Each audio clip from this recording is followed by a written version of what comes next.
In the beginning, the world was created during chaos, confusing all beings. A woman fervently prayed to the sun, moving the sun god. The god granted her the power to establish a new nation. 5 celestial beings were sent from above to assist the new queen. She ascended as queen, leaving a legacy through her descendants. Divine powers were used to grow a nation where humans and monsters coexisted. The two races blended together in a beautiful, harmonious world. A red-haired boy joyfully manipulates flames under the bright sky. The prosperous nation engages in trade with distant lands across the sea. The country becomes the central hub of a diverse and thriving continent. Eventually, bitter conflicts erupted between the humans and the monster races. Tensions escalated until the king decided to slay every monster in existence. Today, most monsters have vanished or live in secrecy among humans. A voice calls out to Solha, offering her some freshly prepared tea.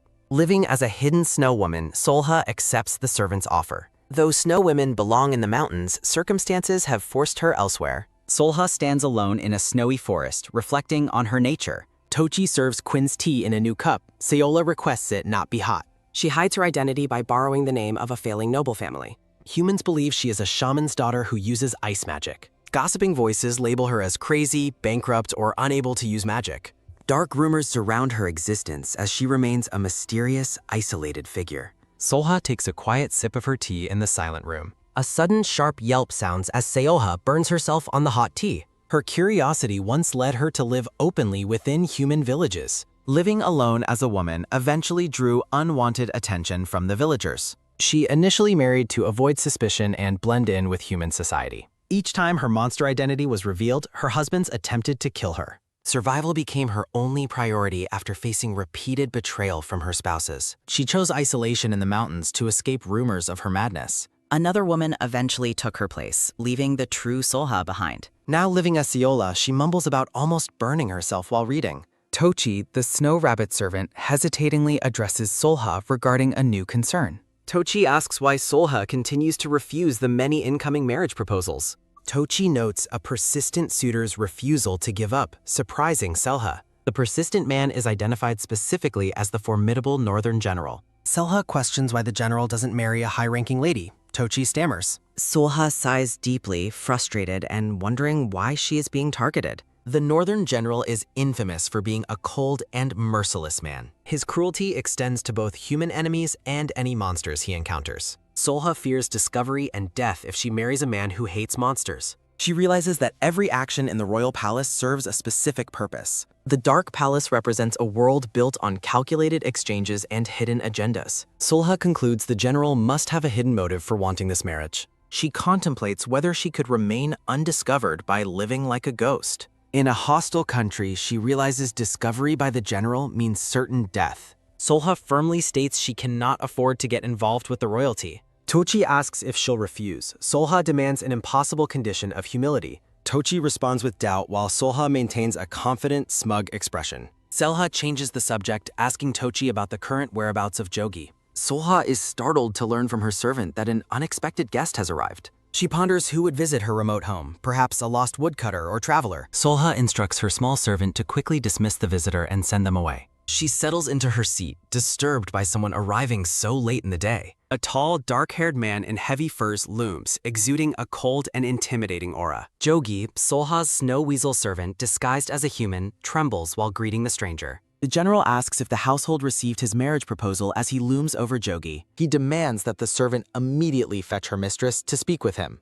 The general looks on with an intense gaze, declaring himself as her future husband. He is the great general of the north, the formidable protector of the nation's borders. Years ago, he was born as a prince into the country's royal family. A decorative frame identifies him as the crown prince and rightful heir to the throne. After his parents' sudden deaths, the court chose the king's brother as the new monarch. The young prince and princess became unwanted figures, living under the court's constant scrutiny. Their lives were spared only by the supposed mercy of their uncle, the king. At 16, the king ordered him away to defend the dangerous and frozen northern frontier. He faced a brutal land filled with foreign invaders and powerful predatory monsters. By 17, he had already gained fame for ruthlessly decimating entire monster villages. Within a single year, he proved himself as the most powerful warrior in the country. His exceptional skill and handsome features drew the attention of many highborn ladies.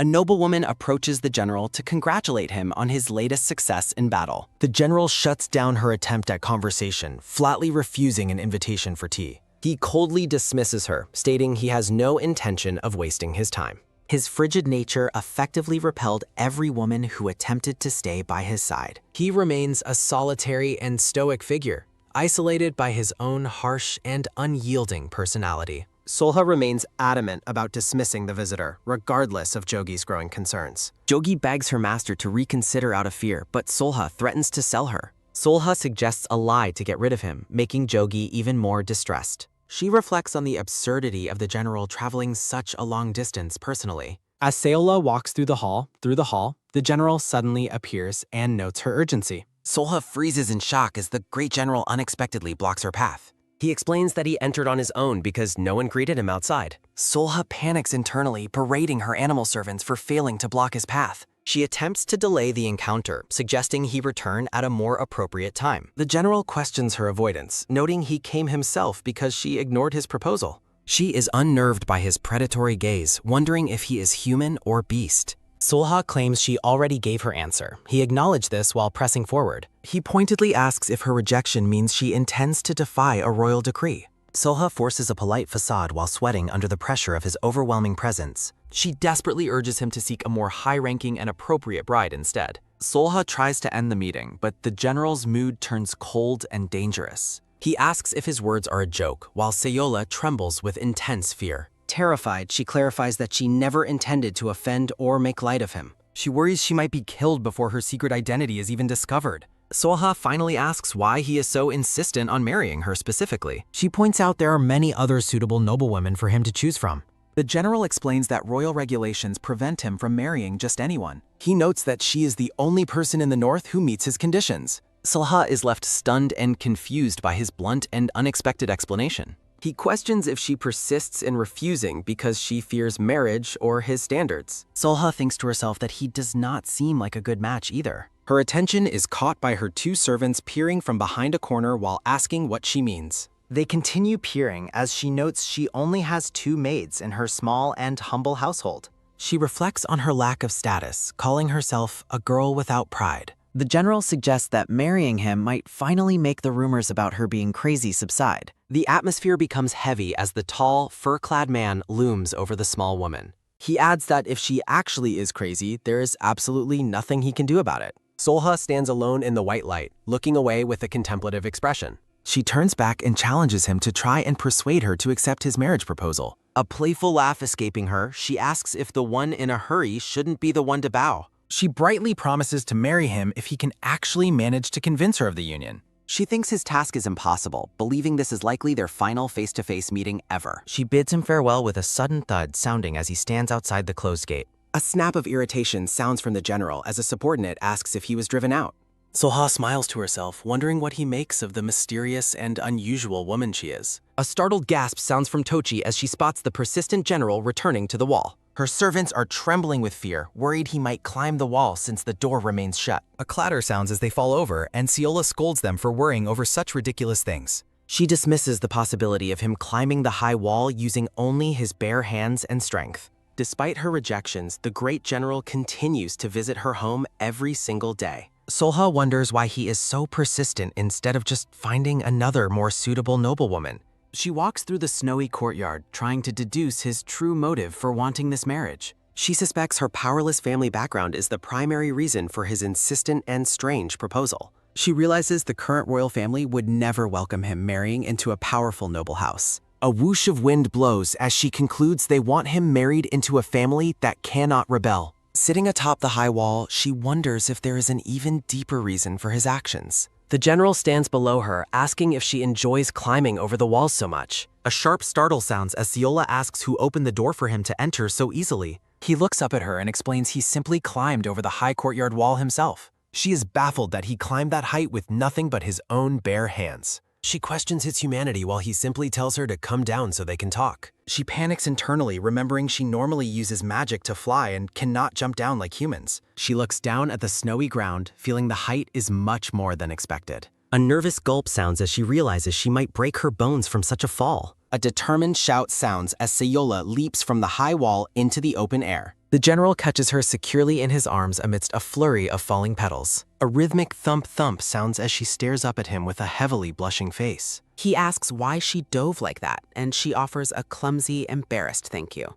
A swift turn sounds as he moves to finish their conversation from the previous afternoon. The great general admits that he is not very skilled at the art of persuasion. Instead of trying to convince her, he offers to give her whatever her heart desires most. Sitting together on the porch, she skeptically asks what he thinks she would want from him. He offers the rebuilding of her failing noble family as a grand reward for the marriage. Letting out a huff, she tells him she has no interest at all in family matters. He asks if there is really nothing at all she wants from this potential arrangement. She looks him in the eye and asks for the real reason he wants to marry her. She insists there is no logical point in him marrying someone as low and powerless as her. She points out that her lack of power means less surveillance from the royal palace. Beads of sweat appear as she asks why it must be her after her many refusals. He asks if she will finally agree to the marriage if he tells her the truth. The great general mentions that Princess Dohei is coming.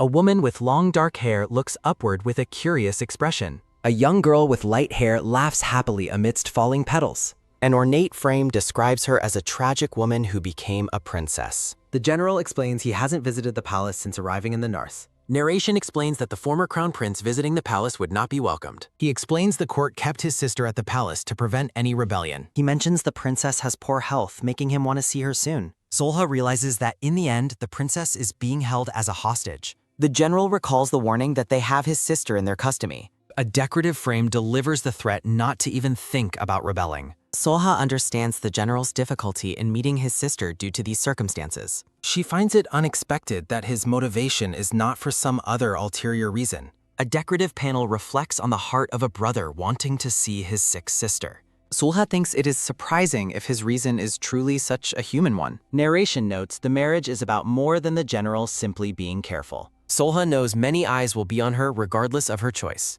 She concludes her survival depends on her ability to handle the upcoming marriage. She decides her best path forward is to make the general her ally. She muses that being by his side might be the safest place in the north. A sudden thud sounds as Ciola regrets not being nicer to him earlier. Solha is interrupted by her servant calling out to her in distress. Her servant begs the great general to kill her while Solha looks on shocked. The general stands silently as liquid drips from his hair and face. A close-up shows the general's hands as the liquid continues to drip. The servant begs for forgiveness while Solha tries to figure out the situation. The servant whispers that she was only trying to prevent Solha from being lonely. Solha scolds the servant, shouting that she is not helping the situation at all. The general notes the tea was only lukewarm, leaving Solha baffled. The great general looks on with a calm and stoic profile. Solha scolds her servant, stating she cannot live peacefully because of them. A servant brings the specific clothes Solha requested for the general. The servants express relief that the general did not become furious.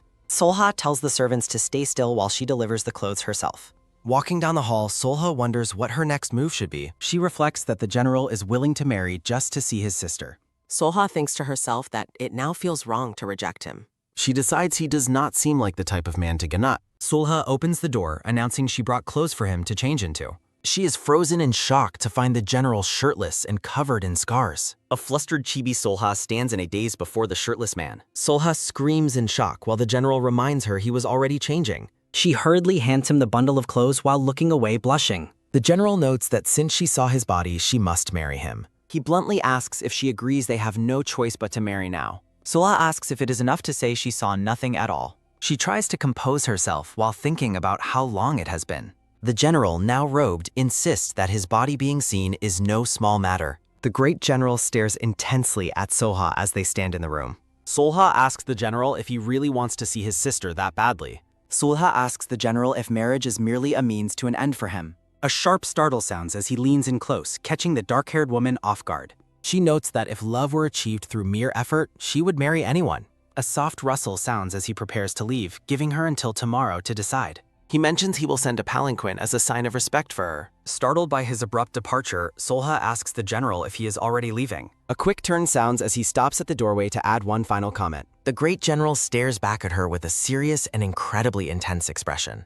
He asks about her family's ice magic while a chibi Solha reacts with confusion. Solha tries to maintain her cover by claiming she has no ability to use magic. A playful chuckle sounds as she dismisses the rumors to avoid any further suspicion. A low crunch sounds as he mentions her habit of walking around the snow barefoot. She bids him farewell while he senses the hidden hint of anger in her voice. A soft top sounds as she is left alone to reflect on the messy situation. Solha pauses, her attention suddenly caught by an unsettling presence in the quiet room. A rhythmic click sounds as a dark figure emerges from the shadows to greet her. A cold whoosh sounds as a creature with glowing eyes peers directly at her. A sharp crackle sounds as Siola demands an answer while channeling her ice magic. A thunderous boom sounds as she summons a massive ice horse to strike the intruder. A frantic shout sounds as the monster servant begs for mercy and her recognition. Solha questions why they were hiding in someone else's room with the lights off. A sudden pop sounds as her other servant appears, startling the dark-haired woman again. Her servants ask if she is really going to marry the great general. Narration describes the fear humans have for the monsters living on the snowy mountain. A decorative frame explains that these creatures are simply beings who want to survive. A playful giggle sounds as Siola assumes they are against her marrying the general. She is stunned when her servant expresses excitement about her becoming the general's wife. The servants discuss the considerable influence she would gain as his wife in the north. A sharp gasp sounds as Siola asks if they are essentially sentencing her to death. Tochi suggests that her influence could potentially reduce the number of monster hunts. Jogi points out that he could stop ordinary citizens from killing their kind. Solha dismisses the idea, doubting that the general would ever listen to such requests. Tochi mentions that reckless human hunters recently put the fox sister in great danger. Solha reacts in shock as they detail the rising threats to the mountain residents. A quick whip sounds as she turns away, acknowledging the gravity of their plight. She considers that the general might lose interest once he finally meets his sister. Narration illustrates the bloody control humans exert over the mountain and its monsters. Solha stands alone in the light, contemplating her duty to stop the ongoing violence. She reflects on the possibility of saving her land by becoming its new hostess. Solha stands with a determined look, ready to embrace her role as the general's wife. Her servants, disguised as humans, tearfully wish her a happy and good life. Solha is touched that they disguise themselves just to see her off at the gate. A close-up shows hands offering Solha a small purple-scented pouch as a gift. They explain that the pouch will mask her monster scent from human detection spells. Solha accepts the pouch, promising to always keep it close for her safety. A servant rushes over to announce that the general's palanquin has finally arrived. Solha stands amidst a garden of flowers, looking elegant and resolved in her choice. A heavy thud sounds as she prepares to board the palanquin in the snow. A tired sigh sounds as she sits inside, questioning if this was the right path. She reflects that her actions might be born of pity or simply a deep curiosity. Solya observes that the general is willing to marry her just to see his sister. She wonders if he is any different from the other men she has known. Amidst violent silhouettes, she admits her choice is born of a simple curiosity. A heavy sigh sounds as Solha reflects on the irony of speaking about love. Turning away, she focuses on her singular goal following the recent turn of events. A decorative frame highlights her resolve to survive without revealing her true identity. A long stretch sounds as she hopes the general's household will simply leave her alone. Looking out at the snow, she expresses a desire to live and disappear quietly. A bustling noise sounds as enthusiastic servants shower Siola with compliments about her beauty. Stunned by the identical faces before her, Siola questions if they are really triplets. The servants celebrate the happy occasion, noting they thought the general would never marry. They usher her inside, insisting the future lady of the house shouldn't be left standing. The brown-haired aide who previously accompanied the general watches the scene with a smile. A playful chuckle sounds as he directs everyone to begin preparing for the wedding. Walking together, the aide notes the household's excitement, while Selha approves of the surroundings. He offers to show her to her quarters, encouraging her to speak more comfortably. As they walk, he explains that the general resides in this massive northern territory. A heavy impact sounds as he highlights the presence of soldiers, making it the safest house. He assures her there is no need to worry about monsters while she worries internally. Guiding her to her room, he suggests she rest after her long journey. The aide stops to offer her a small token as a sign of welcome. He presents a necklace crafted from minerals found in the nearby northern caves. Solha finds the gift burdensome, but polite as he praises his siblings' handiwork. He pauses before the building to announce they have reached her new living quarters. Entering the room, Solha is surprised to find several strangers already waiting inside. An older woman introduces herself as Lady One, sent to assist with the wedding. The aide notes that palace people have arrived to monitor them under the guise of helping. He whispers to Siola that the palace and the general do not get along. Narration explains that the great general is currently seen as a thorn in the palace's side. Silhouetted figures represent the palace's true intent to monitor rather than assist the general. Solha realizes the palace is watching the general, not her, as the aide continues speaking. Lady Wan stares intensely at the dark-haired woman, her expression cold and judgmental. Lady Wan declares that there is much she must teach the future bride. A sharp gasp sounds as Sayola realizes she is being scrutinized from head to toe. A sharp jab sounds as the palace servants openly criticize Selhe's gait and posture. A mocking snicker sounds as they remark that at least her appearance is acceptable. A close-up of Solha's eye reflects the cold gazes and mocking smiles of the humans. She walks through a dark void, feeling the weight of their judgmental presence. Solha's eyes widen in shock as someone suddenly interrupts the tense atmosphere. The great general appears, demanding to know who entered the ladies' room without permission. A sudden jolt sounds as Celia is startled by his unexpected arrival. Lady Wan attempts to greet the general, but he coldly dismisses any formal pleasantries. The general orders Lady Wan to leave for the day, cutting off any wedding talk. When she tries to protest, he asks if she failed to hear his command. He stares intensely, asking if he must explain his need to speak with his wife.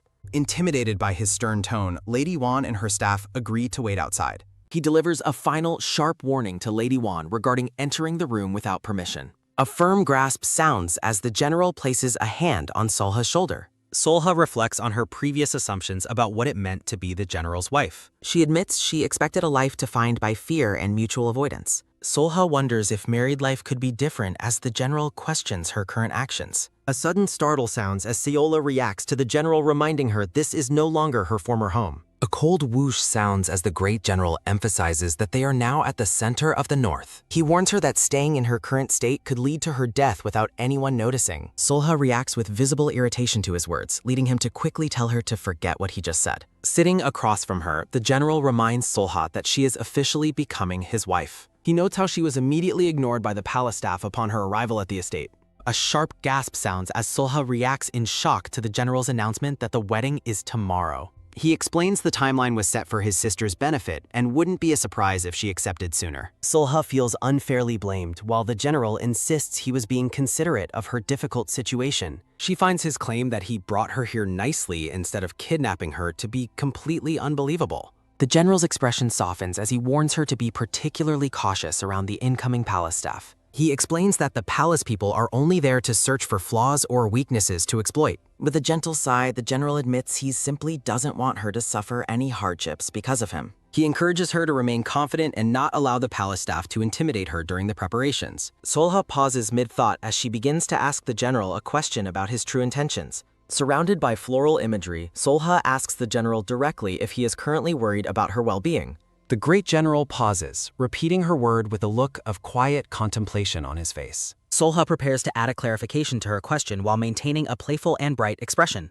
She suggests that if they are to live together, the general should try speaking more kindly from the beginning. A small zap sounds as Sayola playfully imitates the general's constant frowning and frequent anger. A soft shrug sounds as she defends her imitation as a mild response to him setting their wedding date unilaterally. A sharp interruption sounds as Sayola jokingly threatens to call back the palace staff as a form of payback. Their chibi counterparts clash internally as Solha celebrates her small victory while the general reacts with frustration. Narration explains that while royal weddings usually require immense time and effort, this one will follow different rules. General Do-hyun requested a simple ceremony to be held in the north rather than a grand palace event. Solha is overwhelmed by the mention of noble guests in palace gowns, wishing for everything to end quickly. Despite the chaos of the preparations, she considers that at least the general will be happy with the outcome. A sudden realization strikes Solha as she remembers that her new sister-in-law will be arriving shortly. She reflects on her memories of difficult sisters-in-law, fearing the same treatment in her new life. A long stretch sounds as Solha admits that listening to the tedious wedding talk is making her back ache. Watching her from his desk, the general silently wonders when the formal proceedings will finally conclude. He suddenly tells Solha to switch places with him, catching the dark-haired women completely off guard. A soft slide sounds as the general ignores Lady Wan's protests about etiquette to prioritize his wife's comfort. A low whisper sounds as Solha questions his strange behavior while Lady Wan watches them closely. Leaning in close, he asks if she is surprised to see him showing his concern for her so openly. A heavy thud sounds as the general looms over her, declaring that this moment is his form of payback. He reveals it was just a joke and tells her to rest, though Solha thinks humor doesn't suit him. Solha settles into the more comfortable seat, thanking him while secretly questioning his display of vulnerability. Lady Wan watches the couple from the shadows, intending to report every detail of their interaction to her superiors. A decorative frame highlights the general's intent to show his commitment to fulfilling his new marital duties. Solha struggles to understand his dual nature while Lady Wan urges her to stay focused on the wedding tasks. The scene shifts as the final plans are made to begin the wedding preparations at dawn the next day. The general prepares to depart for the evening, bidding Solha farewell and telling her to take care of herself. He stops at the doorway for a final word, prompting a curious and expectant look from Solha. Softly, the great general thanks Solha for accepting his request to become his wife. Solha is stunned by his sincere gratitude, leading him to warn her not to tease him for being honest. The general looks back one last time with a look of uncharacteristic softness in his eyes. Solha remains silent as he encourages her to live comfortably and without fear in her new home. Standing together in the room, the general suggests they put effort into getting along as a married couple. Solha thanks the general while wondering about his sudden shift in behavior. A sudden flush creeps across Solha's face as she looks away in shock. The general announces his departure, while Solha currently tells him to be on his way. A sudden whoosh sounds as a staff member reacts with shock to the general's exit. Solha notices a nervous maid who has been standing outside the room the entire time. A sudden startle sounds as Solha surprises the maid by questioning her actions. The blonde maid flusteredly corrects how she addresses Solha after being crepe. Solha asks why she is so nervous, but the blonde woman struggles to explain herself. The blonde maid reveals that she has a letter intended for the general. She admits that she finds the general too scary to deliver the letter personally. The maid explains that the letter is a matter that must be handled personally. Narrative text explains the letter's contents are a secret that even the head maid shouldn't know. Solha offers to deliver the letter herself, much to the blonde maid's immense relief. She promises not to read the contents, receiving a grateful response from the maid. Solha muses that ignorance is bliss while planning to hand the letter over later. The scene shifts to the formal proceedings on the day of the wedding. Narrative text describes how the beautiful bride became the object of everyone's envy. A celebratory sound echoes as Solha appears in her stunning traditional wedding attire. Solha sits gracefully at the wedding table during the joyous and blessed day. Noting the general's anger, Solha wonders if she should let him read the letter now. The bride looks radiant as she prepares for the formal proceedings to begin. Despite the celebration, the atmosphere feels as heavy and silent as a funeral. Solha feels sick, questioning the point of a grand feast in such a tense environment. She steals a glance at the general, wondering what could have caused his severe reaction. A sudden jolt sounds as the general stands up, announcing he needs to step outside. Solha reacts with shock, reminding him that this is their wedding ceremony. A cold wind sounds as the general insists his absence will be brief. A sharp tap sounds as Solha protests, but he repeats that he will be right back. Left alone at the table, Solha lets out a hollow and awkward laugh. Guests whisper about the peculiar wedding and pity the seemingly abandoned bride. Solha fumes, wondering how he could leave her alone like that during their wedding. Outside, a voice calls out to the general, asking him to wait. Solha finds the general and asks where the palace maid has gone. The general demands to know the location of the maid who delivered the letter. He decides to find her himself, ignoring Solha's attempts to stop his sudden departure. Frustrated by her heavy wedding clothes, Solha complains about his annoying and selfish behavior. A soft whoosh sounds as Siola prepares to use her powers to stop him. A sharp impact sounds as she tells him to move and launches a projectile. The general dodges, realizing he underestimated her while she questions who threw the snowball. He tells her to dodge properly next time, while she blames his whim for the mess. Solha asks if his bad mood is a result of the letter's contents. The general coldly questions why he should trust her with that information. Solha is insulted by his attitude, but suddenly comes to a realization. She asks if his anger is because of Princess Doyer. Solha wonders if the princess was too sick to attend the wedding. The general confirms her suspicion with a brief and weary response. In the letter, the princess explains how the queen's medicinal decoctions caused her a persistent fever. Princess Doyer expresses her regret at being unable to see him as planned. She asks the general to be kind to his new wife and take care of himself. Solha asks if the palace intentionally kept the princess from attending the ceremony. The general contemplates the possibility that the letter might not be genuine. He harbors deep suspicions that the letter may not have originated from Princess Donier. Doohyun emphasizes the need to identify the sender, while Solha acknowledges his likely correctness. Narration suggests the palace may have orchestrated a deception by sending a forged letter. The grim possibility remains that if the letter is authentic, the princess has been poisoned. A sudden surprise sounds as the general vows to find the maid who delivered the message. A confused sound as Solha points out that the maid is hiding directly behind him. A whimpering sound as the blonde maid begs for mercy, reminding Solha of her children.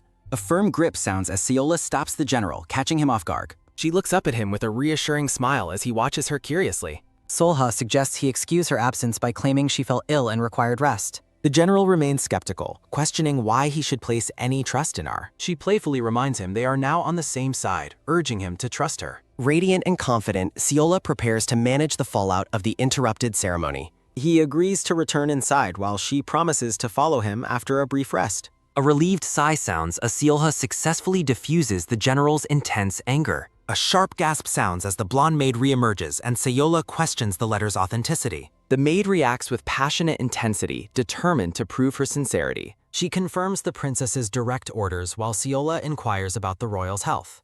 The maid describes the princess as severely ill while Seola senses movement within the palace. Narration questions the source of the fear driving the palace's suspicious actions. Seola dismisses the maid, promising to handle the general's reaction herself. A rushing wind sounds as the maid expresses her immense gratitude before departing. A curious sound escapes Solya as the maid warns her to avoid the palace entirely. The final warning echoes that the current atmosphere at the palace is dangerously strange. Seola remains alone, contemplating the dark warnings she just received. She prepares to leave, ending the tense exchange with the silent general. Narration explains that despite the unexpected disturbances, the wedding was successfully completed. Solha realizes that the end of the ceremony is only the beginning of her struggles. A steamy sound fills the air as a flustered Solya bathes. Solha finds the indoor footwear at the estate to be uncomfortably restrictive. A soft sigh sounds as she tries to calm her nerves for their first night. A trickling sound echoes as she hides in the bathwater, feeling increasingly anxious. A hot flush creeps across her face while the white-haired maid brings her a towel. Solha tries to normalize the situation, accepting that this is the reality of marriage.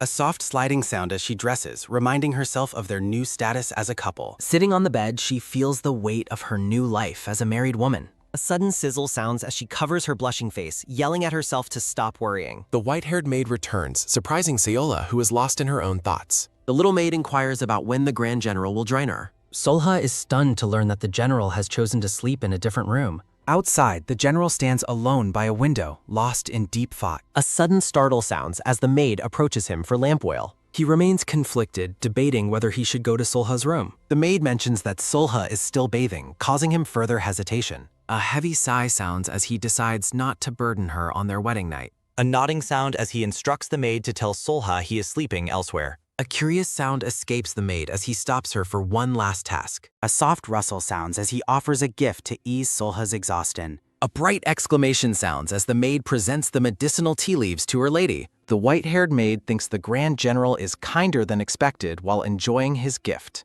Solha suddenly stands up with a determined look, startling the little maid who calls her name. A sudden whoosh sounds as Solha storms out while the maid frantically asks where she is going. A heavy thud sounds as Solha marches away, refusing to sleep apart on their wedding night. Solha worries that failing to spend the night together will lead to gossip and personal repercussions. Annoyed by the prospect of such unwanted attention, Solha calls the entire situation a nuisance. A quick tap sounds as she runs across the snowy courtyard toward the general's quarters. A sudden whoosh sounds as Seola reaches the door, declaring that separate rooms are out of the question. Solha stops outside the room, wondering how the Grand General could possibly be sleeping right now. Solya hears a muffled groaning from inside and wonders if the general is having a nightmare. As the groaning continues, Solha realizes with growing alarm that this is not a normal dream. Narration reveals a monster is inside the room, showing a blue skeletal spirit strangling the general. A loud bang sounds as Seola pounds on the door, desperately calling out to the general. Noticing she is alone and the door is locked, Solha realizes she must find her own way in.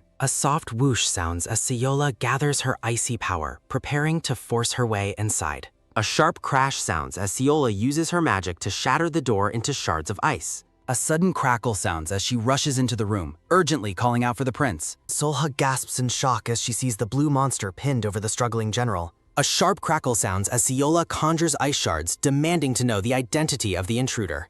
With a powerful burst of energy, Solha launches an ice attack to drive the creature away. A heavy impact sounds as the blue monster is struck and begins to dissipate into smoke. A sudden whoosh sounds as Solha watches the strange entity flee the room after her intervention. Solha rushes to the bed, checking on the coughing general and asking if he is all right. A sudden bang sounds as a brown-haired man bursts in, frantically asking for the general. Solha assures the man she is fine while explaining that a monster was choking the general. The general tells everyone to leave, dismissing their concern despite his visibly shaken state. When Solha tries to protest, the general firmly repeats that he is fine and wants privacy. Seeing an opportunity, Solha suggests they stay in her room for safety, solving their wedding night problem. The general questions if the monster created the ice, while a flustered Solha feigns ignorance. A soft sigh sounds as the general agrees to move rooms, much to Sayola's internal relief. Solha asks the general if he thinks she might eat him, noting his defensive posture. Sitting across the room from each other, Solha asks why he is keeping so much distance. She watches him with a mixture of annoyance and amusement, noting his extreme stubbornness. Crouching near him, Solha asks for his cooperation since it is their first night together. Solha points out the hypocrisy of fearing rumors while sleeping apart, but the general dismisses her. Fuming at his stoic response, Solha realizes she cannot even punch him to vent her frustration. Narration notes that the general is surprisingly calm given that he almost died during the night. A sudden startle sounds as the general asks if his calm demeanor is truly that strange. He explains that assassination attempts have been a normal part of his life since he was young. The general looks away thoughtfully, his expression softened by the weight of his dangerous past. Solha realizes that while he is often scary, he also appears quite pitiful in his isolation. The two sit in silence together, reflecting on the strange events that interrupted their wedding night. Solha shares her suspicion that the creature from earlier did not seem like a typical yokai. Her eyes shine with a newfound determination as she ponders the origins of the attack. Narration explains that while North yokai are powerful, few can withstand the region's extreme cold. The text emphasizes that the creature in the room was unlike anything ever seen before. Solha notes that the creature's form was unstable and lacked the usual aura of a yokai. She remains deep in thought, her expression showing her growing suspicion of foul play. Solha questions who could have possibly created a monster to attack the general in secret. Narration explains that while a detection spell protects the household, it only senses threats from outside. Solha contemplates the possibility that an internally created yokai would easily bypass any detection spells. The general notes her extensive yokai knowledge, prompting a startled gasp from a surprised Solha. Solha laughs nervously as the general watches her with a suspicious and intensely steady gaze. Solha suggests the real culprit is likely hiding among the large crowd of wedding guests. The general bluntly orders her to sleep, dismissing her desperate protests as he prepares to leave. Solha suggests they share a bed for warmth, but the general immediately rejects the idea. The general instructs her to stay warm under the blankets, leaving Sayola dejected and stuttering. Solha despairs over the state of her marriage, pleading to at least share the same room. The general warns that as a newcomer, Solha remains a primary suspect in his eyes. He stares at her with a chilling gaze, emphasizing her status as a complete stranger. Solha is visibly shaken as she realizes the weight of the general's cold and lingering distrust. A heavy silence fills the air while Solha processes the harsh reality of her current situation. The general asks if she truly understands the constant threat of assassination he faces daily. He reminds her that trust is not something to be offered or accepted so easily. He makes it clear that his words regarding trust were spoken with great and serious consideration. He emphasizes that choosing her as his wife does not automatically grant her his trust. A heavy silence falls over the room as the two characters stand completely divided. Solha acknowledges that his lack of trust is entirely natural given their strange and sudden union. A narrative bubble reflects on her decision to marry him despite the mutual lack of trust. Surrounded by sparkling flowers, Solha appears determined to bridge the immense distance between them. The general remains stoic and silent, his blue eyes watching her with a cold intensity. A gulping sound escapes Solha as she feels the overwhelming pressure of the general's presence. She vows to find the culprit and prove that she is worthy of his absolute trust. Solha asserts her status as his wife, reminding him of her commitment to their shared household. He notes that she has already made similar assertions earlier during their interrupted wedding day. The general looks away, his expression remaining unreadable as he considers her persistent and bold claims. Solha agrees with his observation while remaining visibly anxious about his lingering and deep-seated doubts. The general finally agrees to end the conversation before preparing to depart the room once more. A sudden, sharp tap sounds as he leaves, catching a confused Solha off guard. A soft sigh sounds as Siola settles into bed, worried about their uncertain future together. A sudden squeak sounds as the general returns, catching a wide-eyed Solha by surprise. A heavy thud sounds as he approaches, while Siola panics about what she did wrong. A steady gaze sounds as he looms over her while she desperately feigns being asleep. A soft rustle sounds as he leans in close, making her heart race with uncertainty. The general whispers wife softly, causing Solha's heart to throb with intense and sudden confusion. He tells her he knows she is awake, prompting a shocked and frantic internal exclamation. Solha sits up in a rage, yelling at him for his confusing and late midnight visits. The general explains he only returned to provide more blankets for her to stay warm. A soft rustle sounds as he covers her, leaving Solha feeling awkward for her outburst. Solha insists she is fine while the general reminds her of her desire to stay. He tells her not to get sick, showing a rare and genuine moment of concern. Solha is left blushing and stunned as he announces his final departure for the night. A loud bang sounds as she tries to stop him, but he leaves anyway. Nearby, servants gossip about the couple's separate rooms and rumors of a wedding night argument. Solha overhears the gossip and notes that human habits of spreading rumors never change. Seolra resolves to ignore the gossip as she focuses on her next vital mission. She determines that identifying the yokai's creator is her top priority before the guests depart. Solha accepts that the general's suspicion is logical given the presence of so many outsiders. She worries that she might be framed as the culprit before the monster is caught. Putting on a bright facade, Solha enthusiastically greets the general as her husband. Solha suddenly embraces the general, prompting him to ask what she is doing. She whispers that rumors will spread quickly and that they mostly concern her. Solha asks for his cooperation and a warm hug, leaving the general feeling stunned. She promises to find the culprit while the general watches her in silence. A sharp tap sounds as he tells her to do her best and step away. Solha bid her husband farewell before fuming internally about his frustratingly cold attitude. The general asks about Juho's patrol before confirming his plans to go hunting later. Solha watches them depart while sighing about how indifferent the men seem to be. A soft breeze flows as the general stands stoically among a field of flowers. Narration notes that Solha chooses her own clothes, showing her admiring a blue outfit. Solha appears small and determined as she prepares to face the day's challenges. Entering a tea room, Solha asks the gathered wedding guests if they self-taw. A sharp gasp sounds as the guests ask how she came to marry the general. They gossip about rumors regarding the general's preferences while Solha laughs nervously at them. Declaring she has matters to attend to, Solha flees after failing to find any leads. Solha eavesdrops as servants gossip about how deeply the general supposedly gazed at her. A servant startles Solha by announcing they have been searching everywhere for the new madam. Solha is led to a room where she is instructed to embroider new bedding. Thinking of her investigation, Solha uses her experience to embroider at an incredible speed. She tries to leave once finished, but the servants quickly stop her for another task. Solha is shocked to learn she must now prepare dinner for the numerous guests. She complains about the timing, but the servants explain they must start early for visitors. Solha despairs over the difficulties of her high-ranking marriage until a voice offers help. Juho, the brown-haired man, appears with a kind smile and offers her his assistance. Juho gives the servants instructions to prepare the guests' meals and breakfast for tomorrow. A soft sigh sounds as Solha expresses relief that Juho is there to help. Juho notes that being the wife of a grand general is certainly not easy. He observes that she seems busy with other matters, prompting a nervous reaction from Solha. Juho asks if her preoccupation stems from yesterday's events, and she confirms it is. Solha admits she is trying to identify the culprit who created the monster yesterday. She explains her suspicion that the culprit is likely hidden among the wedding guests. Juho notes that she is struggling alone and she admits the task is difficult. Solha is surprised and heartened when Juho offers to help her with the search. Juho smiles warmly, appearing like a beacon of kindness compared to his stoic superior. Solha is moved by his kind heart, noting how different he is from the general. Juho humbly claims he isn't that nice, having done what was necessary to survive. He explains that he takes care of his siblings who live near the mountain. Juho recalls his village being destroyed and how the Grand General saved their lives. Juho credits the general for their survival, but Solha insists it was Juho's hard work. Juho reaffirms his commitment to help Solha find the culprit behind the monster attack.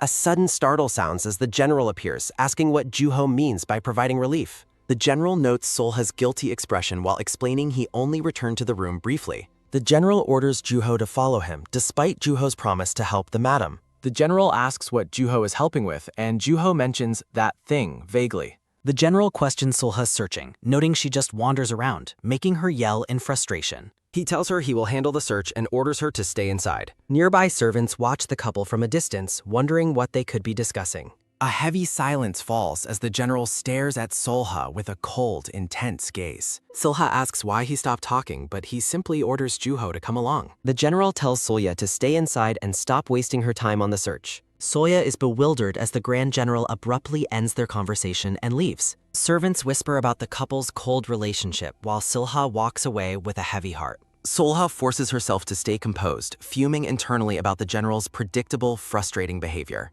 Passing by her servants, Solha politely dismisses them while privately lamenting her loveless marriage. A rhythmic, steady tap sounds as Seola walks on, determined to help the general's sister despite his attitude. Solha wonders why he brought her here, having hoped he might be different from other men she has known. She recalls a brief, tender moment, comparing the general's fleeting kindness to melting snowflakes. Solha feels foolish for expecting sympathy from him, admitting she is deeply upset by their mutual disconnect. Surprised servants call out to Seola while they finish moving her luggage into her new quarters. Solha informs the panicked servants she is heading to the snowy mountain for a look. She firmly rejects their assistance, insisting on finding her own way through the winter landscape. Deep in the snowy forest, a voice asks the Grand General if he is being too harsh with his new wife. Juho rides alongside the general, reminding him that she is still his wife and deserves kindness. The general remains silent, recalling that the princess offered him the very same advice earlier. He questions Juho about how many guests at the wedding were actually there to offer sincere congratulations. The general notes that the outsiders are merely looking for any sign of weakness in his current position. He believes his enemies are plotting to dethrone him by claiming his marriage has made him neglectful of his duties. When Juho questions the severity of the threat, the general confirms his enemies will stop at nothing. He admits his priority must remain protecting his people in the north above all else. Turning away, the general concludes that he simply cannot afford to be kind to his wife. Juho asks if his coldness means any woman with her background would have sufficed as a spouse. Juho points out there were many candidates, while Solha trudges alone through the deep white snow. Solha stands amidst the frozen trees, appearing small against the vast wintry landscape. A scale illustrates that Juho is the tallest, while the general and Solha have a significant height difference. Juho asks the million-dollar question: why exactly did the general choose Lady Solha to be his bride? The general reveals he liked her because she was difficult to manage, surprising Juho with his answer. He explains that seeing her standing alone in the cold convinced him she was a strong person. The general looks away, seemingly unsure of how to explain the deeper connection he felt. A memory surfaces of a day when a heavy snowstorm blanketed the entire mountain range. A sudden startle sounds as the general, separated from his hunting group, stops in his tracks. A soft, frosty breath sounds as the general catches sight of someone in the distance. The memory reveals Solha standing gracefully in the snow, her black hair flowing in the wind. He recalls seeing a woman rumored to be mad from loneliness standing noble and proud in the forest. The general admits to himself that the mysterious woman didn't feel like a stranger at all. He wonders if it was because they both shared the same profound sense of isolation. The two stood apart on the timeless, frozen mountain, a moment etched into the general's mind. He was mesmerized by her blue aura as she stood alone in the vast white world. The narrative confirms their fated first meeting took place during that intense winter storm. Shadows and light dance across the scene, mirroring the complex emotions of the general's recollection. Returning to the present, the general falls into a deep silence as he continues his ride. He orders Juho to stop being curious and move forward, prompting his subordinate to follow quickly. A soft, crisp rustle sounds through the trees as the wind blows through the snowy branches.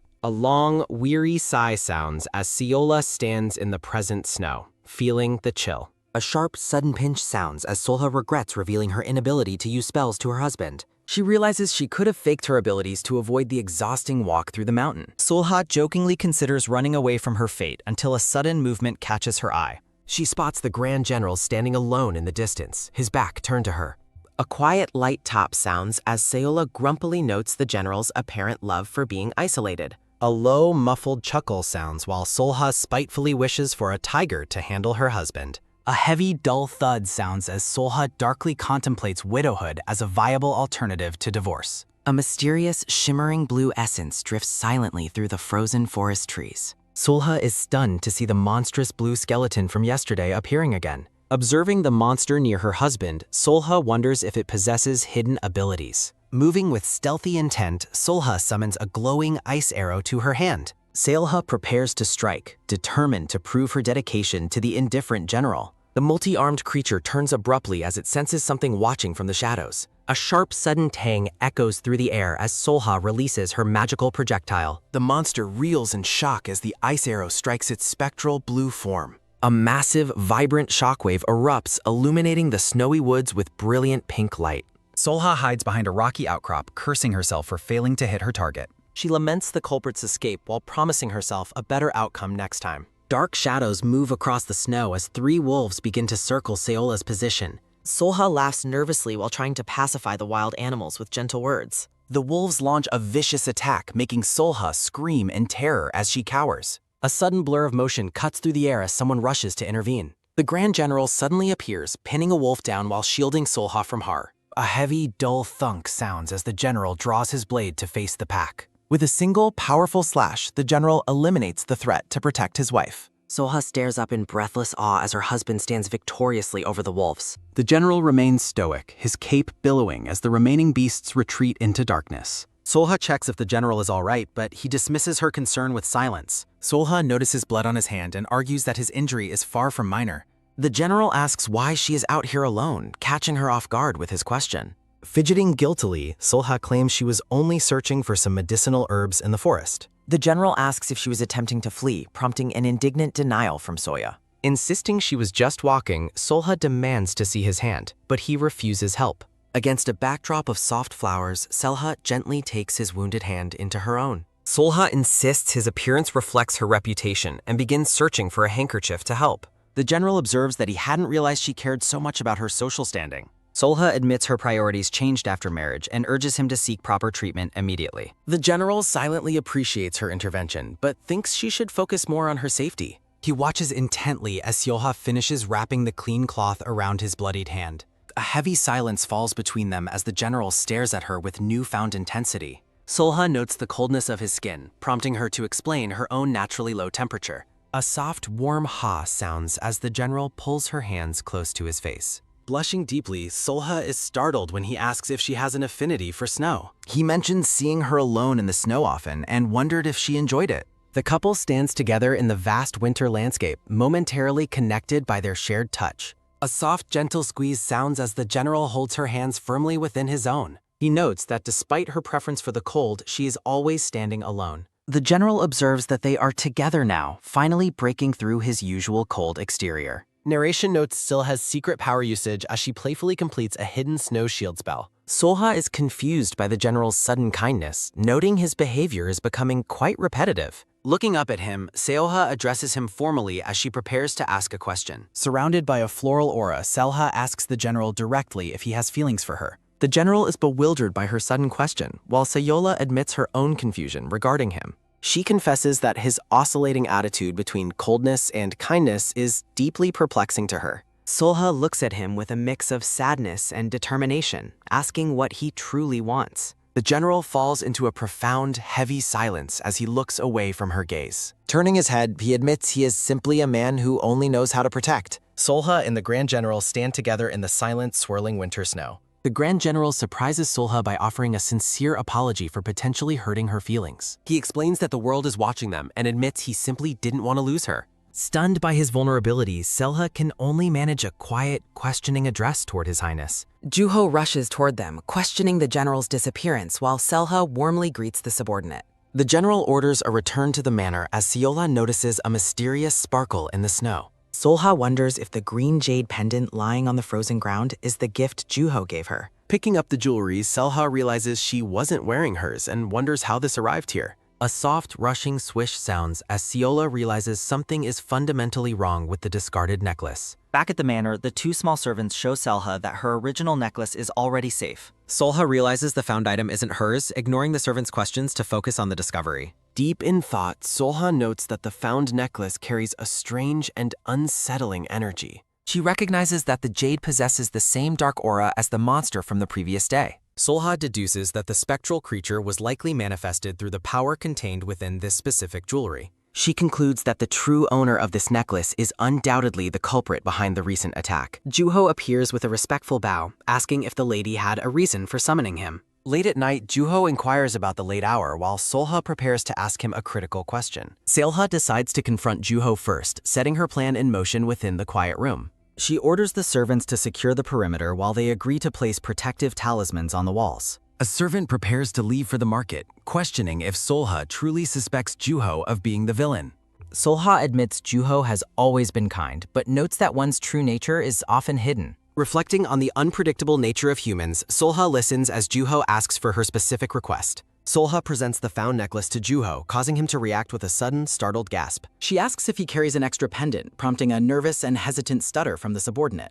Juho claims his siblings made several identical copies and thanks her for returning what he claims is his. As he turns to leave, Solha sharply questions if he is absolutely certain the necklace belongs to him. She demands he take a closer look, yet Juho doubles down and insists it is indeed his property. Solha flatly disagrees, leaving Juho visibly sweating and confused by her blunt refusal to believe him. Solha observes that the pendant feels fundamentally different from the one he originally gave to her. A heavy, nervous gulp sounds as Juho asks her to clarify the meaning behind her suspicious words. Solha asks if the necklace was sourced from minerals near a specific cave, intensifying the tense atmosphere. Solha explains she went to the market to investigate the mineral composition of both jewelry pieces. She reveals that every expert at the market confirmed the two items were not made from the same mineral. Solha accuses Juho of lying about the ownership while he desperately claims the situation is a misunderstanding. Solha asks Juho directly if he was the one who created the monster, leaving him pale. Juho panics and vehemently denies having any hand in the creation of the horrific blue creature. He despairs over being accused of harming His Highness while Solha tells him to wake up. Solha demands he break the necklace to prove his innocence, stating she only trusts her own eyes.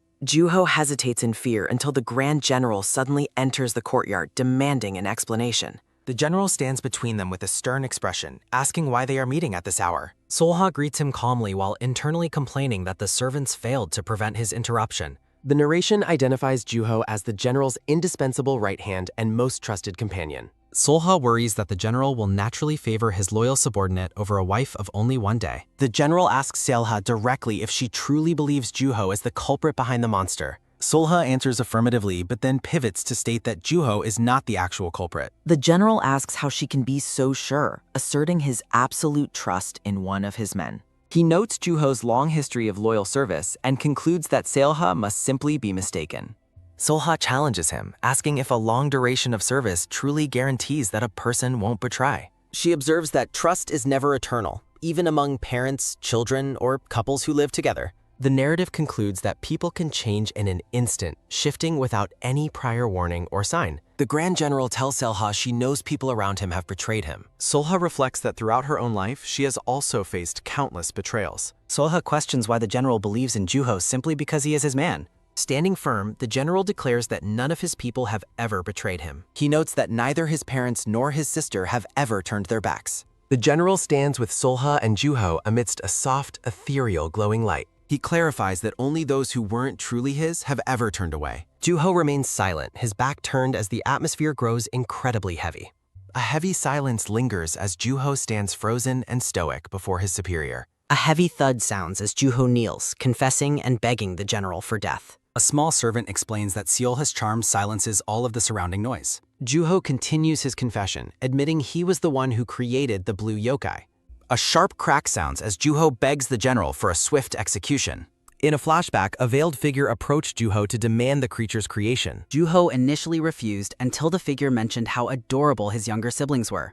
Despairing, Juho explains that his family was taken hostage to force his hand. The general asks why he stayed silent and who the mysterious person was. Juho admits he couldn't see their face, but they were certainly from the palace. Crying out in shame, Juho begs for death for betraying the general's trust. A sudden, violent blast of energy shatters the silence with a brilliant flash. A terrifying blue yokai erupts from the jewelry, seizing Juho by the throat. Solha realizes the talisman's silencing effect keeps this battle a complete secret. Solha notes the general's predicament. He must kill both the yokai and Juho. She observes that either the general dies or he executes his own loyal subordinate. Turning away, Solha coldly decides that she won't lose anything regardless of the outcome. She calculates that Juho's death identifies the culprit, while the general's death allows escape. A soft, sinister wish sounds as Solha decides this dark turn of events works. She internally urges the general to kill them both if he wants to survive. The blue monster looms over the courtyard as survival of the fittest takes hold. Solha's cold expression remains as she silently urges the general to hurry. Seola's gaze sharpens as she observes the tragedy with intense, calculated focus. A sudden, booming crash sounds as a massive ice structure erupts during the battle. The general is startled as Seola suddenly rushes toward the dangerous spectral entity. Solha shouts that they must catch the creature before it manages to escape again. She urgently declares they must separate Juho from the yokai's deadly skeletal grasp. A heavy bang sounds as Seola notes the creature's relentless and vicious attacks. Solha asks for the general's help, claiming she has a plan to save them. Juho shouts through his pain, telling the general it's okay to kill them both. Gasping for air, Juho insists the general cannot die for the sake of a traitor. A sharp, rushing whoosh sounds as the general leaps high into the dark air. With a powerful, sweeping motion, the general strikes at the massive blue spirit. The general lands with his blade drawn, ready for the next phase of battle. Solha instructs the general to simply create a small gap between the two targets. She insists she only needs them to be separated for a single, brief moment. A series of rapid slashes sound as the general attacks with incredible speed. The general spins in a blur of motion, his blade cutting through the air. He strikes with a powerful blow as Seola asks if he can succeed. A heavy, rushing hum sounds as the general focuses his strength on Solha's request. A quick, sharp top sounds as Seola leaps forward to execute her plan. A soft, magical shimmer sounds as Seola vows to finish the creature herself. Massive shards of jagged ice erupt across the courtyard, freezing the chaotic battle in place. A sickening, repetitive rattling sounds as blue spectral tendrils tighten their crushing grip around Juho's throat. Solha leaps into the air, her silhouette sharp against the massive skeletal blue yokai holding her ally.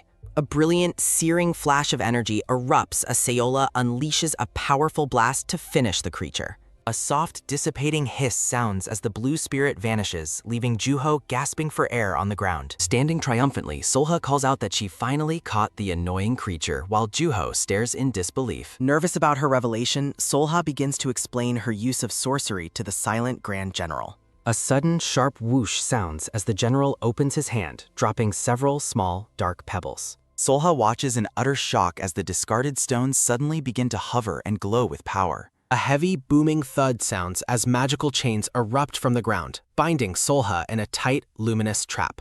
The general looms over the bound lady, coldly questioning why she previously claimed she was not a sorcerer. Sweating and cornered, Solha can only manage a quiet, fearful inquiry about the general's true identity. With eyes glowing an intense, unnatural blue, the general gazes down and asks what kind of creature she is. Realizing she is caught, Solha attempts to claim she is a sorcerer, but the general immediately demands the truth. The general notes that true sorcery requires a ritual circle, something that was visibly missing from her attack. He observes that her power manifested without any traditional rituals, proving her abilities are far from human. The general asks directly if she is a yokai, while Selha internally regrets having ever helped him. He demands a quick answer as Selha reflects on the helpless expression that originally prompted her mercy. Recalling his supposedly cold and indifferent face, Selha realizes she helped him purely on a sudden, reckless whim. She wonders why a man she just married would show such a vulnerable face to a potential killer. The narrative identifies the stones as binding sorcery pebbles, lightweight tools used specifically for capturing dangerous yokai. Looking deeply conflicted, the general admits he cannot understand the suspicious and hurt look she is giving him. Bound in glowing chains, Seolha finally drops her mask and defiantly admits that she is indeed a monster. She clarifies that despite her true nature, she never intended to take his life when she arrived.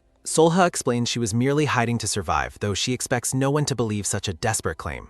She insists her intentions were never murderous, while the narrative notes the general's legendary status in the north. Trapped and exposed, Selha concludes that a man of his stature would never trust the words of a monster. A heavy, expectant silence falls over the courtyard as the general stares at her with an unreadable expression. A sharp metallic slide sounds as the general reaches for his hilt and slowly draws his heavy blade. A sudden, clean snap sounds as the general's sword strikes, shattering the magical chains binding Seoha. To her complete surprise, the general ignores her confession and tells her to call for help immediately. Cradling the unconscious Juho, he insists they prioritize treating his loyal subordinate over their tense confrontation. Stunned by her sudden freedom, Seola wonders why he is letting her go and if she should flee. The general pauses, warning her that if she is considering an escape, she should think very carefully. A soft, ominous whoosh sounds as the general advises her that staying is much safer than running away. A heavy, nervous gulp sounds as Seola realizes she has no choice but to stay for the time being.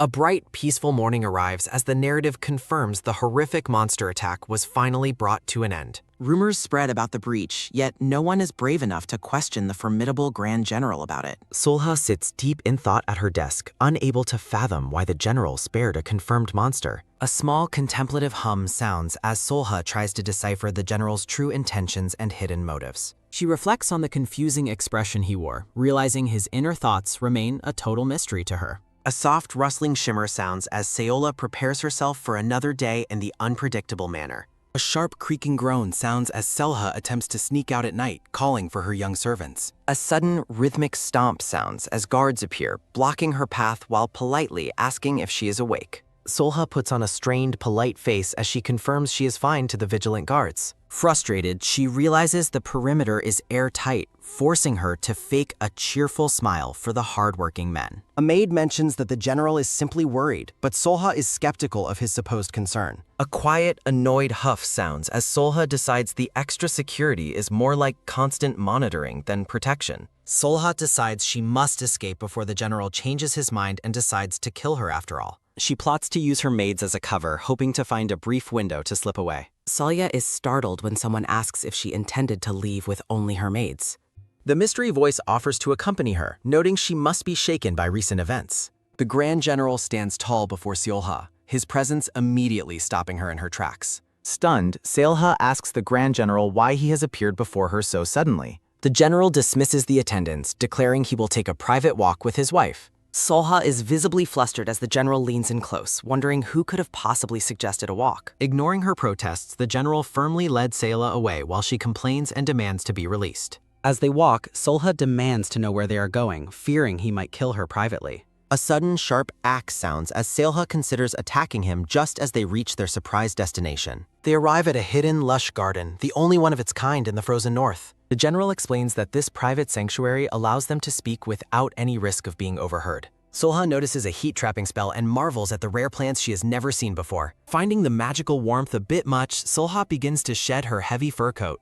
She decides that this secluded location is indeed perfect for the difficult conversation she must have. Solha tells the general she will be blunt, and he waits silently for her next words. Without hesitation, Solha directly asks the Grand General for a divorce to end their arrangement. She explains that since her monster identity is exposed, staying with him is no longer an option. Solha insists her motives weren't murderous and begs to be released from the manor and their marriage. The general shocks Solha by asking what she would do if he simply refused her request. He asks if she intends to fight him while Solha begins to manifest her power in secret. To her utter disbelief, the general firmly declares that he does not want a divorce. Solha asks for confirmation about staying together, and the general calmly agrees to her staying.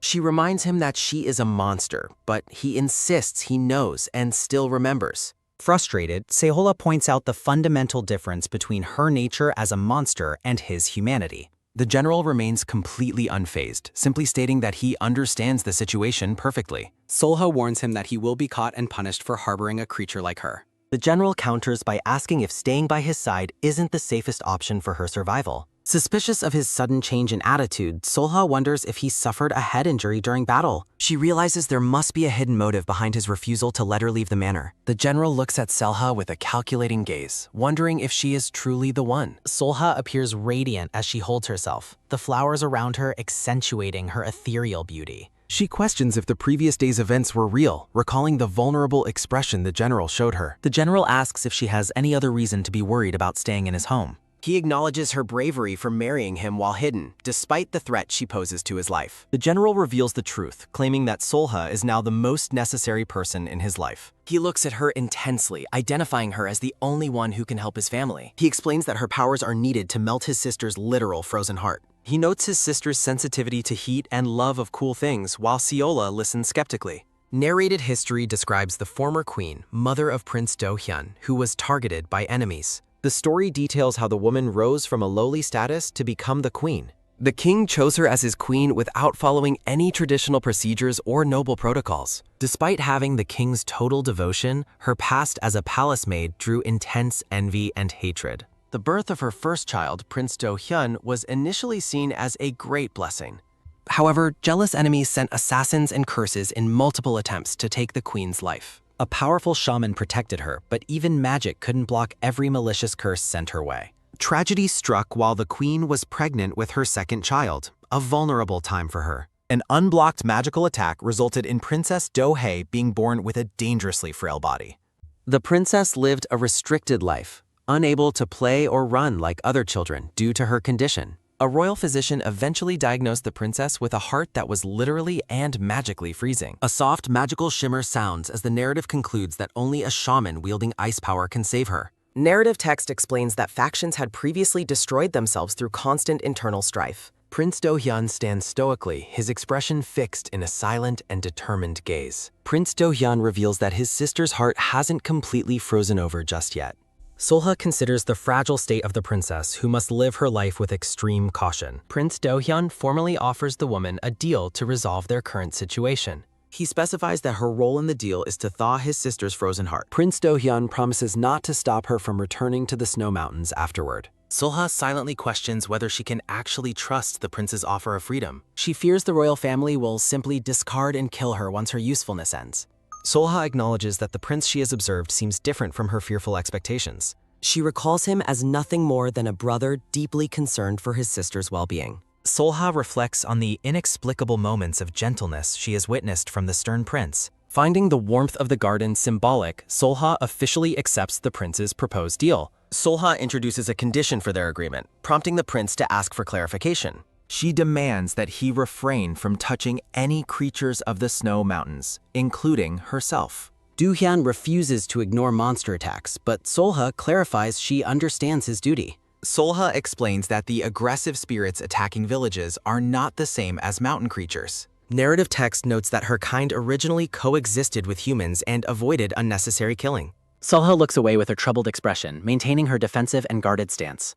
She insists that her kind would have continued their peaceful lives if humans hadn't intruded. Solha instructs him to leave spirits alone if they are peaceful, and the prince agrees.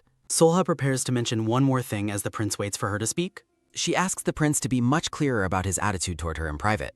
Solha clarifies she wants to know if he intends to treat her kindly or coldly. She huffs, declaring she will maintain her distance if he truly harbors a dislike for her. Do-hyun argues that she is misunderstanding his behavior while she remains skeptical and unconvinced. The pair stand together in the garden, the atmosphere between them shifting toward a tentative alliance. Do-hyun asks why she is questioning his harsh behavior during their short marriage. He explains he avoided her to dodge palace surveillance and admits his previous ignorance. Solha retorts that she only married him out of pity, causing the prince some frustration. Do-hyun yields to her anchor while privately noting how cunningly she has been acting. He realizes she was hiding her nature, while Seola regrets having to speak with him. Prince Do-hyun gazes at her with a softened expression, lost in his own thoughts. The two remain standing together, the earlier tension slowly replaced by a quiet, shared understanding. Do-hyun reminds her that she is still his wife and must hide her true identity. He agrees to the divorce once the princess is healed, and Solha accepts the terms. Solha reflects on the irony of being married to a man who famously slaughters her kind. She acknowledges the reality that her true nature is now fully exposed to her husband. Solha offers a bright, cheerful smile while stating she looks forward to working with him. Prince Do-hyun is visibly flustered by her sudden change in demeanor and radiant expression. He warns her not to get too close, and she jokingly attributes it to her coldness. Do-hyun denies her teasing claim while Solha suddenly shifts the topic to another matter. Solha asks the prince why he is unable to enter the palace to see his sister. Prince Do-hyun looks away, making excuses about lacking a proper reason to visit. Well, that's one way to avoid a family reunion. Solha mocks his lack of a concrete plan for saving lives while playfully spinning around. She offers her help once again, which leaves the prince feeling skeptical and questioning her. Solha glances back with a confident smile, clearly enjoying her newfound leverage over the prince. Prince Do-hyun sits quietly on the grass, smoking his pipe in the sanctuary he created. A view of the sky and roofline transitions the scene to their next strategic discussion. Do-hyun asks if she truly wants to greet the king, and Solha confirms it enthusiastically. Prince Do-hyun suggests there is no need for them to go all the way to Hanyang, but the headmaid dismisses his suggestion as nonsense. As a nervous sweat breaks out, the prince asks the headmaid if she is returning to the palace today, and she hesitantly confirms it. Solha offers a devious, knowing smile while planning her next calculated move. Radiant and glowing, Solha exudes an ethereal charm that captivates the room. Prince Do-hyun argues that Solha wearing herself out on a long trip would be difficult for everyone since her health is poor. He claims the local physicians are helpless and she needs to go to Hanyang for proper treatment, while Solha listens silently. A soft touch sounds as the prince takes Solha's hand and asks if it isn't his duty as a husband to care for her. A realization sounds as Solha looks impressed by the prince's sudden romantic performance. Solha acts frail, coughing as she tells the prince he is too kind to worry and shouldn't fret over a simple cold. The two white-haired maids listen with clear skepticism to the claim that she only has a simple cold. The prince proposes that he will greet the royal elders, get some medicine, and return immediately, asking if that is acceptable. A bright sparkle sounds from a massive chest overflowing with shimmering gold coins. A joyful squeal sounds as Seola hugs the prince's arm, thanking him once she understands that he is willing to use bribery. A calm sound follows as Solha celebrate being able to go to Hanyang by using bribery while the prince remains stoic. A series of squabbling poke sounds while Solha asks if that's all he has to say after her talking, but he questions her expectations. The prince warns her that the palace is more cautious about demons than the north and tells her to be careful in such a place. A suspicious sound marks the prince's worry over Seha's obvious behavior, but she reacts with shocked indignation at being called transparent. Solha huffs that she only got caught because she promised to protect him and suggests she should have let him be eaten. Doohyun claims he could have handled the situation without her help, and Solha dismisses him with a mocking, sarcastic agreement. A confused sound follows as Seola asks why he doesn't just help her himself if he is so worried about her being caught. Selha notes that in Hanyang it will just be the two of them and asks if he is truly on her side this time. A nervous shrug sounds as Solya adjusts her collar, feeling the shifting atmosphere. A hesitant sound accompanies the prince's blushing face as he avoids her intense gaze. An angry sound marks Solha's outrage when the prince remarks that she always acts as sly as a fox. Solha fumes as the prince admits he thought she was a mountain snow spirit rather than a cunning nine-tailed fox.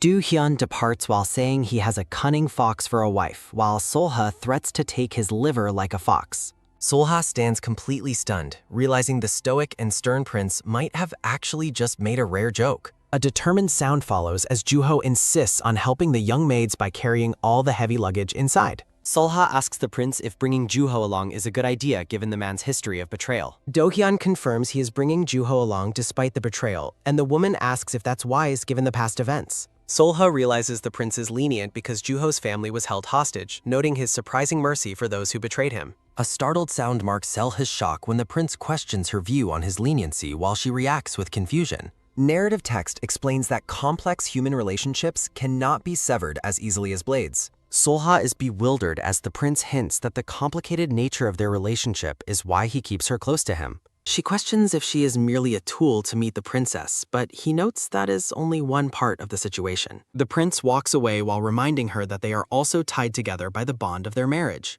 A gentle smile sounds as the prince suggests that if things go well, they could potentially live together for an entire lifetime. Solha remains frozen in silence, her wide eyes reflecting deep, internal emotional turmoil. Sol huffs and calls his words a joke, declaring that she won't fall for his charms a second time. The prince looks at her seriously and reminds her that the last time they spoke, he asked if she actually liked him. A thumping heart sounds as the prince explains he will think carefully about his answer and asks if he sounded like he was joking. Solha fumes with irritation at the prince's behavior while he remains seemingly oblivious to her growing anger and frustration. Juho and the maids cheerfully announce that they are all packed and that Juho helped with the luggage for the journey. The scene shifts to the roof as the group prepares to board the palanquin. Doohyun tells Juho that only they truly know the group's secret identities, and Juho respectfully confirms his understanding to the prince. Juho bows gratefully for the second chance he was given, while Solha offers a friendly and cheerful response to his gratitude. A soft movement sounds as Seolha boards the carriage, reflecting on the prince's wisdom. Solha watches from the carriage, resolving to be especially careful because of the palace's deep resentment toward her kind. Narrative text describes the palace as a place where humans will do anything selfishly. Solha focuses on her single goal of melting the frozen heart of the princess. Solha reflects on the eventual end of her pretend marriage if their current mission succeeds. Prince Dohyun maintains a calm and steady expression as they begin their journey. Solha ponders the weight of the prince's suggestion about spending a lifetime together. A quick rattle sounds as Seolha notes her first departure from the snowy mountains. Solha gazes at the wintry landscape, curious about the world beyond her snowy home. News of Prince Dohyun's arrival reaches the inner halls of the royal palace. An attendant informs the king of the prince's approach, questioning his next move. A soft sparkle sounds from the king's earring as he anticipates his cousin's return. The blonde-haired king smiles, eager to see how the prince has changed over time. Narrative text explains the king is the prince's cousin, having succeeded a short-lived line. The king's sharp gaze suggests a hidden complexity beneath his royal and composed title. The king is supported by 5 powerful sorcerers from elite elemental families. The sorcerers embody the destructive and creative forces of fire, water, and wind. 2 more sorcerers represent the domains of darkness and flowers among the elite families. A woman from the flowers family stands gracefully under a large red umbrella. These families are descendants of heavenly beings tasked with serving the first king. The influence of these 5 sorcerer families permeates every corner of the country. Despite their power, the king and the family heads view citizens as mere humans. Solha realizes the palace has no intention of peace, making discovery a fatal risk. A series of sharp pokes sounds as Seolha resolves to survive while being interrupted. Prince Do-hyun instructs Solha to disembark as she questions their specific location. The group arrives at the grand and imposing structure of the royal palace. Guards direct the crowd to enter in an orderly fashion at the palace gates. Solha notes with suspicion that they are not entering through the main gate. A shimmering hum sounds as Solha takes in the mystical atmosphere of the palace. Do-hyun sarcastically invites her to use the main gate alone if she feels insulted. The prince explains that avoiding attention is necessary for the success of their mission. He warns her that the palace is teeming with the king's informants and spies. A guard invites the prince inside as Seolha prepares for the scrutiny ahead. Solha senses a high concentration of spirit-detecting spells woven throughout the palace grounds. A magical sparkle sounds as Solha realizes the scent pouch is their only protection. As the group debates their next move, a sudden, joyful shout rings out. The crown prince appears, greeting his uncle with genuine warmth and excitement. Young Iryang explains he heard of his uncle's arrival and rushed to meet him. The boy expresses his regret for missing the wedding and offers his late congratulations. Do-hyun introduces Selha to the young prince, who greets her with polite enthusiasm. Solha is touched by the child's innocence and offers her own warm response. Narrative text identifies the cheerful young boy as Crown Prince Iryang, the future king. Solha thanks the crown prince for his welcome while noting his closeness to Do-hyun. Iryang happily declares that his uncle has always been very fond of him. The boy recounts his previous curious visits to the north under his father's permission. Do-hyun expresses his gratitude for the boy's kindness as he explains his visit. The crown prince eagerly asks if his uncle and Solha will stay for long. They prepare to see the king while he is occupied with the family heads. A servant's head appears, reminding the young prince that his study time has arrived. Iryang reacts with shock and dismay at the sudden interruption of his joyful reunion. The boy protests as Solha watches the difficult family dynamics play out before her. Solha connects the boy's visits to the strange commotions previously seen in her home. She marvels at the prince's mercy in leaving such a valuable hostage unharmed. Solha muses on the complicated web of hostages and family ties within the palace. Whispering attendants in the background comment on how long it has been since the visitor last came. Solha reflects that Hanyang and the north feel similar, except for one significant factor. A sizzling heat radiates as Solha realizes Hanyang is much hotter than the snowy mountains. A soft whisper sounds as Juho asks if Solha is okay, and she sighs about the oppressive heat. Selha wonders how people endure this weather, while Juho notes it isn't even a particularly hot day. Mumbling sounds follow as Solha wishes for a cooling spell while the maids walk behind her. A shimmering ripple flows as Seola senses a powerful, fluid presence nearby. Narrative text describes a flexible and free-flowing energy as a glowing blue circle forms on the floor. A fluttering breeze sounds as a woman in flowing blue robes moves with ethereal grace. Narrative text explains that her mesmerizing presence leaves everyone watching completely speechless. Magical sparkles swirl as a hand reaches toward a glowing light amidst a cloud-filled sky. Sulya watches in awe, her eyes wide as she realizes the identity of the person before her. A rustle sounds as the elegant woman in blue greets the group, identifying herself as Ryu Hwasan. A respectful bow follows as the crown prince admires her beauty and Ryu Hwasan thanks him. Iryang explains they are heading to see the king just as Prince Do-hyun's arrival is noted. Narrative text identifies the woman as Ryu Hwasan, the prestigious head of the water sorcerer family. A sharp gasp sounds from the rabbit-eared maid as flower petals swirl around her, detecting a spirit. Ryu Hwasan mentions the king's meeting but suggests they can greet him before it begins. Ryu Hwasan asks if they came to see the king, and Solha nervously confirms their arrival. Solya laughs awkwardly, explaining she thought it was proper to follow the local customs. Ryu Hwasan gestures for them to follow her, offering to guide the group inside. Ryu Hwasan asks if the crown prince is joining, and he eagerly questions if he is allowed. Ryu Hwasan agrees as Solha notes the composure of the water family head, thinking of their own history. Narrative text explains the ice family is a fallen house that only exists by name now. Solha believes she will be seen as a distant relative due to the remaining ties between water and ice. Solha wonders if the sorcerers have no interest in her family, noticing their lack of questions. A quick tap sounds as Do-hyun tells Solha to focus and not think about anything else. A sharp pinch sounds as Do-hyun snaps Solha back to reality, reminding her to focus on meeting the king. Solha suggests bowing and praising the king's grace to avoid his direct gaze, hoping for safety. Narrative text notes that the family heads are a different story as they approach the Grand Hall. Ryu Hwasan announces their arrival at the palace doors and asks the king for permission to enter. Celia gasps silently as she prepares to face the ruler and the powerful sorcerers within. A heavy thud sounds as the group enters the throne room, facing the king and the elite family heads. The king smiles and acknowledges Ruhasyan's arrival while his sharp gaze shifts toward the newcomers. The king notes the presence of the crown prince, who happily greets his father in return. A firm rustle sounds as Prince Do-hyun kneels respectfully and greets the king. The king welcomes Lord Do-hyun while Selha repeats the rehearsed phrase about his immeasurable grace. Solha maintains a stoic expression, reminding herself that the man before her is the country's ruler. A warm smile sounds as the king notes the joyous occasion of Prince Do-hyun's marriage. The king asks for the name of his spouse, and Solha politely introduces herself. A sudden startle sounds as the king commands Seolha to raise her head, expressing curiosity about her identity. The king questions if she is indeed the last of the ice family who cannot use magic. Celia remains frozen in the king's intense gaze, her face pale as she faces the inquiry. Selha nervously confirms the rumors of her lack of magic, commenting on how fast news travels. A small sigh sounds as Seola realizes her plan to claim magic use failed before starting. The king asks for confirmation that the ice family is a branch of the water family. A soft chuckle follows as Seola agrees they are relatives, relieved by the king's assumption. The king instructs Ryu-ha-san to take good care of the couple during their stay at the palace. A light giggle sounds as a woman notes it has been a long time since seeing Do-hyun. A playful hum sounds as Hwaran, head of the flower family, asks if the north is still spring-like.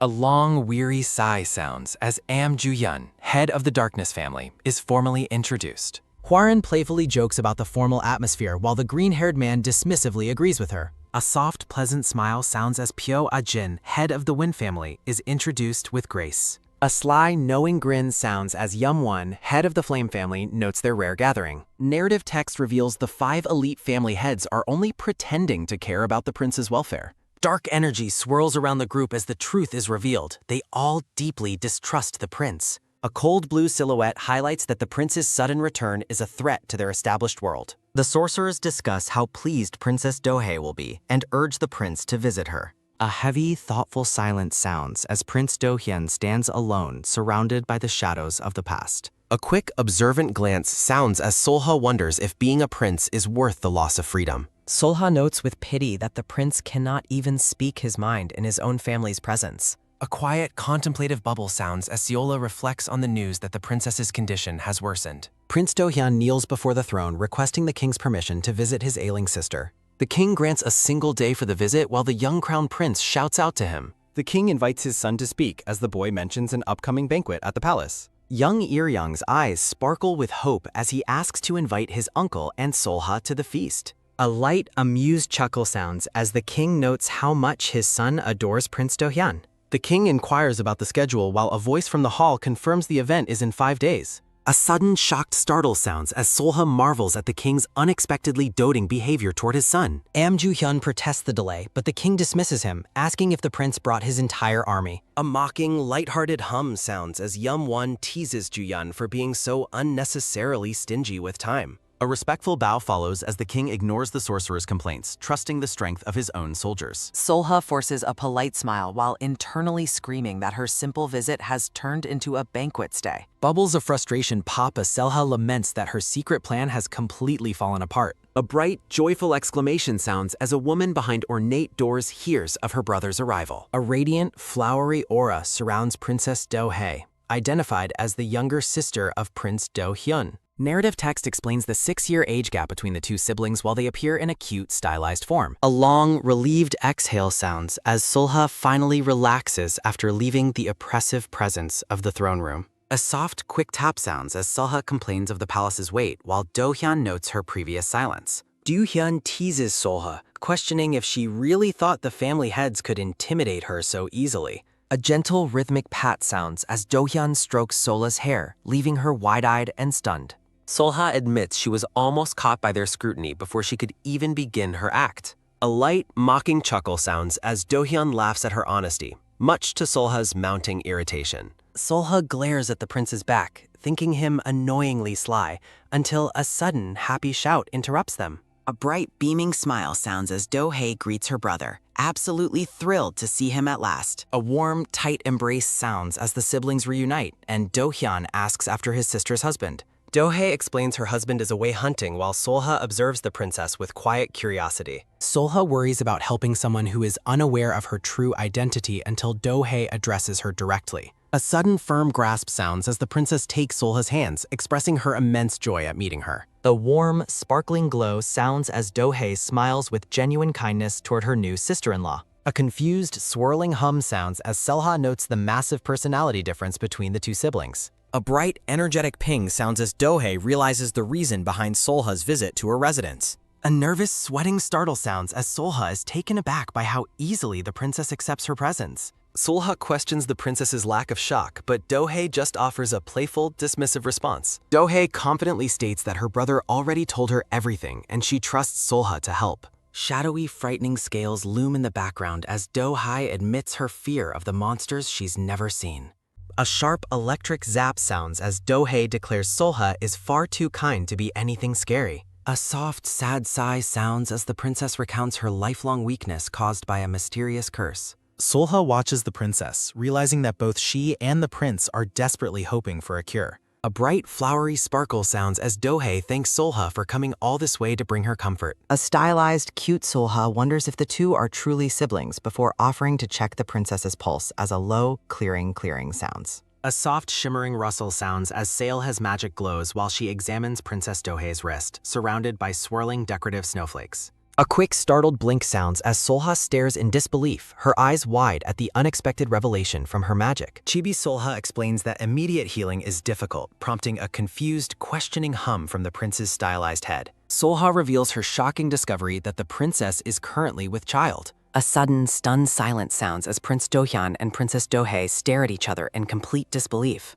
Solha confirms she feels two distinct heartbeats, questioning if the princess simply has two hearts while the blonde woman remains frozen in shock. A light, joyful laugh sounds as Do-hye glows with happiness, though Solha questions if her husband remains unaware of the news. Do-hye notes her husband's future surprise, while Do-hyun's stylized head questions why the ice around her heart cannot be melted. Narrative text explains that casting or lifting spells during pregnancy is restricted because it can dangerously affect the fetus. Solha observes that the princess's heart is slowly freezing, and Do-hye solemnly confirms the diagnosis. Solha explains she can only melt the ice gradually because attempting a complete cure would be life-threatening for both mother and child. A quiet, contemplative hum sounds as Solha worries if she will still be present at the palace by the time the child is born. Prince Do-hyun notes they must find a reason to extend their palace stay beyond the scheduled banquet to assist his sister. Solha agrees that staying longer won't be easy, her expression tense as she considers their difficult situation. A firm, rhythmic knock sounds at the door, and a voice grants permission for the visitor to enter the room. A maid enters the room to announce that the left minister has sent a messenger, leaving Princess Do-hye puzzled. The maid explains the minister's invitation for a meal, causing Solha and the prince to react with visible surprise. A merry, drunken chuckle sounds as Left Minister Kwon Hyun-suk praises the impressive quality of the food. A hearty, booming laugh sounds as the minister enjoys the lavish spread of food laid out before the group. A quick, rhythmic munch sounds as Seola eats, suspiciously wondering if the minister is already intoxicated and what his true intentions are. A cacophony of jolly laughter sounds throughout the room as Selha wonders if the gathering is merely an excuse for the minister to boast.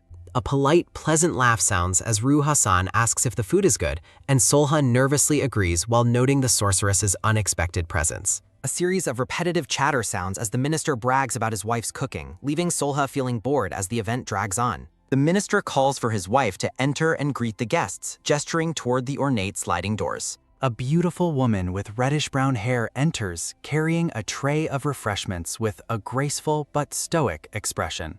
An awkward, judging hum sounds as the couple notes the wife's extreme youth and questions the minister's lack of shame. A respectful, quick rustle sounds as the minister leaves to fetch an orchid and his wife offers to bring more food. A knowing, pleasant chuckle sounds as a woman observes that the young lady of the house is remarkably hardworking. Narrative text explains that the young woman married the old minister to save her family's honor after a tragic fire killed them years ago. A soft rhythmic sip sounds as Ru Hassan mockingly claims she wouldn't marry him for any price, while another guest notes her mischievous nature. A quiet, persistent whispering sounds as Prince Do-hyun notes the endless gossip and Solha wonders what else to expect from such people. Solha agrees they should leave, her frustration boiling over in a series of tiny popping bubbles as they prepare to depart. Stylized heads converse as Solha requests to visit the restroom first and the prince tells her to go ahead. A sharp, observant glance sounds as Rihwa-san watches the couple leave, her eyes narrowing in silent contemplation. A long, weary sigh sounds as Solha stretches, complaining about the stuffy atmosphere and missing her home in the snowy mountains. Solha wanders the grounds, trying to navigate toward the restroom while worrying about how to stay at the palace longer. A sudden, sharp gasp sounds as Seola freezes in place, her eyes widening at an unexpected sight. Solha watches from behind a wall as the minister's young wife is held in a tight, secret embrace by another man. Stylized figures of Selha and the prince munch happily on meat with text noting their specific culinary preferences. A sudden, perked-up rustle sounds as Seola overhears that the lady of the state will attend tomorrow's national archery competition. A quick spinning turn sounds as Seola excitedly asks if they are indeed going to the competition tomorrow. Solha thinks she must get close to these noble ladies to gather information, and she eagerly asks to join them. A noble lady questions the plan, suggesting that Seolha should prioritize recovering from her long journey instead.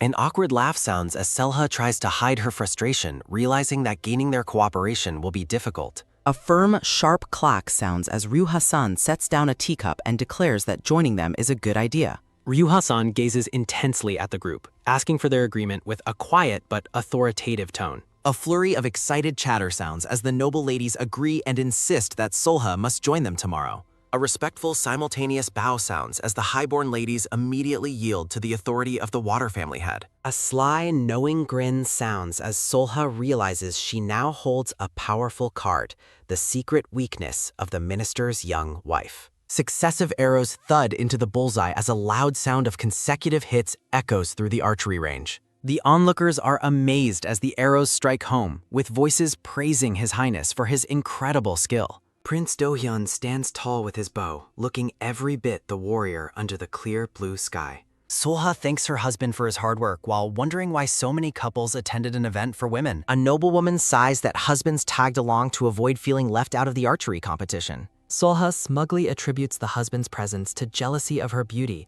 leaving Do-hyun's stylized head speechless. A sound of a steady stare punctuates the air as the couple exchanges a long, silent look. A noble lady requests privacy with Solha, while Do-hyun asks if they are proceeding with yesterday's plan. Solha casually mentions going hunting as a sharp drawing sound rings out while Do-hyun readies another arrow. The minister of the left boasts about his rare bow, crafted by a master from across the sea. A sudden, sharp bang sounds as the minister's bow snaps, causing an eruption of shocked gasps from the crowd. Solha calls the moment crazy while Do-hyun seizes the opening to lead them away from the startled minister. Do-hyun's stylized head claims he shot incorrectly as Solha takes Lady Jong aside for a private conversation. Solha leads the way to a secluded spot, asking Lady Jung if she witnessed the events of the previous day. Lady Jung nervously asks if Solha saw her yesterday and begs her not to tell the minister. Lady Jung explains she was simply dizzy and leaned on a wall, fearing the minister would misunderstand and be furious. Lady Jung looks down dejectedly as she admits the truth, her expression filled with quiet worry. Solha calmly assures the woman she knows an affair isn't happening, casting a gentle gaze toward her. Solha points to Lady Jung's ring, correctly guessing it belonged to one of her parents from before the fire. Solha admits she initially thought Lady Jung was relying on another man for survival after losing her family. Solha offers a knowing, playful smile while asking if the man in question is someone truly special. Narrative text reveals that Solha took the initiative to investigate Lady Jung's family history more deeply. A respectful bow sounds as a servant shares a rumor about a hidden son born to Lady Jung's family. Flashback images show Lady Jung's parents and the rumor of a half-brother born to a family slave. Solha studies a portrait of the man with the eye patch, wondering if he is Lady Jung's half-brother. Solha notes the man's burn scar, suspecting he is the sibling who miraculously survived the tragic fire. Solha deduces that Lady Jung brought her brother into the minister's house as a servant to protect him. Solha looks at the woman with a small, knowing smirk, asking if she has figured out the story. Lady Jung looks up with a trembling, fearful expression, asking if Solha intends to inform her husband. Lady Jung desperately pleads for silence, promising anything if Solha keeps the secret about her brother. A flashback shows the brother comforting a young Lady Jung, bringing the outside world to her through stories. Lady Jung insists she cannot lose her brother again after he barely survived the fire that took their parents. Solha tells Lady Jung she has misunderstood her intentions as the woman continues to beg for mercy. Solha asks why she would ever tell anyone, questioning what is so wrong with wanting to protect family. Solha admits she considered blackmailing her but decided against it after uncovering the minister's own corruption instead. A person reaches for a rabbit as text explains that shapeshifters Tochi and Jogi helped gather evidence. The investigation reveals the minister is siphoning funds as small animals thieve the secret ledgers from his desk. A light, airy chuckle sounds as Solha jokes that her beauty makes blackmail unnecessary for someone like her. Solha notes that Doyan is likely confronting the minister with the incriminating evidence at this very moment. A dull, heavy thud sounds as Do-hyun drops the ledger, warning the minister that his life is forfeit. The minister cringes and begs for forgiveness as Do-hyun agrees to use the man for his own ends. Do-hyun reminds the minister that his secret is known while thinking Lady Jung was wise not to resist. Prince Do-hyun walks away from the scene, having successfully secured the minister's absolute obedience. Internal monologue wonders if the monster Solha is truly fearless despite being targeted by everyone in the palace. A soft, quick slide sounds as Do-hyun ponders Seolha's strength while vowing to retaliate against those who sent assassins. A sudden, surprised gasp sounds as Solha tells Lady Jong she only wants one thing in return.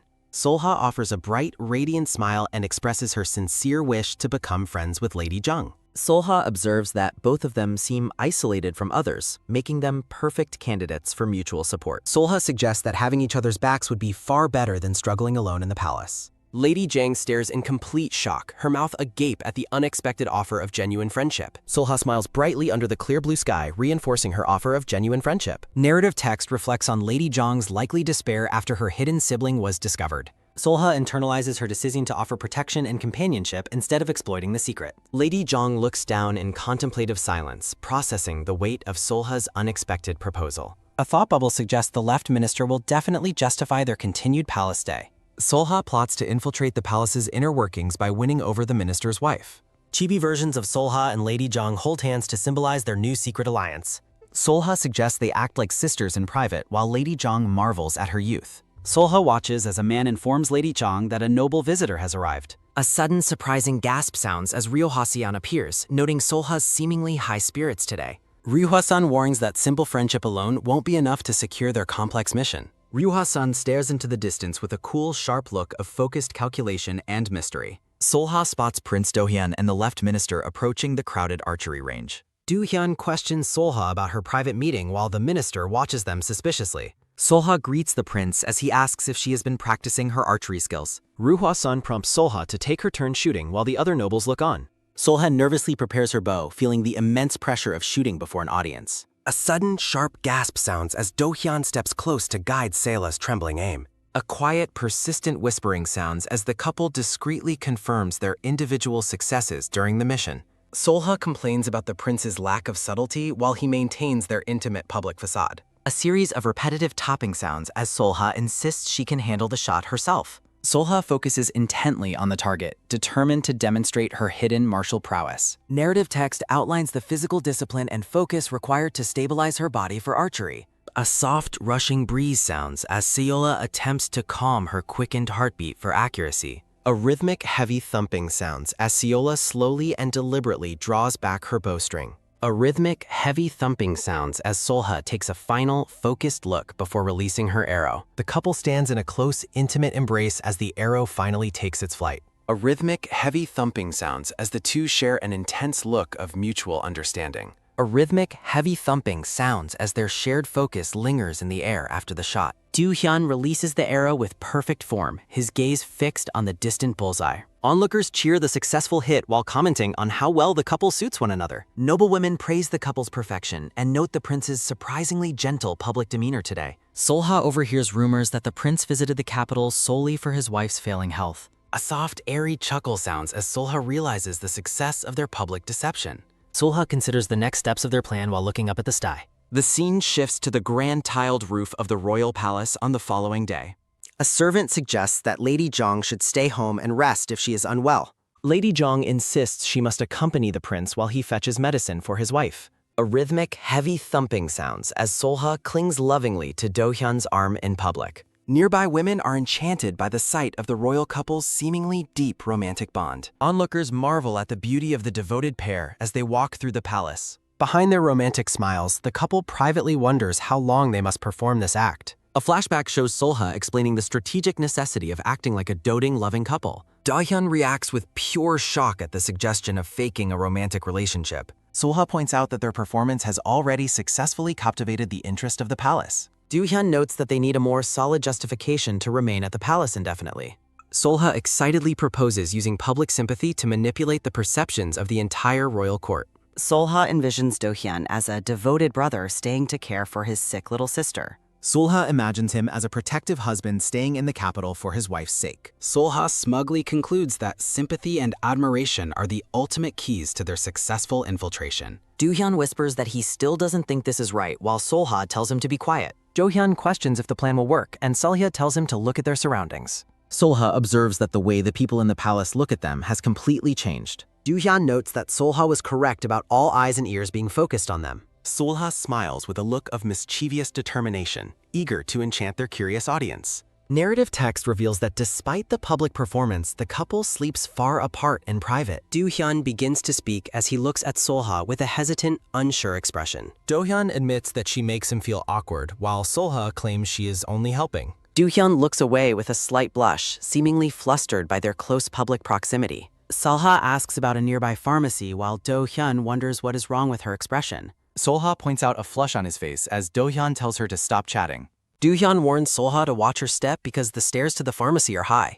Solha notes the pungent smell of herbs and wonders why the pharmacy is so quiet. Do-hyun notes the lack of ventilation as they walk through the rows of medicine shelves. Solha suddenly stops as she senses a presence hidden in the dark corners of the room. A sudden firm tap sounds as Do-hyun stops Solha, sensing something dangerous ahead. Solha's eyes widen as she realizes that whatever is lurking nearby is not a human being. A dark boar-like monster devours a corpse as narrative text confirms its inhuman nature. Solha explains that monsters only pursue instincts because they lack the rationality to think. Solha reasons that someone must have helped the beast enter the palace since it cannot hide its scent. Do-hyun notes the doctors were likely devoured and asks if he should handle the situation. Solha warns that a commotion would bring people running and cause trouble for their mission. A sudden sharp swipe sounds as the beast lunges toward the pair from the shadows. A sudden crackling fire sounds as a magic seal appears, questioning the uninvited guests. A sudden surprised gasp sounds as Yum-won appears through the flames, shocking the prince. Yum-won laughs and notes the couple's boldness for attempting to attack him first. A soft rushing puff sounds as Yum-won apologizes for the smoke while checking on them. Yum-won notes that they seem unfazed by monsters or corpses despite being from the north. Yum-won explains that he only came to the pharmacy to pick up medicine for himself. Yum-won says he has something important to discuss with the prince and his lady. Yum-won offers a knowing, sharp smile as he stands before the two intruders. Do-hyun repeats the word alliance as Yum-won explains they should be on the same side. Solha says the offer sounds strange, prompting Yum-won to ask what she means. Solha questions why a family of sorcerers wouldn't naturally be on the king's side already. Solha looks at the sorcerer with a contemplative, suspicious gaze during their tense conversation. Yum-won dismisses her concern, stating that former loyalties are now a thing of the past. Yum-won points to the monster as evidence that the palace has become dangerous and unstable. Yum-won reveals that the various sorcerer families have split into opposing factions. Yum-won understands they need time to consider and does not demand an immediate answer. Yum-won expresses his hope that they understand the urgent need for things to change. Yum-won jovially tells them he will handle the scene if they pretend to see nothing. Yum-won notes that Solha has a unique scent, causing her to react with surprise. Yum-won explains his sensitivity to smell and asks if she carries an incense pouch. Solha explains that her incense pouch contains rare flowers and was given to her as a gift. The couple walks away from the pharmacy as Do-hyun reflects on the growing situation. A soft, tired sigh sounds as Solha realizes the palace factions are more complex than expected. Solha asks if he intends to join the alliance, but Do-hyun expresses his disinterest. Do-hyun looks away with a cool expression, stating that he simply wants to be left alone. Narrative text reflects on Do-hyun's excessive lack of interest in the palace's internal politics. Do-hyun suggests asking Princess Do-hae about the matter since she might have more information. Princess Do-hae assumes Solha avoids political talk to spare her from any unnecessary burdens. She considers that any careless word spoken within the palace could be misconstrued as treason. Princess Do-hae gazes fondly at a small bird resting on the edge of the porch. Do-hee notes that talking to his sister-in-law should feel different, while Solha asks if she means her. Princess Do-hae looks at Solha with a warm gaze and admits she likes her quite a bit.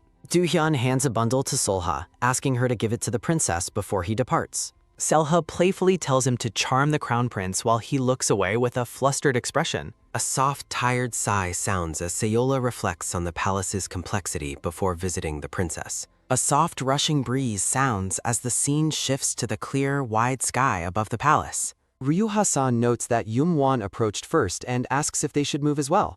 Ryuha-san suggests keeping a close eye on the situation until the upcoming banquet begins. Ryu-san looks away with a cool, calculating gaze while deciding how to handle the royal couple. Narrative text explains that an immortal becomes a monster after eating humans and can only be killed by fire. Princess Dohei stands in her garden and notes that the palace has changed significantly over time. She observes that while things were never stable, the biggest change involved the shamanic family heads. Solha calls it natural for families to seek their own interests, but Dohei notes shamanic families differ. Narrative text explains that the shamanic families were once solely devoted to protecting and serving the king. Narrative text reveals that divisions among the families grew over generations and have recently worsened. Solha mentions meeting Yum-won earlier, while narrative text identifies the Yum family as the Flame family. Narrative text explains that the sun god granted the first king power, making fire the strongest shamanic element. Narrative text reveals that Yum-won's father began leading the Flame family down a different political path. Princess Dohei explains that the shamanic families have now fractured into 3 distinct internal factions. She identifies the Water, Darkness, and Flower families as the only ones still supporting the royal family.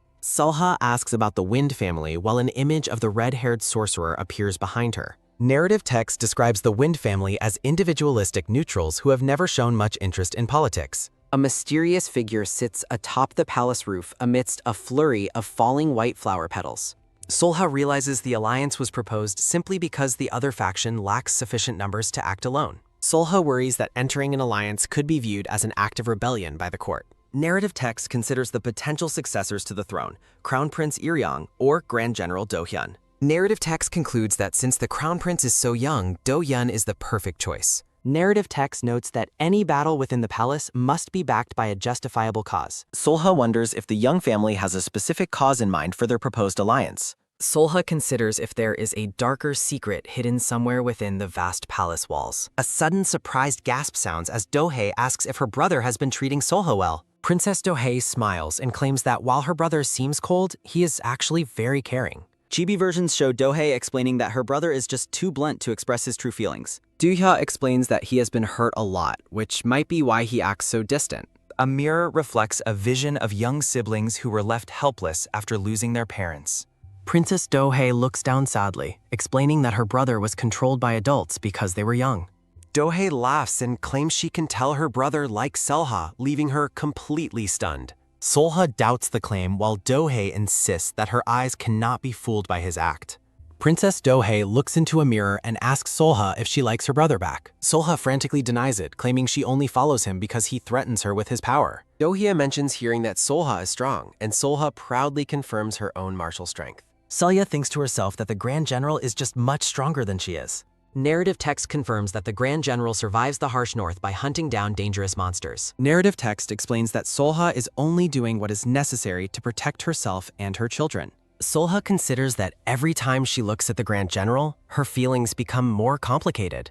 A bright divine light illuminates the Grand General as he stands in his heavy fur-lined travel cloak. A quiet, persistent whispering sounds as Sayola admits she no longer wants to resent him entirely. Solha tries to maintain her composure, reminding herself to distinguish between mere sympathy and actual love. Solha asks the princess to keep their discussion private as a man's voice calls from outside the room. Princess Dohei joyfully greets her husband, Ha-jio, who has come to find where she went.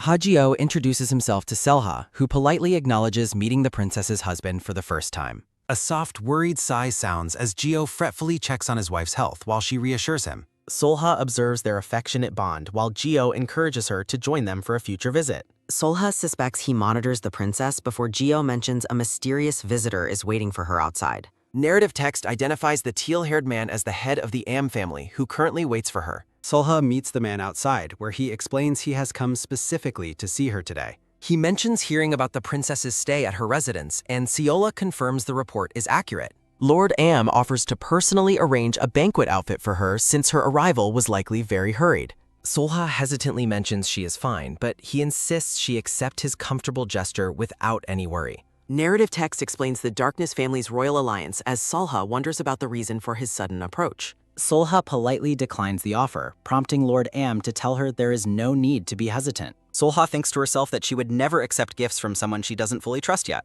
He says he will see her another time while the white-haired twins peek out from behind a wall. A soft, rhythmic hum sounds as Solha smiles at the twins, who stare back at her silently. The twins ask if she found a helper, and Solha admits she must find one immediately. Solha explains she cannot be looked down upon at the banquet and wonders where to find an artisan. Since the royal office is too close to the throne, Solha decides to find an outside source. Solha looks forward to seeing the size of the Hanyang market as she prepares to leave. Narrative text confirms Haji-O is the princess's childhood friend and her only ally within his family. The scene shifts to the next day as a companion asks if leaving the palace is truly safe. Solha, wearing glasses and a tan outfit, playfully tells her nervous companions to stay close. The twins mock her lack of direction, causing Seola to react with a flash of frustrated anger. Solha wonders about the princess's mention of the Mungju while wandering through the busy town streets. A memory flashes of the princess looking pained while mentioning that her brother also suffered similarly. A quiet, focused mumbling sounds as Seolha suspects the princess is hiding something important about the topic. Her companion asks about her market plans, but Solha finds the common goods lack the quality she needs. Solha searches for a maker, believing that the palace often ignores the greatness found in ordinary things. Someone suggests keeping a low profile, but Seolha focuses on a selection of finely crafted hair accessories. Solha reasons that becoming too important to be messed with is better than being ignored or unnoticed. She notes that being the Northern Lord's wife means she is naturally bound to attract everyone's attention. Chibi Solha excitedly plans to place a rush order while her companion wonders if it is even possible. A sudden booming shout sounds as Seola is startled by a merchant declaring everything is now useless. Solha overhears townspeople teasing a girl named Jidam about losing her money to some old cheats. A sudden, sharp snap sounds as Jidam angrily stands up and tells them to wait a moment. Jidam raises a finished garment and asks the crowd if anyone is interested in buying her work. A sudden, excited clamor sounds as the crowd rushes forward, desperate to buy Jidam's newest creation. Solha watches from a distance and is clearly impressed by the girl's obvious skill and popularity.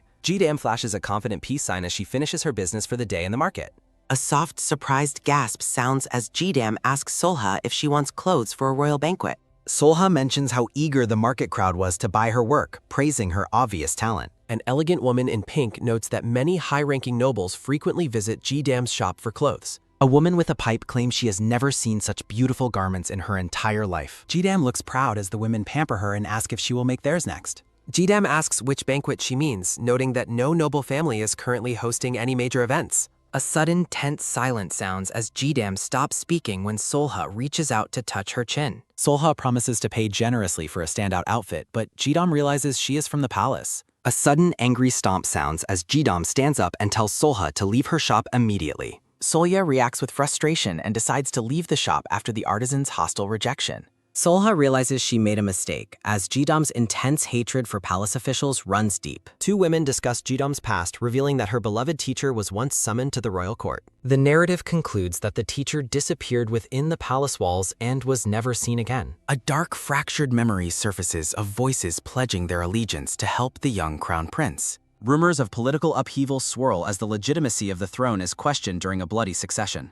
The young prince looks on with haunted eyes as he realizes his future is being decided by others. Amidst the chaos of the court, his only true desire is to remain by Princess Do-hae's side. A horrific vision of blood and fallen bodies underscores the high price of royal survival and power. The gravity of his situation becomes clear as the word treason is used to describe the failed rebellion. A sudden, sharp crack sounds as the weight of the accusations falls heavily upon those involved in the plot. With the conspirators purged, the fate of the young siblings hangs precariously in the balance. A powerful figure observes from the shadows, considering the future of the crown prince and the princess. Back in the present, a sudden, surprised gasp sounds as Do-hyun is pulled from his deep thoughts. Young Prince Iryong excitedly demonstrates his progress, crediting his uncle's training advice for his improved sword skills. Do-hyun praises the boy's dedication, while Iryong wonders if his progress is truly noticeable. Do-hyun encourages his nephew's future growth, while Iryong asks him to advocate for his stay in the palace. A soft rhythmic hum sounds as Iryong looks toward his uncle, hoping for a favorable response to his request. Iryong asks Do-hyun for his personal opinion on him remaining at court instead of returning home. Iryong joyfully imagines the fun they would have together if his uncle were always nearby. The young prince expresses his deep affection, telling Do-hyun how much he values their bond. Iryong's mood shifts as he notes his father's constant absence due to the heavy burdens of state.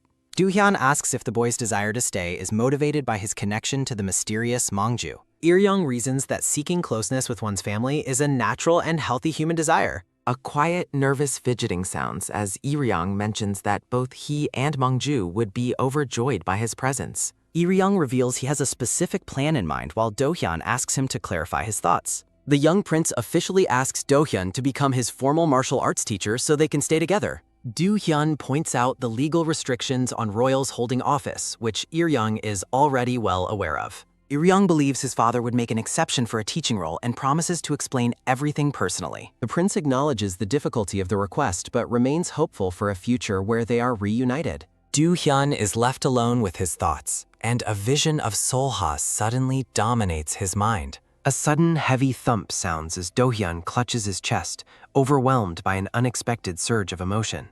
A sudden embarrassed flush sounds as Do-hyun hides his face, realizing he is thinking of someone he loves. Chibi Jidam clears her throat with a proud ahem sound, asserting her status as an 18-year-old artisan. As the sun sets, Do-hyun prepares to depart the palace grounds while Iryong thanks him for his time. Do-hyun meets Juho by the stables, confirming that their business at the palace for the day is finished. As they prepare to ride, Do-hyun's mind continues to drift back to the conversation about family and love. An elegant frame surrounds a memory of Solha, illustrating the profound impact she has had on his heart. A soft, confused sigh sounds as Do-hyun leans against his horse, questioning why she won't leave his thoughts. Do-hyun asks his companion if Solha is currently with the princess back at their residence. Juho reports that she left for the market earlier, prompting a look of concern from the Grand General. A sudden, sharp gasp sounds as Do-hyun realizes she went out into the city without proper protection. Juho mentions the children accompanied her, but Do-hyun worries they lack the strength to truly protect her.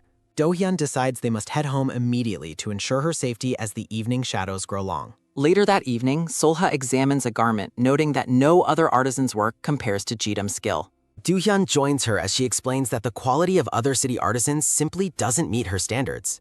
Do-hyun asks for confirmation about the dress's origin, while Solha highlights the artisan's incredible embroidery. A sudden, tense silence sounds as Do-hyun looks at her with a mix of frustration and worry. Solya complains about the artisan's master being missing, while Do-hyun asks again if she went out alone. A soft, rhythmic snoring sounds as Solha insists she had companions, but Do-hyun wishes she had taken Juho instead. Solha jokes that he is being dramatic, but Do-hyun asks if she is even listening to herself. Solha asks what she did wrong, while Do-hyun sighs and wonders how many times he has explained it. Do-hyun warns her that wandering alone is dangerous, especially since she is unfamiliar with the city of Hanyang. A sudden, sharp ack sounds as Solha pinches Do-hyun's cheek, reminding him that he also lacks local knowledge. Solha insists she went something else, worrying about the consequences if anyone discovered his true identity. Solha explains that she informed Juho before leaving, arguing that she didn't simply disappear without a word.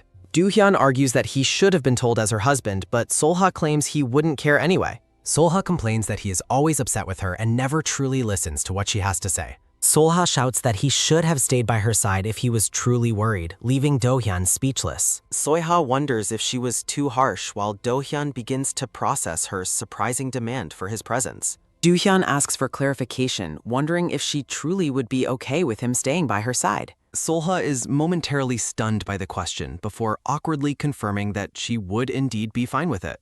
Do-hyun worries that his presence might bring unwanted attention, noting the social differences between the North and Hanyang. Chibi Solha questions if he is truly the prince while he reflects on the complexity of her character. A soft, tired whew sounds as Do-hyun drops the subject, leaving Solha curious about his unspoken thoughts. Solha playfully asks if he was worried she might die, prompting a moment of heavy silence from him. Solha notes that he is worrying for no reason as she gazes out into the room. Do-hyun remains silent, his intense gaze suggesting a deeper, unspoken concern for her well-being. A dark vision of a royal figure surfaces, hinting at a past filled with danger and hidden burdens. Do-hyun looks down somberly, silently hoping that she will eventually find a way to leave the palace safely. A quiet, focused mumble sounds as Jo-hyun whispers his wish for her to live a long and peaceful life. Solha notices the change in his expression, sensing a shift in the mood that she doesn't quite understand. Solha reminds him she has already lived longer than him, suggesting that's why he chose to marry her. A sudden rhythmic tok-tok sounds at the door as the pair realizes someone is approaching their room. A sudden sharp creak sounds as Princess Do-hye enters, announcing she has something important to share with them. Do-hye offers to leave if she's interrupting, but Do-hyun and Solha invite her to join them instead. Jo-hye explains she found an old outfit in her closet after seeing the clothes Solha brought from town. Soiha looks at the garment curiously, waiting for the princess to explain its significance. Do-hye points out that the embroidery on her childhood outfit is identical to the work Solha just purchased. Solha realizes the work likely came from the Royal Tailors Guild, wondering if the creator is Jidam's master. Do-hye suggests the master must be in the palace, but Do-hyun hesitates to agree with her theory. Do-hyun reveals the master passed away long ago, prompting Solha to reflect on the brevity of human life. The scene shifts to a memory of an artisan focused on their craft within the palace walls. A narrative box reveals that a poisoned needle was eventually discovered hidden within the king's formal clothing. Despite the artisan's desperate pleas of innocence, the evidence of their craftsmanship was used against them in court. The family was accused of treason and executed, leaving a legacy of blood and tragedy behind the palace gates. Solya stands alone in thought, processing the dark history behind the beautiful embroidery she admired in the market. Do-hyun suggests they break the news gently to the young artisans, while Do-hye worries for their safety. A soft, dismissive puff sounds as Solha assumes they will be fine, though Do-hye insists they were likely family. Solha calls it a night and bids the princess goodbye as a soft, rhythmic sliding sounds from the door. Do-hyun asks if she's returning to the market tomorrow and tentatively offers to accompany her on the trip. A sudden quiet swish sounds as Solha gives a vague answer, leaving Do-hyun to tease her about her indecision. A mysterious shadowy figure watches the palace balcony from the darkness, lurking unseen by the royal inhabitants. A sudden quiet swish sounds as the observer disappears into the night, leaving behind an ominous feeling of surveillance. A man in blue robes holds a fan inscribed with glowing magical circles and ancient sigils. The man concludes that the lady is hiding something important, seemingly pleased with the information he has uncovered. A sudden deep thump sounds as a massive glowing-eyed silhouette looms over the man and his magical fan. The man addresses an unseen servant behind the door, who promptly confirms their presence and readiness for orders. A sudden sharp clack and a soft flick sound as the man closes his fan and orders the capture of Jidam. The man issues a final, chilling command to bring the artisans in alive unless they choose to resist him. Hworin commands his subordinate to ensure the artisans are kept alive for questioning. A soft melodic humming sounds as Princess Do-hye strolls through the palace halls. A woman interrupts Hworin in the library, though he immediately demands she leave. She offers to catch Jidam, but Hworin mocks her history of repeated failures. The woman questions his obsession with an apprentice who shares no blood relation. Hworin explains that the target was the previous master's most talented and prized pupil. She teases him about the missing rebels, provoking his irritation at her constant mocking. A dark memory reveals the king's craftsmen secretly passed vital palace information to rebels. The craftsman remained silent despite torture, as his family had already perished from plague. Hworin explains the craftsman took his own life, leaving the rebels' trail cold. The woman gleefully imagines catching the rebels through Jidam while Hworin remains skeptical. He flatly rejects her offer to lead the hunt, ordering her to stay away. Hworin confirms his shamans are already moving to discreetly apprehend the young artisans. Back at the workshop, an associate invites Jidam to join the evening's festivities. Jidam declines the invitation, insisting she must finish her pending commissions for the Gisangs. A soft, tired ah sounds as Jidam considers adjusting the placement of her embroidery. She meticulously plans her work, focusing on completing Madame Seo's garment and the Gisang outfits. A sudden, sharp momchit sounds as Jidam pauses, lost in a sudden, poignant memory. A soft, rhythmic suak sounds as Jidam remembers her master teaching her to sew. Her master recalls how her eyes sparkled upon seeing her very first fine garment. A soft, bright bangut sounds as her master boasts about being the finest teacher. Young Jidam complains about his upcoming departure, fearing he won't teach her anything more. He promises to return as a legendary artisan while she begs him to come home. Jidam boldly vows to surpass his skills during his absence, making him laugh. Her master's final words echo, calling her his only true apprentice and successor. In the present, Jidam stands alone in the quiet workshop, looking solemn. Jidam whispers a sorrowful reminder of the promise her master failed to keep. A sudden sharp clatter sounds as Jidam turns, demanding to know who has entered. A man in a shaman's garb stands at the entrance, searching for Jidam. A soft, magical Suolruk sounds as he prepares a glowing fan, ignoring her warnings. A massive explosive boom sounds as the shaman destroys the room, sending Jidam screaming. A sudden, heavy kwang sounds as Jidam is thrown back, cursing the violent intruder. A sudden, frantic bak sounds as Jidam flees, heading toward the safety of the hill. A sudden, frantic Dugan sounds as Jidam hesitates, fearing for her master's precious belongings. Panic overtakes her as she wonders if she should risk her life to go back. Seolha suddenly appears from the shadows, greeting the terrified girl with a calm smile. Jidam is stunned to find Seolha and the Grand General waiting in the dark woods. A sudden, sharp chwarak sounds as the shaman arrives, realizing the girl has protectors. Seolha mocks the shaman for following them, wondering if he is truly after Jidam. Do-hyun expresses concern about her safety, questioning if she can truly face a shaman. A sudden metallic srung sounds as Do-hyun draws his blade to block their escape. Seolha laughs off his worry, insisting she can handle the situation since nobody is watching. A sudden, earth-shaking boom sounds as a massive glacier erupts, leaving Jidam gasping in shock. Jidam asks if Seolha is also a shaman, but Seolha playfully avoids giving her an answer. Seolha notes the complexity of their shared situation, leaving the young artisan thoroughly confused. Seolha bluntly informs Jidam that her master was executed by the state for treason. Jidam is paralyzed by shock, unable to believe the horrific truth about her beloved mentor. Back at the palace, the princess questions if being so blunt was the right choice. Seolha worries that Jidam may not resent the palace or demand impossible favors. Do-hyun somberly agrees, noting that hiding heavy secrets only leads to deeper tragedy.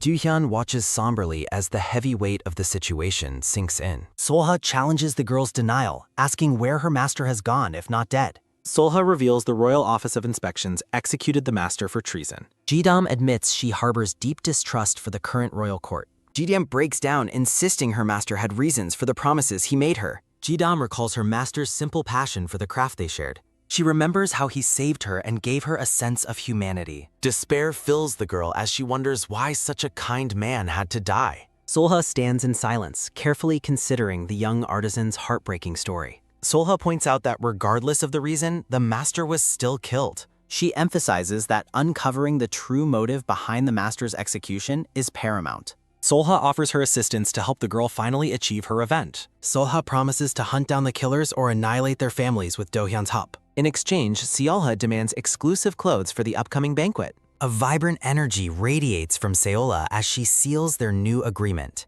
A sudden, sharp clack sounds as Do-hyun offers her a chance to refuse. A sudden, heavy crack sounds as Do-hyun's intimidating presence causes Jidam to panic. Do-hyun questions his own expression after Jidam suddenly fainted from the sheer pressure. Seolha notices a new presence and asks Jidam if she knows the observer. Jidam stammers, clearly overwhelmed by the sudden appearance of the white-haired man.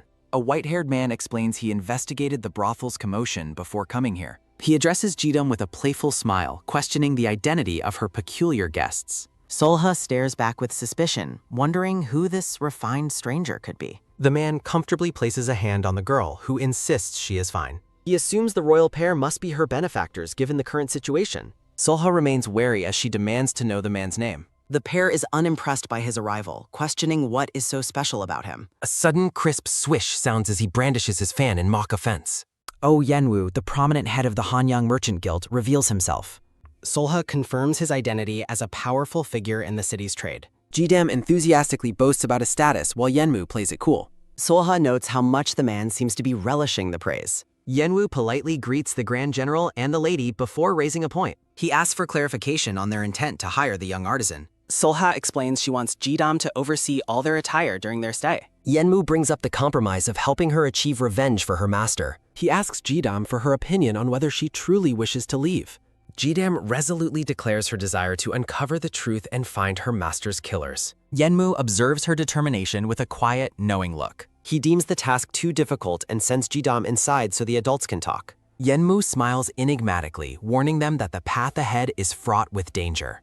He explains that losing such a talented artisan to the palace is bad for business. Chibi Yenwoo cheekily notes that hiring her will come at a very steep price. Seolha realizes the negotiation has shifted entirely toward a matter of coin. He points out that canceling her existing year-long commissions will be extremely expensive. Seolha sees through his friendly facade, recognizing the cunning merchant beneath. She realizes that simple threats will never work on someone with his connections. Yenwoo leans in with a sly look, wondering if they have a better offer. Solha proposes making his guild the exclusive provider for all their banquet items. She extends the offer to include everything from fabrics to everyday accessories.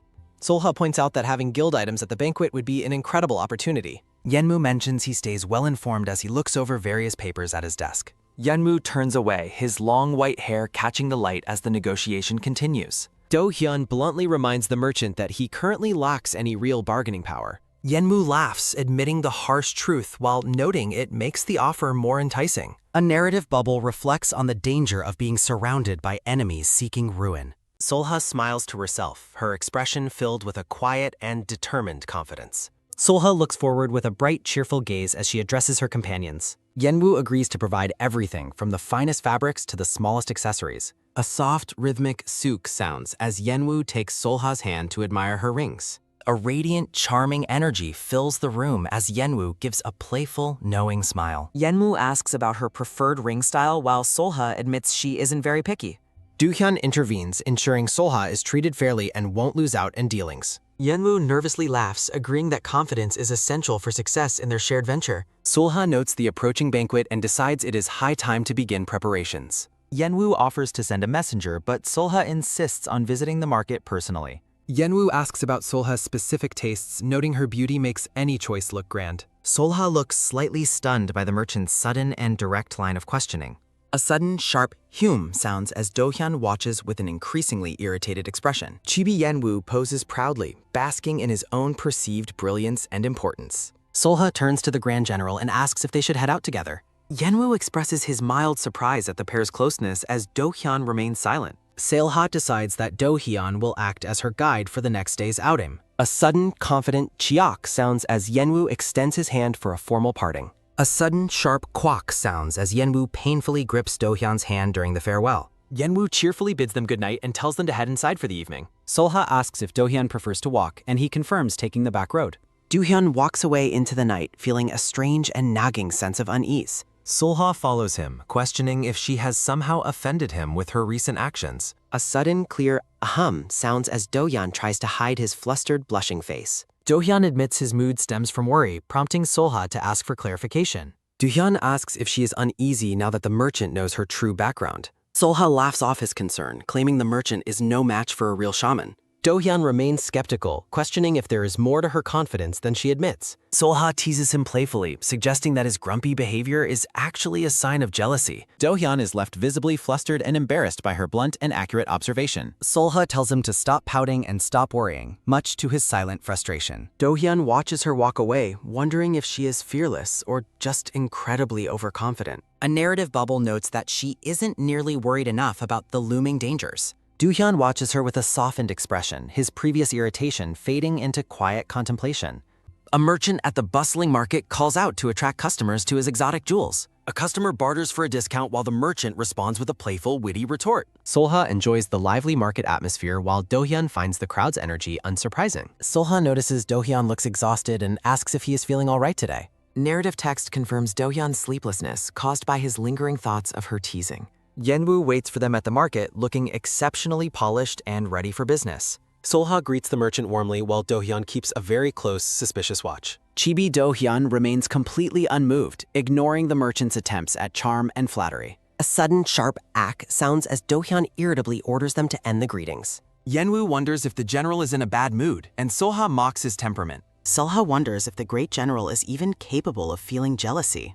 Amidst golden flowers, a voice notes selecting the perfect pieces for her. Yenwu's golden eyes gleam with a self-assured, charismatic smile. Solha notices Yenmu's carefree attitude is the exact opposite of Do-hyun's. Solha stands ready as preparations for their measurements finally begin.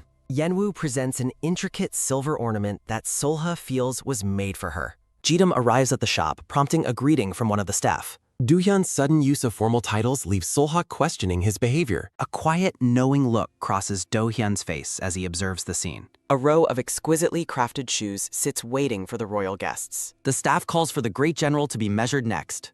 Exhausted from the meticulous process, Seola collapses onto a nearby bench. An employee interrupts to ask for a moment of Yenwu's time. Yenwu excuses himself to inspect a shipment of newly arrived fabric. Solha watches Yenwu, wondering how he built such a massive empire so young. An employee asks Soya if she finds their young master impressive. The woman explains that Yenmu built his entire trading company from nothing. Solha is surprised to learn that Yenmu's background remains a total mystery. A vision shows Yenwu suddenly appearing in Hanyang to establish a shop.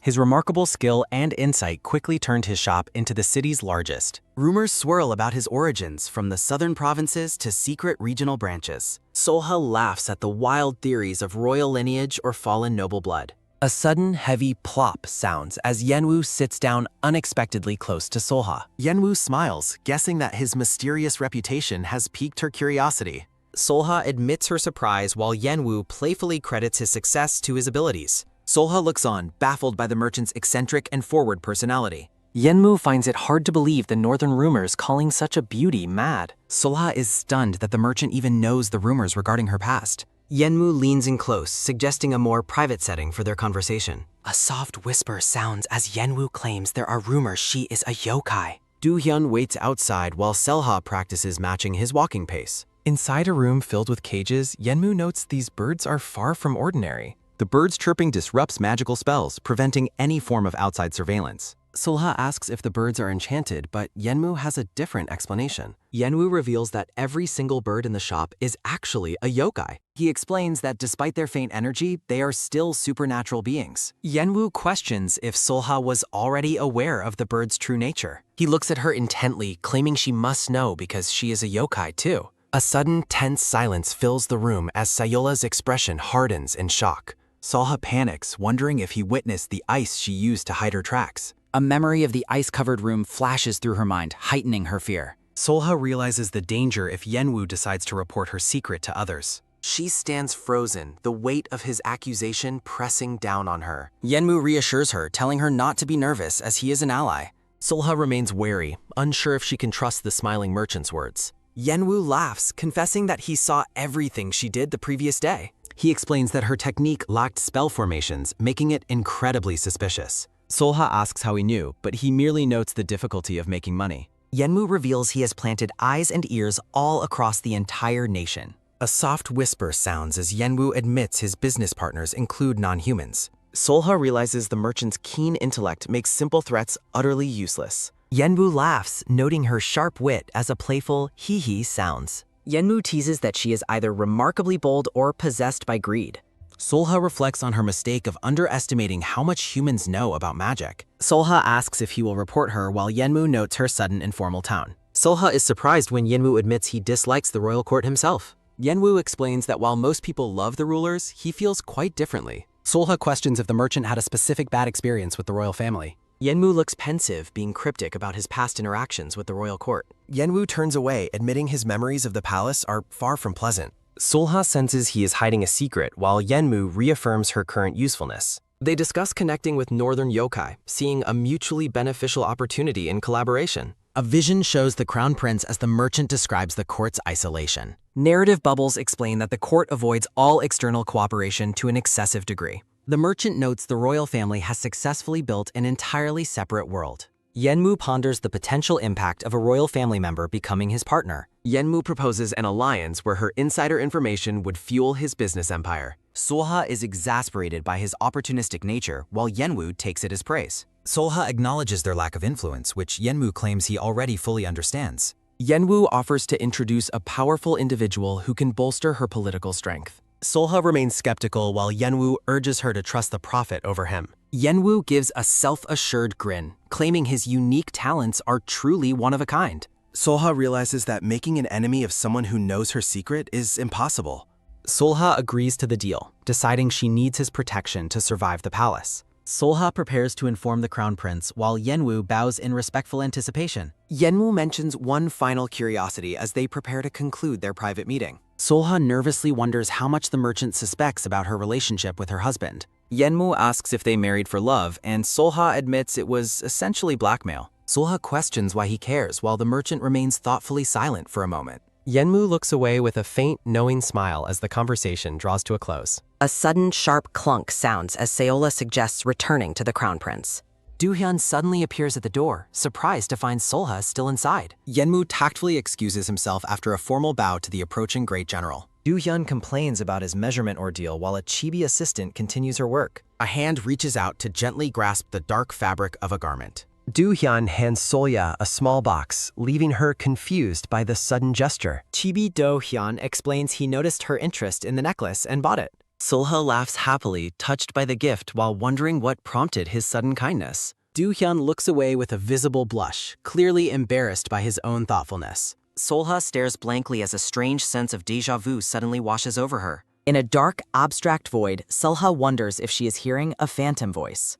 A glitched vision of a man presents a gift, claiming it suits her perfectly. Solha realizes the unstable scenes she is witnessing are not actually her own memories. A distorted figure in traditional robes stands before her as a voice whispers, "Beautiful." Solha snaps awake with a start as Do-hyun's frantic shouting echoes through her. Do-hyun catches her as she stumbles, his face filled with genuine, deep concern. Do-hyun holds her securely as she struggles to regain her composure after the vision. Solha laughs weakly, blaming the heat for her sudden fainting spell and seeking help. Do-hyun carefully helps her to her feet, warning her to be more cautious. Solha looks away pensively, deeply troubled by the foreign memories that just invaded her. Do-hyun urges her to speak up immediately if she begins to feel unwell again. Solha wonders if his intense concern stems from his experiences with a sick younger sibling. Do-hyun holds Solha close, his eyes wide with a look of genuine, deep-seated worry. Jidam calls out to them, questioning where they were and what they are doing out there. They decide to head to her place to inspect fabrics after the measurements are finally finished. Solha resolves to remain extremely cautious regarding her recent hallucinations or potential magical curses. Solha asks Jidam if she possesses any personal information or background regarding the merchant, Yenwoo. Jidam admits she knows nothing about him as she helps Solha change her garments. Solha is troubled by her lack of knowledge despite the many wild rumors surrounding him.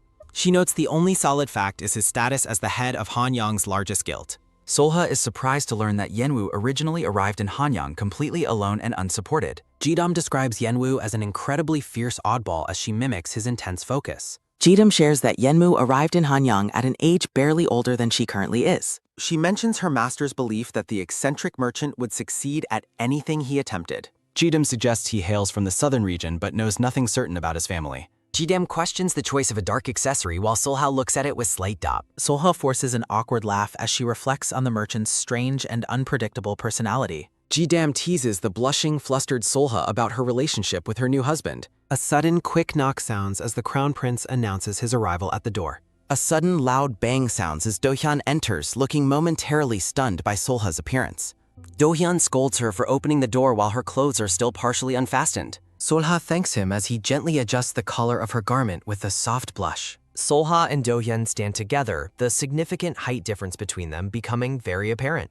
A sudden soft rush of wind sounds as Yenwoo greets her with a charming smile. Solha reprimands Yenwoo for acting on his own without consulting the prince first. Do-hyun is served tea while being warned about the potential dangers lurking outside the palace. Yenwoo explains that the willow tree protects the residents from external curses and prying eyes. Solha is shocked to realize the tree effectively blocks the palace's ability to monitor their movements. Yenwoo notes the tree is rare enough that most people would never recognize its magical properties.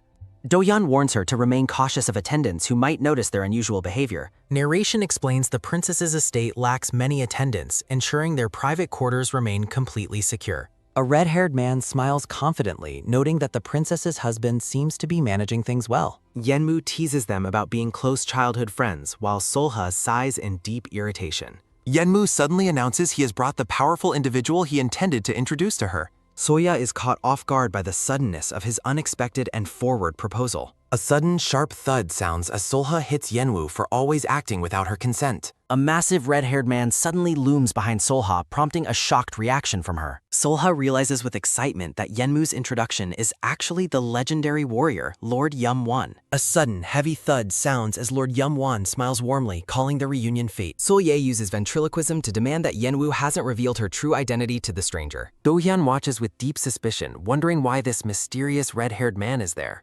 Yenwoo and Lord Yum-won laugh heartily as they explain the story of how they met.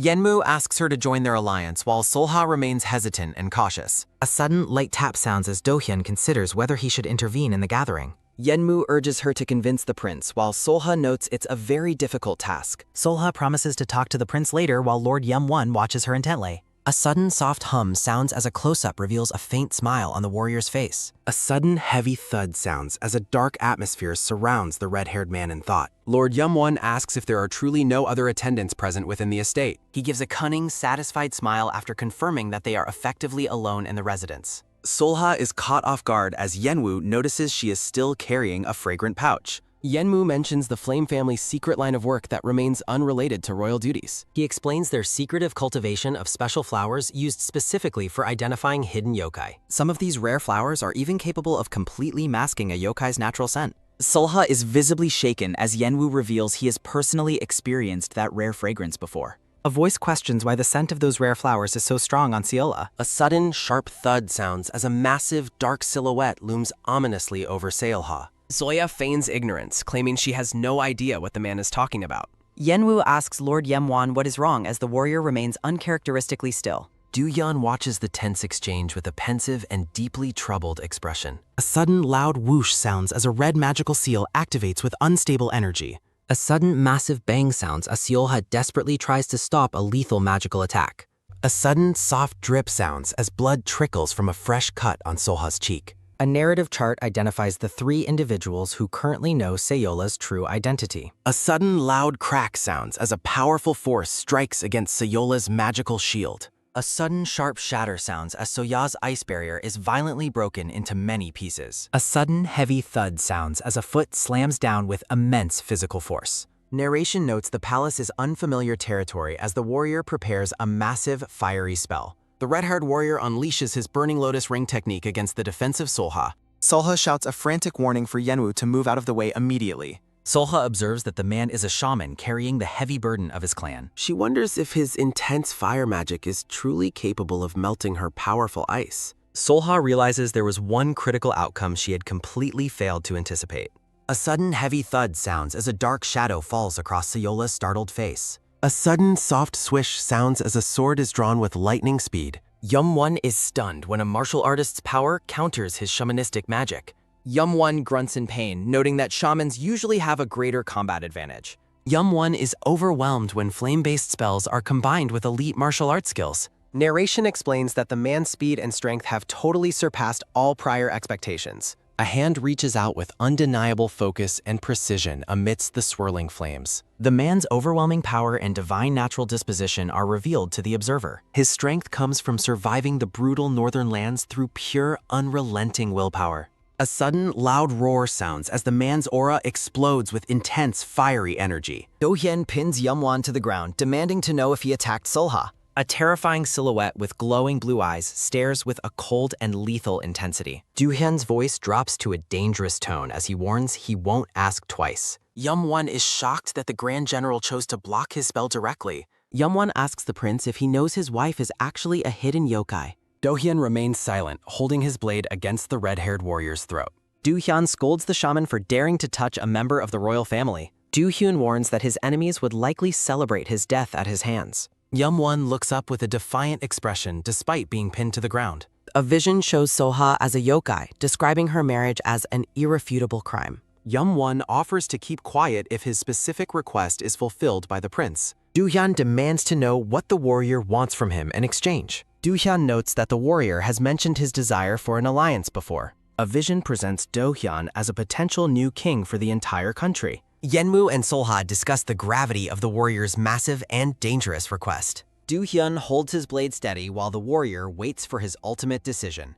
Solya is horrified as she realizes the warrior is actually proposing a political coup. Do-Hyun reflects on his long-held desire to avoid political entanglements in favor of a quiet life. A haunting vision depicts his desperate struggle to survive amidst a sea of grasping dark shadows. Solha suddenly shouts her own acceptance of the warrior's proposal, desperate to shield Do-Hyun. Do-Hyun stands firmly over the defeated warrior, demanding he uphold his end of the bargain. The prince issues a chilling warning regarding any future threats to his wife's safety. A sudden soft rush of wind sounds as Do-Hyun's aura darkens with a lethal promise of retribution. Yumwon bows low, formally pledging that he will not fail to meet the prince's expectations. Solha asks Yenwu to confirm their privacy, receiving assurance that all sound and sight are fully concealed. Feeling utterly exhausted by the ordeal, Seola dismisses the group so she can finally find some rest. Solha reflects on the immense loneliness she endured while living through a period of frozen time. She remembers walking a solitary path while surrounded by those who only sought to use her.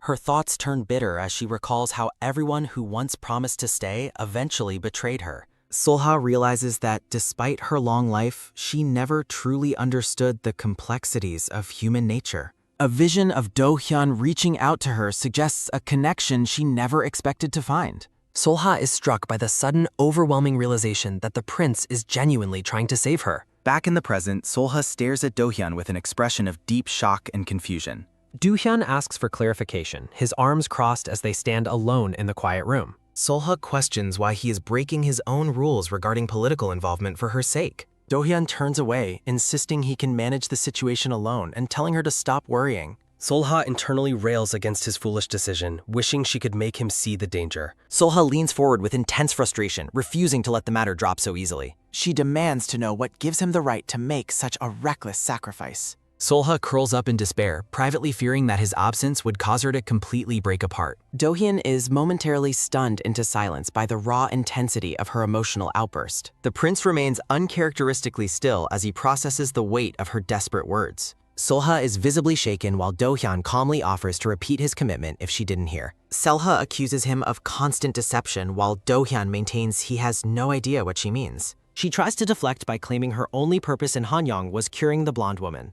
Solha resolves to return home, hoping to end the complications their relationship has caused. A sudden soft swish sounds as Do-hyun reaches out to gently touch the cut on her cheek. Do-hyun questions if she truly believes the hollow excuses she is using to push him away. He tells her he won't force her to stay, yet his gaze remains fixed and unwavering on her. The prince looks her directly in the eyes, affirming that his desire to protect her is entirely sincere. Do-hyun stands close to her, admitting he is still trying to define the feelings driving his actions. Solha is left breathless and speechless by his sudden, earnest display of vulnerability. Do-hyun explains that he refuses to give her an answer based on feelings he hasn't fully mastered. A sudden soft hum sounds as Do-hyun takes his leave, reminding her to heal her wounds. Solha watches him go, grumbling to herself about how incredibly annoying he can be. A sudden, sharp gasp sounds as Solha blushes furiously, unable to handle the prince's unexpected sincerity. A chibi version of Solha panics as her fox ears and tail pop out in her flustered state. A sudden, light tap sounds as Yumwon peeks into the room, startling the flustered Solha. The red-haired warrior offers a formal apology for his aggressive behavior during their first meeting. He explains that while he bears no personal ill will, a yokai's proximity to royalty is a grave matter. Yumwon notes her ability to hide her scent, admitting he attacked to confirm his suspicions. He acknowledges that yokai are current enemies of the state, justifying his initial hostile response. Yumwon explains that the prince only spared him because of the promise they made to one another. Solha listens in silence, her expression unreadable as the warrior continues his explanation.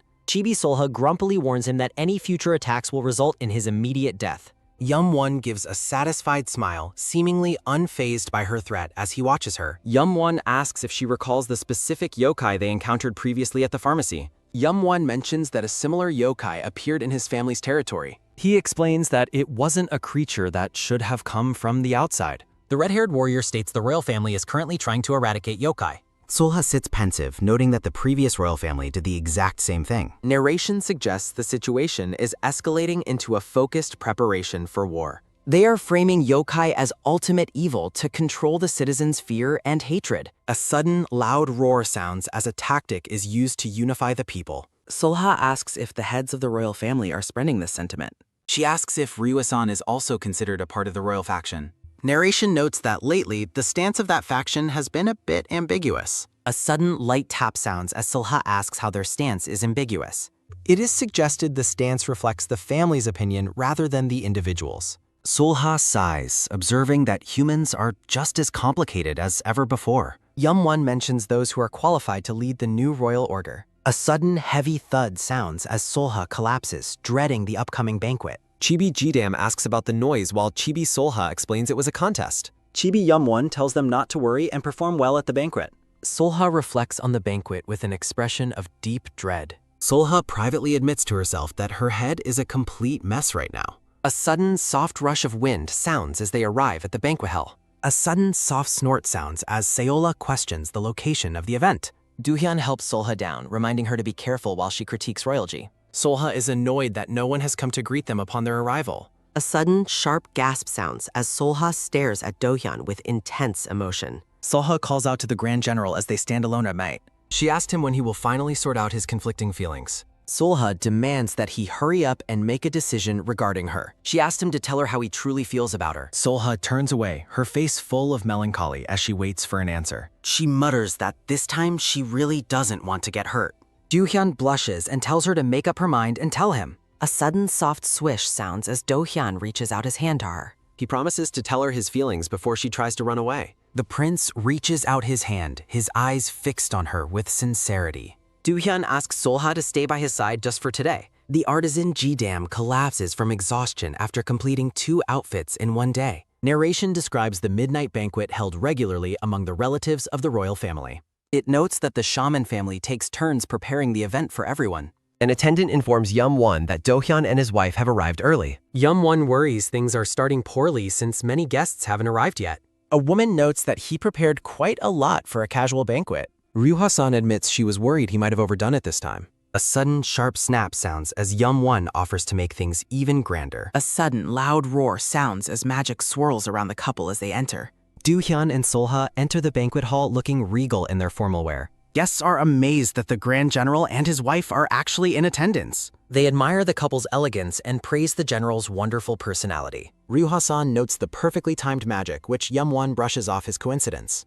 Yum-won leaves to greet them while the woman says she'll see them later. Solha walks through the hall with a pensive and slightly guarded expression. Teal-haired Ryuha-san stands behind a cheerful chibi Solha amidst a floral background. Ryuha-san confirms her prior thoughts as she stands with Solha and Pyo Ajin. Chibi Solha questions Yum-won's efforts and asks about Ryuha-san's role in the family. Yum-won awkwardly greets the couple, prompting Solha to note his earlier lack of courtesy. Ryuha-san looks away thoughtfully as the silver-haired Pyo Ajin calls out to her. Pyo Ajin enthusiastically embraces Ryuha-san, calling her by name with a bright smile. Ryuha-san requests formal titles, while Pyo Ajin praises the beauty and handsomeness of the royals. A sudden heavy thud sounds as the group turns toward a grand entrance. Doohyun, Solha, and Yum-won stand frozen as another thud echoes through the hall. Solha stares ahead with wide eyes visibly struck by the arrival of the newcomers. The queen and her consort enter, looking magnificent in their ornate royal attire. Realizing the queen has arrived, the group immediately bows low in a formal greeting.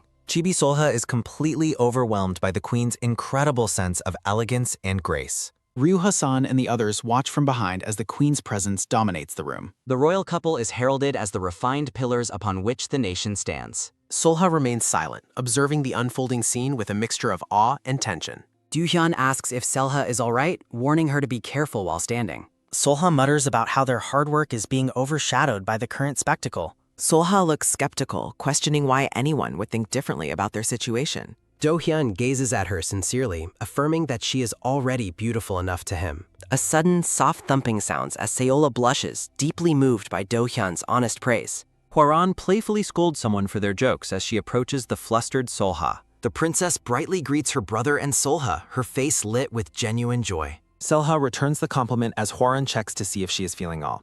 Hwaran introduces her husband, who offers a formal and respectful greeting to the group. A chibi version of the husband expresses his intense excitement at finally meeting Dohyun. Doohyun and Solha react with polite confusion to the man's overwhelming display of respect. Hwaran whispers that her husband is peculiar but has always deeply respected the Grand General. The princess mentions that Yum-won informed her about the complications they are facing.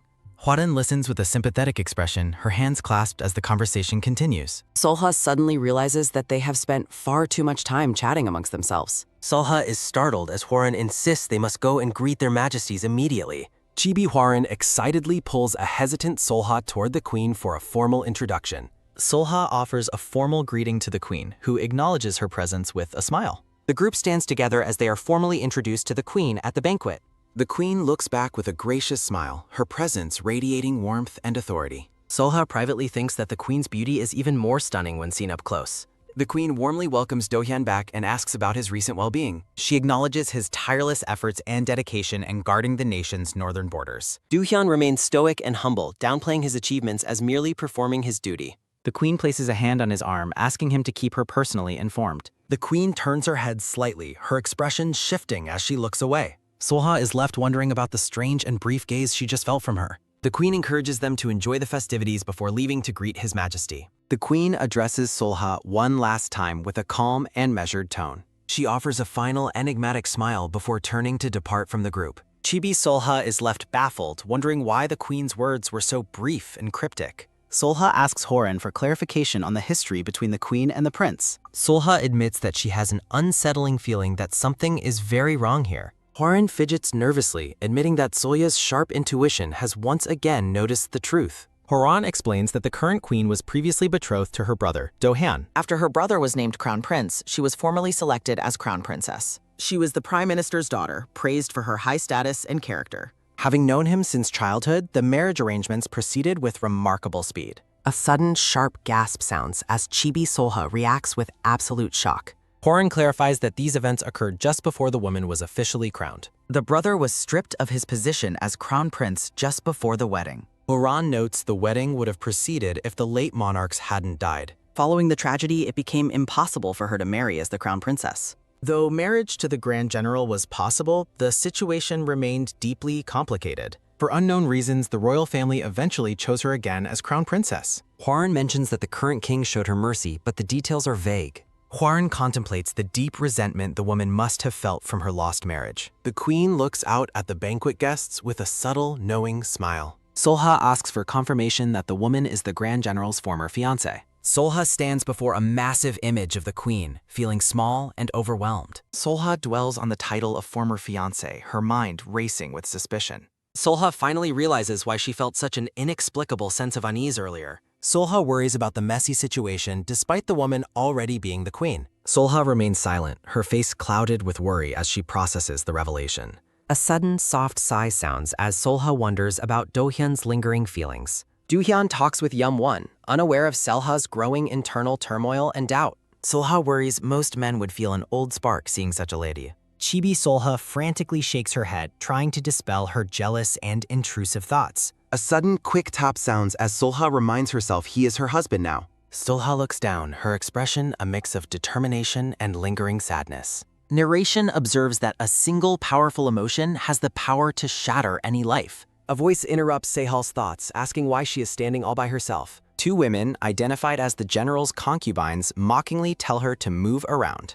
They mock the north, claiming the frozen ponds prevent them from holding elegant banquets. Solha silently critiques their lack of manners while the women continue to laugh mockingly. Chibi Solha watches the Ilpe dancers, admitting they are truly quite beautiful performers. The women continue their mockery, making snide remarks about the difficulty of northern embroidery. Solya glares at them, demanding to know what they find so incredibly amusing.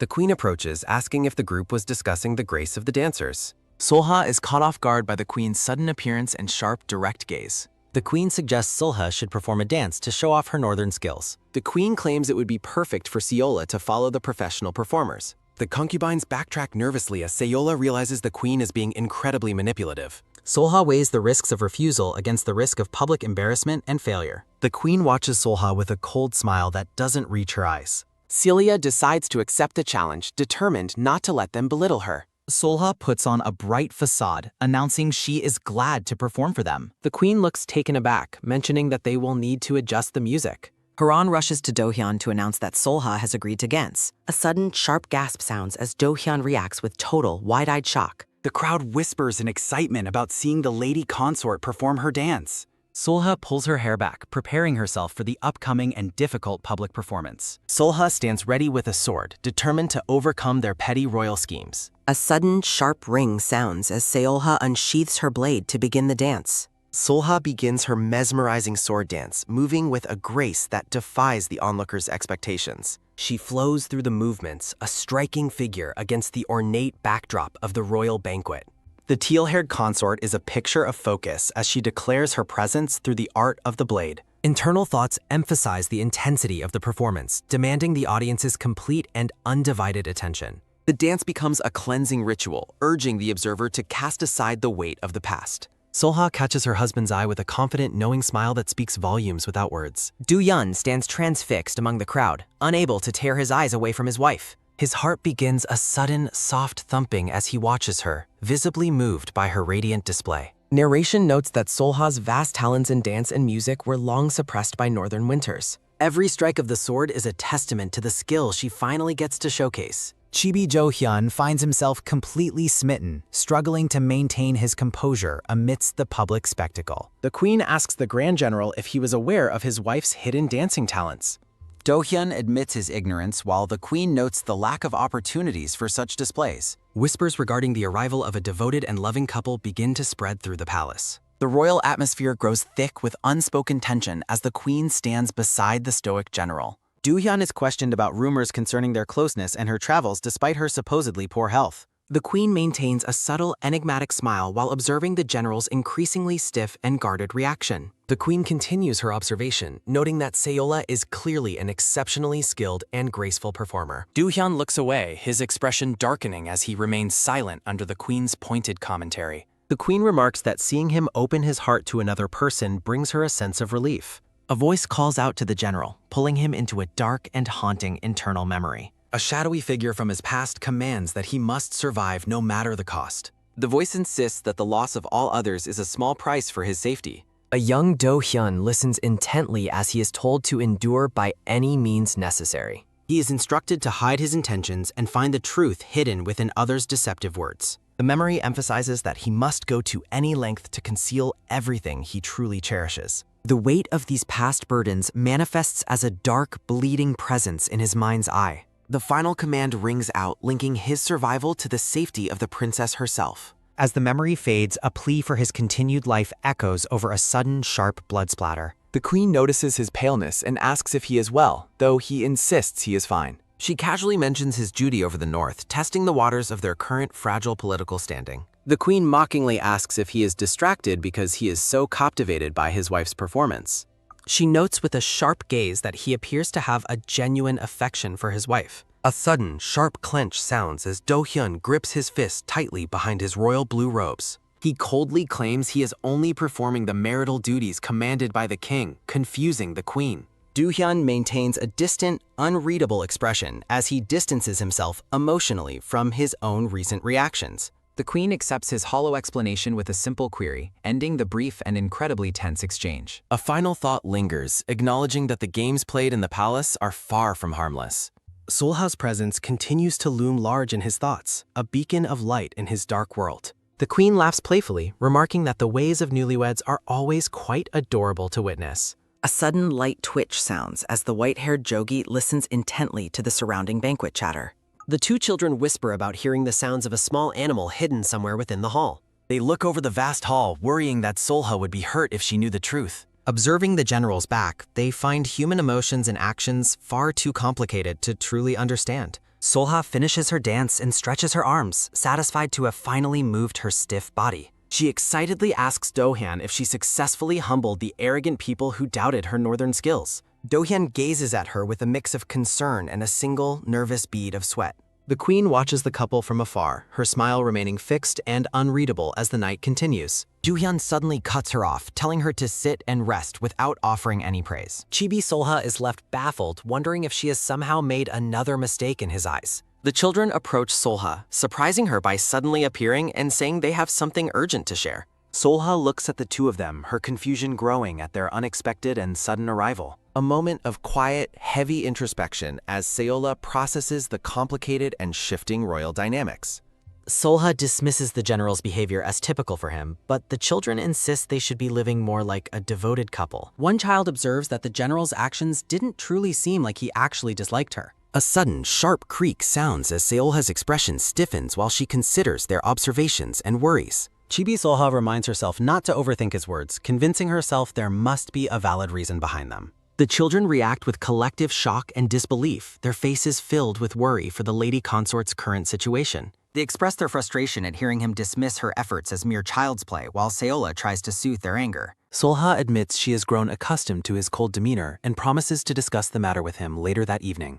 She gently encourages them to stop being angry and go enjoy the banquet's delicacies, while the children reluctantly agree. A sudden, soft sigh sounds as Seola stands alone, trying to reconcile her feelings with the harsh reality of her situation. Solha looks away, her expression clouded with a mix of lingering doubt and a growing sense of internal conflict. A sudden light thud sounds as Solha acknowledges their relationship is strictly duty-bound, making his distant and cold behavior understandable. Solha reflects on the general's visit to his younger sister, Princess Doya, feeling small beneath the weight of their royal bond. She regrets having revealed her true identity out of pity for the man who now seems so distant from her. Sitting alone in the vast emptiness, she concludes that her feelings of compassion for him were ultimately a mistake. Solha looks up, contemplating her initial belief that she could simply move past the pain of his cold rejection. Watching the palace lights from a distance, she admits that the current state of their relationship is deeply disappointing. Yom-won questions Do-hyun about Solha's whereabouts, and the general explains that he sent her away to rest.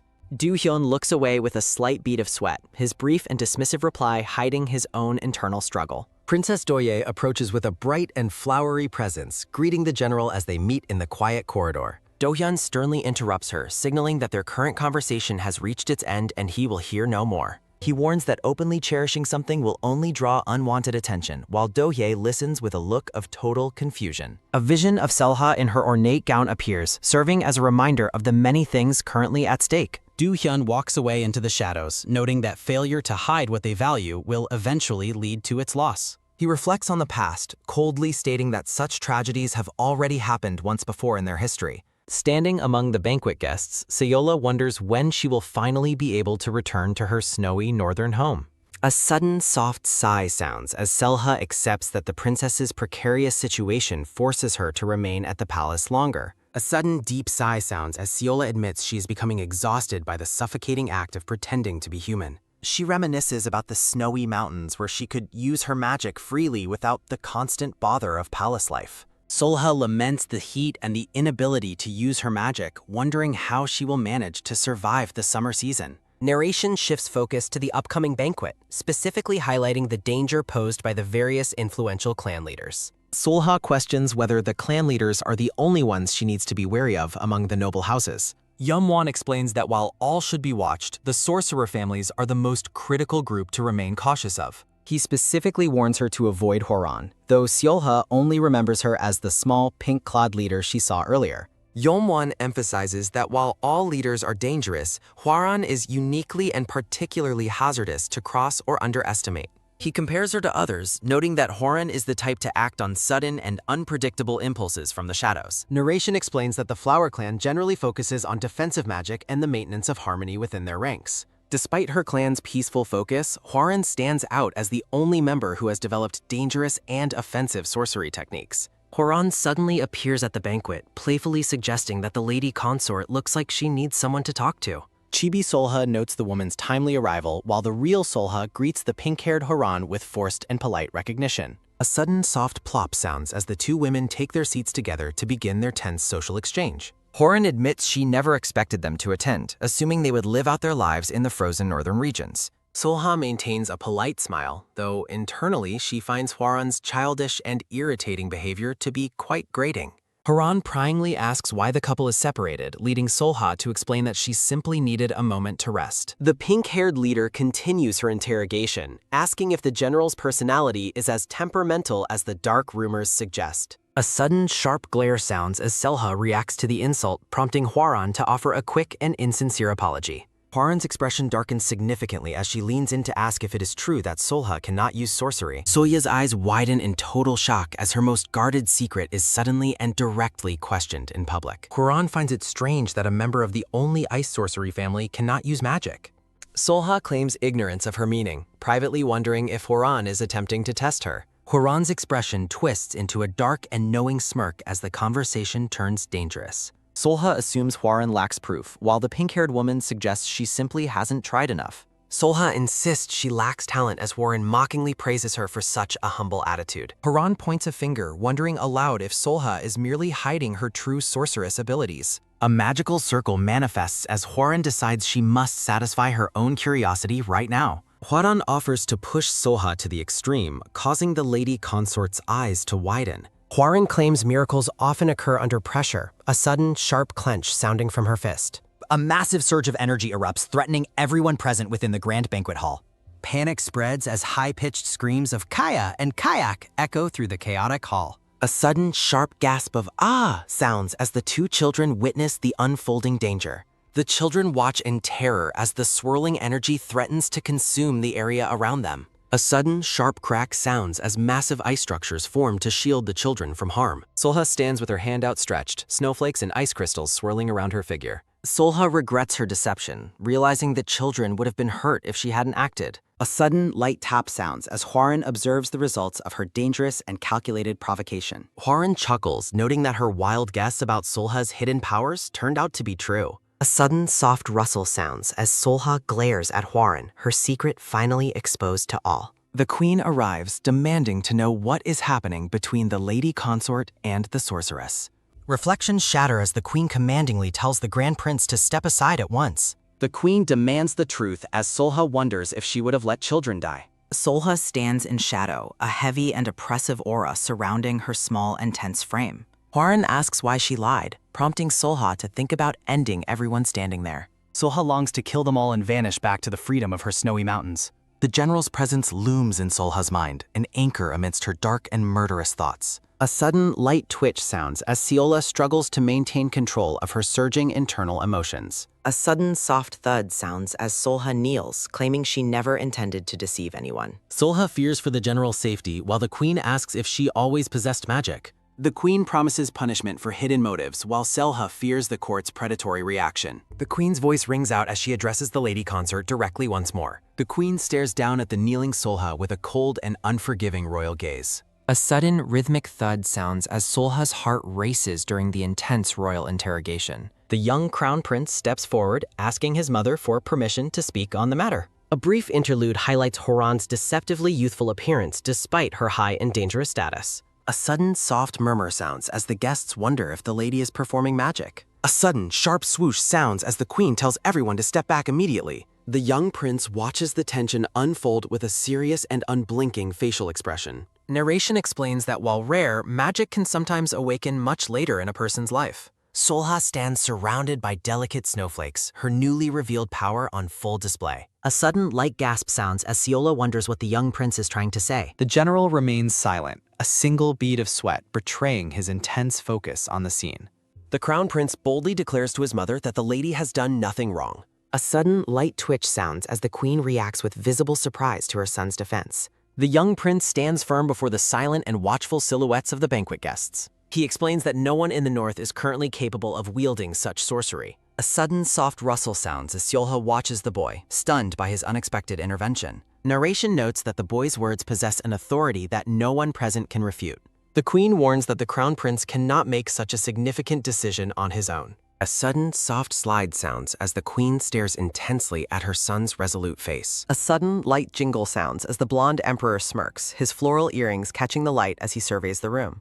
A sudden, quick glance sounds as Seola looks up, watching a shimmering energy swirl through the air above the silent crowd. The golden-haired emperor stands resplendent in his ornate robes, a radiant halo emphasizing his supreme and unquestionable authority. The general kneels beside Seoha to check on her well-being, and she quietly confirms that she has not been harmed. Whispers ripple through the crowd as guests suggest the general and his lady will surely be exiled back to the north. A sudden, sharp flinch sounds as Seoha listens to the unsettling rumors, her expression turning increasingly somber and worried. A sudden, soft murmur sounds as the general leans in, prompting a bead of nervous sweat to roll down Solha's face. The general looks at Seolha with a protective gaze, telling her not to worry about the coming consequences of her actions. Solha looks up with wide eyes, acknowledging the overwhelming presence of the emperor as he stands before the gathered nobility. A sudden, thoughtful hum sounds as the emperor surveys the hall, wondering aloud why the current atmosphere is so incredibly tense. The emperor smiles with casual confidence, resting his chin on his hand as he assesses the unfolding situation with amusement.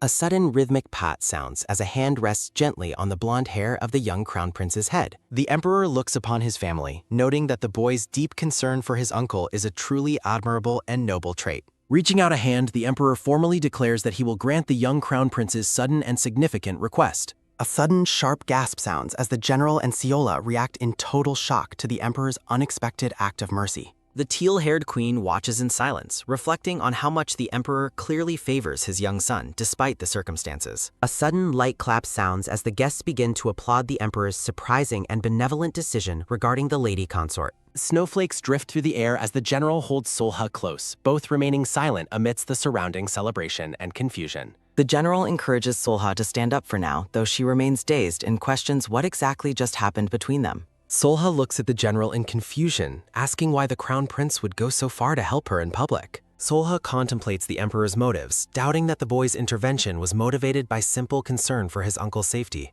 A sudden light start sounds as Seola turns her attention back to the young boy standing nearby with a worried look. A sudden soft sigh of concern sounds as the young crown prince watches Solha with wide, worried eyes and clenched hands. A sudden deep bow sounds as Solha expresses her sincere and humble gratitude to the young prince for his timely help. Solha asks the boy why he chose to help her, and he explains that Lord Yum-won provided the necessary information. In a memory, Yum-won explains Solha's sudden sorcery to the prince, admitting he isn't sure how to handle the discovery. The crown prince explains that his research into old texts confirmed that magic can occasionally awaken later in a person's life. Solha's eyes narrow as she realizes that the red-haired Yum-won was the one who orchestrated this entire calculated defense. Narration explains that Yum-won gambled on the prince's trust in the general to secure Solha's safety and support during the banquet. The young prince looks up hopefully, asking Solha if his intervention was actually helpful to her even a little bit. A sudden soft bow sounds as the chibi general thanks the reckless prince while the boy wonders if he overstepped his bounds. A sudden light start sounds as Solha meets with the red-haired Yum-won following the tense and dramatic banquet scene. Solha questions him about his involvement, and Yum-won admits his plan was a high-stakes, all-or-nothing gamble for their survival. Yum-won notes that thanks to the prince's intervention, Solha's stay at the palace has now been publicly and officially acknowledged. The two stand together in the palace courtyard, discussing the fallout of the sorceress's public and dangerous provocation of the lady. Yum-won warns that Hwaran will not let this matter slide easily and that they must make careful preparations for her. Solha reflects on the emperor's behavior, finding it incredibly strange that the ruler of the nation would act so irrationally today. She wonders why the emperor would approve such a reckless request without following the established and proper royal procedures or protocols. Narration suggests many reasons for such choices, including exploited weaknesses, matters of life and death, or hiding a bigger issue. An ominous and shadowy figure looms in the background, representing the dark secrets behind the emperor's recent and strange decision. The emperor sits with the queen and Hwaran, admitting that the current situation does not sit right with him at all. A sudden, sharp screech sounds as the Chibi Hwaran teases the queen about their successful confirmation of Solha's hidden ice sorcery. A sudden rhythmic tap sounds as Hwaran claims her interference was necessary because the queen was failing to keep watch properly. A sudden soft sip sounds as the emperor quietly drinks his tea while the two women continue their heated and petty argument. A sudden light giggle sounds as Hwaran clasps her hands together, a mischievous and knowing smirk appearing on her face. The emperor sternly tells Hwaran to be quiet, though she insists that everything she just said is the absolute truth. A sudden sharp clack sounds as a teacup is set down firmly, signaling the end of the casual and tense conversation. The emperor gazes into the distance, admitting he wishes he could send the general back to the frozen north immediately. He stares with cold and piercing yellow eyes, revealing that he has harbored these deep and resentful feelings for a long time. A diagram illustrates the complex relationship between the elites, noting that Hwaran, the queen, and the general were all childhood friends. The young crown prince stands alone, deep in thought amidst the palace steps. A sudden sharp swoosh sounds as a servant encourages the prince to catch a ball.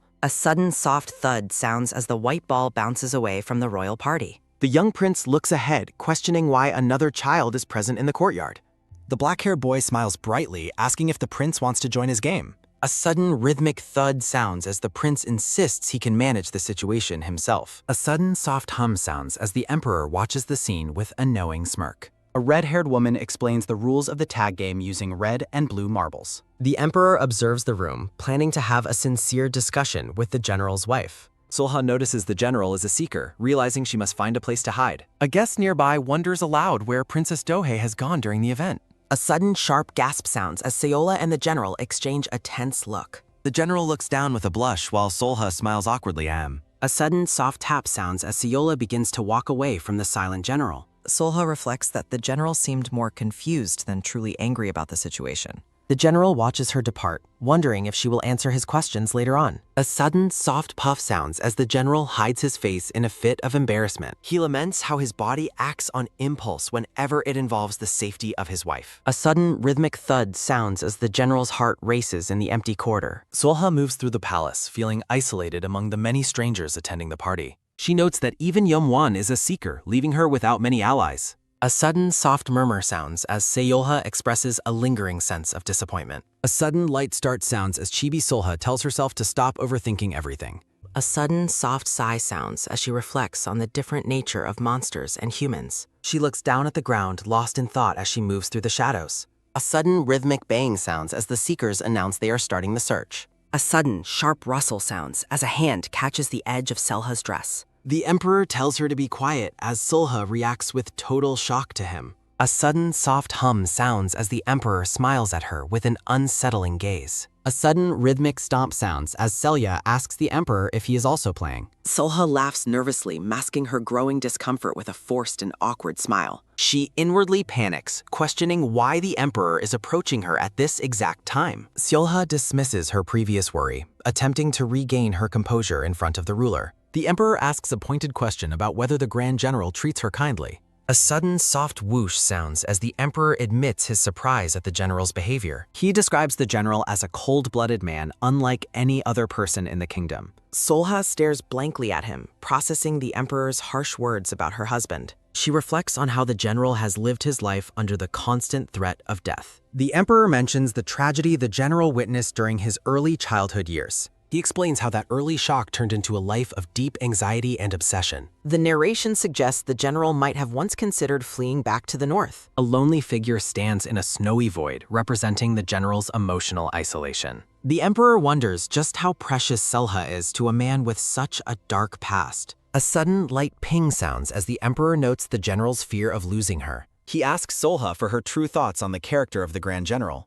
Solha confronts the Emperor, calling him contradictory regarding their presence at the palace. She reminds him that he was the one who previously granted them permission to stay. Solha asks why he is now suggesting they should leave the capital so soon. She questions if he intends to threaten the general's life to maintain royal control. A sudden light gasp sounds as Seola admits she reacted too sensitively to his words. The Emperor reflects on his absolute authority as the ruler of the nation. He moves with a calculated grace, his ornate red robes trailing behind him. A sudden rhythmic thud sounds as the Emperor walks, offering advice on survival. A sudden light start sounds as the Emperor leans in close to Solha. A sudden soft whoosh sounds as the two stand together in the corridor. A sudden sharp gasp sounds as the general arrives, looking frantic and breathless. The Emperor playfully mocks the seeker for finding them so quickly this time.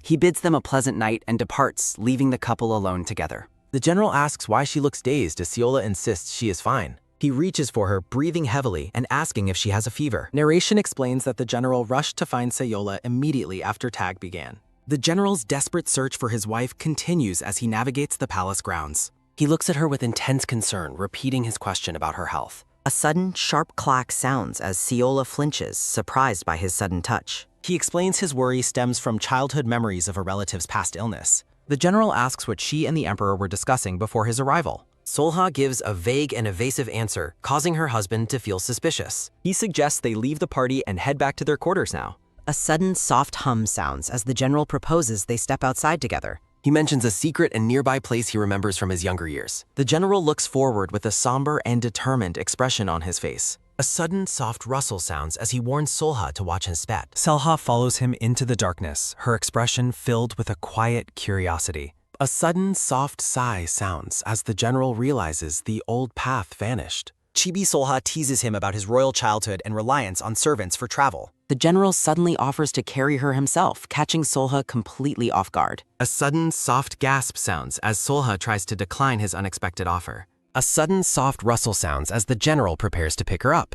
Soya blushes deeply, feeling hesitant yet touched by his display of genuine concern. A sudden soft thud sounds as he lifts her, noting her light weight. Rhythmic footsteps sound as the general carries his wife through the moonlit woods. Solha reflects on how long it has been since someone cared for her. She notes the comforting and steady warmth radiating from the general's strong body. The general brings up the tense events that occurred earlier during the banquet. He looks ahead with a focused gaze while holding her securely in his arms. A sudden soft sigh sounds as he apologizes for failing to protect her. Chibi Solha questions if this vulnerable man is truly the same cold general. She softly reassures him that she is okay and holds no lingering resentment. A sudden soft hum sounds as Selha insists his presence was enough today. She acknowledges his difficult circumstances and expresses her deep gratitude for his loyalty. A sudden soft sigh sounds as she notes the potential danger of intervening. A sudden light thud sounds as they finally arrive at his secret destination. A sudden soft whoosh sounds as they overlook a massive and empty courtyard. They stand together, observing the worn-down and neglected state of the royal grounds. Solha jokingly compares the eerie and abandoned space to a haunted disaster zone. She notices various old banquet decorations scattered across the grounds in total disarray. Solha recognizes the remnants of an ancient festival and notes their extreme age. The general wonders why a new hall was built instead of repairing this.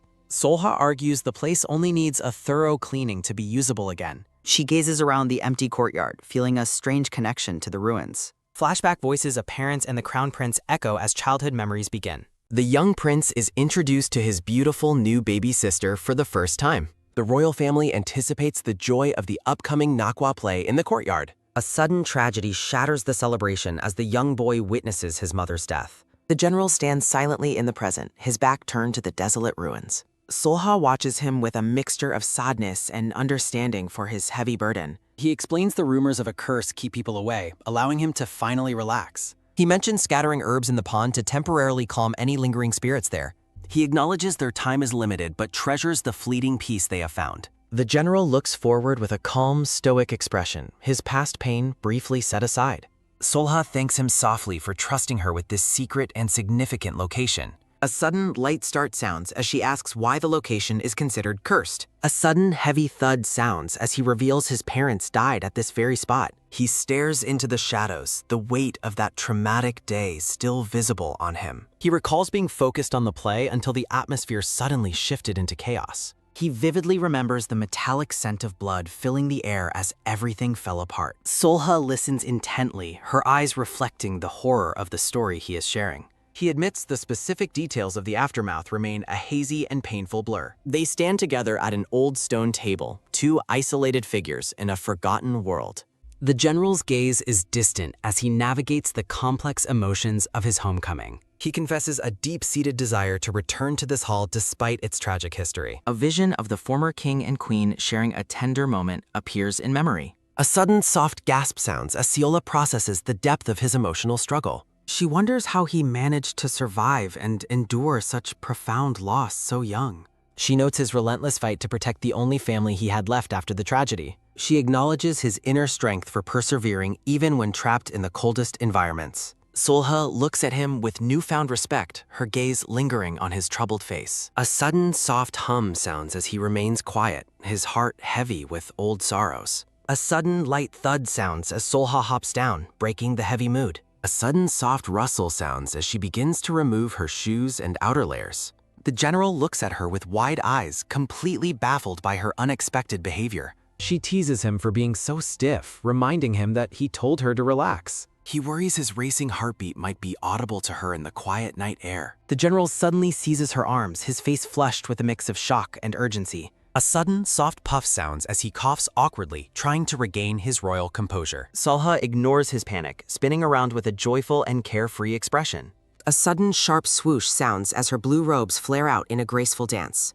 She exclaims how refreshing it feels to finally be free in the open air again. He watches her with a mesmerized gaze, his cold exterior melting in her presence. He reflects that her vibrant spirit always reminds him of a delicate, flying butterfly. Solha looks up at the stars, a small and peaceful smile playing on her lips. She admits her preference for being barefoot, enjoying the simple sensation of the earth. He feels that no matter how much he reaches out, she remains just beyond reach. He wonders if her feet are as small and fragile as her delicate hands. The general looks down at his open palms, waiting for something he cannot name. He secretly hopes that, like a butterfly, she might choose to land on him. A sudden soft tap sounds as she playfully places her bare foot in his hand. He treasures the brief and physical connection, wishing the moment could last forever. Solha stands before him, her presence bringing life back to the dead courtyard. They share a quiet moment of intimacy, the general holding her foot with gentle care. Solha wishes for this fleeting moment of peace to endure forever. The general expresses his sincere desire to remain by her side indefinitely. Solha's cheeks flush as she offers him a shy and appreciative smile. He assists her as she steps down, and she thanks him softly. A moment of quiet tension follows as she ponders his unexpected vulnerability. She wonders if he will leave her behind if he ascends the throne. They stand together in the cool night, sharing a heavy silence. He confesses that he has never harbored any true interest in the crown. He reveals his only motivation for seeking power was to protect her. A vision of a simpler and happier past flashes through her mind. Warm memories of affection and tenderness resurface from within her pained thoughts. He resolves to become king even if they are eventually forced apart. His blue eyes burn with an intense and unyielding determination for them. He warns her of the immense danger and hardship that lies ahead. The intricate and royal details of his attire shimmer under the moonlight. He turns away, his heavy cloak billowing as he begins to walk. A somber expression crosses his face as he grapples with his duty. Solha watches him go, her mind filled with unvoiced questions and deep worries. He pauses mid-step, the weight of his feelings slowing his sudden departure. He turns back to tell her that she is his ultimate dream. He admits that her presence has revitalized his long-stilled sense of time. A sudden, soft hum sounds as he admits to feeling simple joy. Another memory of her youthful and carefree spirit appears in a winter landscape. They share a deep and imagined embrace within the brightness of her thoughts. He laments that such perfect happiness feels like an impossible and distant dream. A sudden, light rustle sounds as she searches for a way forward. He fears his own selfish desires might lead to her ultimate demise. A sudden, soft tap sounds as her fingers brush against his palm. She remains lost in contemplation, her profile highlighted by the dim light. He takes her hand in his, a quiet gesture of profound connection. Solha remarks on the surprising size and strength of his large hands. A sudden, sharp gasp sounds as he suddenly tightens his protective grip. He holds her hand firmly as if afraid she might vanish instantly. She asks if her fragility worries him, but he denies that intent. A sudden, loud whoosh sounds as a radiant energy erupts around them. Delicate snowflakes begin to dance through the air in a magical display. Brilliant light cascades down over the palace like a shower of falling stars. He gazes upward, mesmerized by the beauty as she calls his title. She looks at him with an expression of pure and unwavering trust. The vibrant floral patterns of her dress glow amidst the falling light. A sudden, light thud sounds as she smiles, finding peace at last. She reflects on the long and difficult journey she has endured to survive. She recalls how many have betrayed her trust under the guise of love. Despite the many lies told to her, she desperately wanted to believe. A glowing vision depicts her as a solitary figure surrounded by divine light. She admits she had hoped that this time might truly be different. However, she notes that affection always eventually transformed into bitter hatred. She admits the source of their scorn was the fact of her nature. Her only true desire was to escape the crushing loneliness of winter. She stands alone in her memory, facing the vast void of her past. Solha recalls promising herself never to trust humans until a marriage proposal arrived. The general wonders why he swore never to do anything foolish again. Solha remembers finding him pitiful and deciding to help him out. She notes his sharp personality, but felt she had plenty of time. The general sits in his royal attire, surrounded by blooming flowers. Solha stayed by his side and then came to a sudden realization. She gazes ahead with soft, light blue eyes as snowflakes drift around her. The general looks at her intently, his expression gentle under the night sky. Solha's back is turned, her long wavy hair cascading down in the blue light. She wonders if this time things will finally turn out differently for her. A hopeful thought surfaces that she might actually be capable of being loved. The general watches her from the side, a contemplative look on his face. He tells her that he wants to stay by her side forever. Solha sits alone in her memories, reaching out toward an unseen warmth. The general's profile is highlighted against the starry night as he speaks. Their hands touch in a soft and meaningful gesture of mutual connection. He takes her hand in a more firm and protective grip. The general's gaze is filled with a mixture of longing and silent determination. Solha looks up at him with wide, curious eyes, her cheeks slightly flushed. They stand close together, the general holding her hand in the snowy courtyard. A sudden, soft thump sounds as Sayola realizes her heart is racing fast. She panics internally, never having been in such an intimate situation before. She debates leaving, but feels a strong desire to stay just a bit longer. She hopes her blushing face is just her imagination and not too obvious. The general recalls a day when the snow fell heavily around them. He remembers how she stood alone in that cold and white world. He admits that he felt just as alone as she'd had done. A vision of him standing solitary in his heavy cloak appears in memory. He recalls how seeing her felt like ink spreading across a blank paper. He wondered about her thoughts as she stood in those snowy mountains. Solha is shown sitting in the snow, a picture of quiet and lonely contemplation. Their fingers interlock tightly as the general continues to share his deep feelings. He admits his feelings were far too strong to ever be truly broken. He watches her closely, his expression turning more serious and deeply emotional. He was afraid he might hurt her with the depth of his devotion. Despite his fears, he simply wanted to remain by her side always. He smiles gently, admitting that her presence alone was enough for his happiness. He acknowledges the difficult path ahead but remains steadfast in his choice. They share a close, intimate moment, both expressing a desire for complete love. He wonders what will happen at the eventual end of their shared love. The general looks down, his heart heavy with unspoken hopes for their future. Solha gazes at him, hoping he too would love her with total sincerity. A sudden, loud boom sounds as a mallet strikes a massive ceremonial gong. Guards strike the gong repeatedly, announcing that the current game has officially ended. A sudden, heavy thud sounds as the couple remains frozen in their intimate moment. Another sudden, heavy thud sounds as Solha looks up, startled by the intrusion. 2 more sudden, heavy thuds sound as the noise echoes throughout the silent courtyard. Solha stands alone once more, her expression pensive as the atmosphere shifts again. A lone bird flies across the vast, clear sky, symbolizing a fleeting freedom. Solha watches it go, her eyes filled with a new sense of quiet wonder. Solha expresses her growing fear as her world begins to change around her. She stands alone, looking toward the horizon with a heavy and pensive heart. The general pulls her close, his presence a constant anchor in her turbulent life. He vows to spend the rest of his life yearning for her very presence. He reflects on the specific beauty of her smile and her gentle, soothing voice. A moment of quiet silence follows as his deep emotions settle over the scene. He looks at her with an intensity that reveals the depth of his internal struggle. He admits that a life without her would leave him in constant, unexplainable sorrow. Solha looks up at him, her eyes reflecting a mix of uncertainty and hope. The tension between them peaks as they lean toward each other in the cold. Their shared breath hangs in the air, the world around them fading into insignificance. He holds her tightly as if trying to shield her from the fate he fears. Despite anticipating a lonely end, he pledges to love her through every remaining second. Solha finally offers a soft, genuine smile as she reaches up to touch him. He gently cups her face, promising to cherish all the moments yet to come.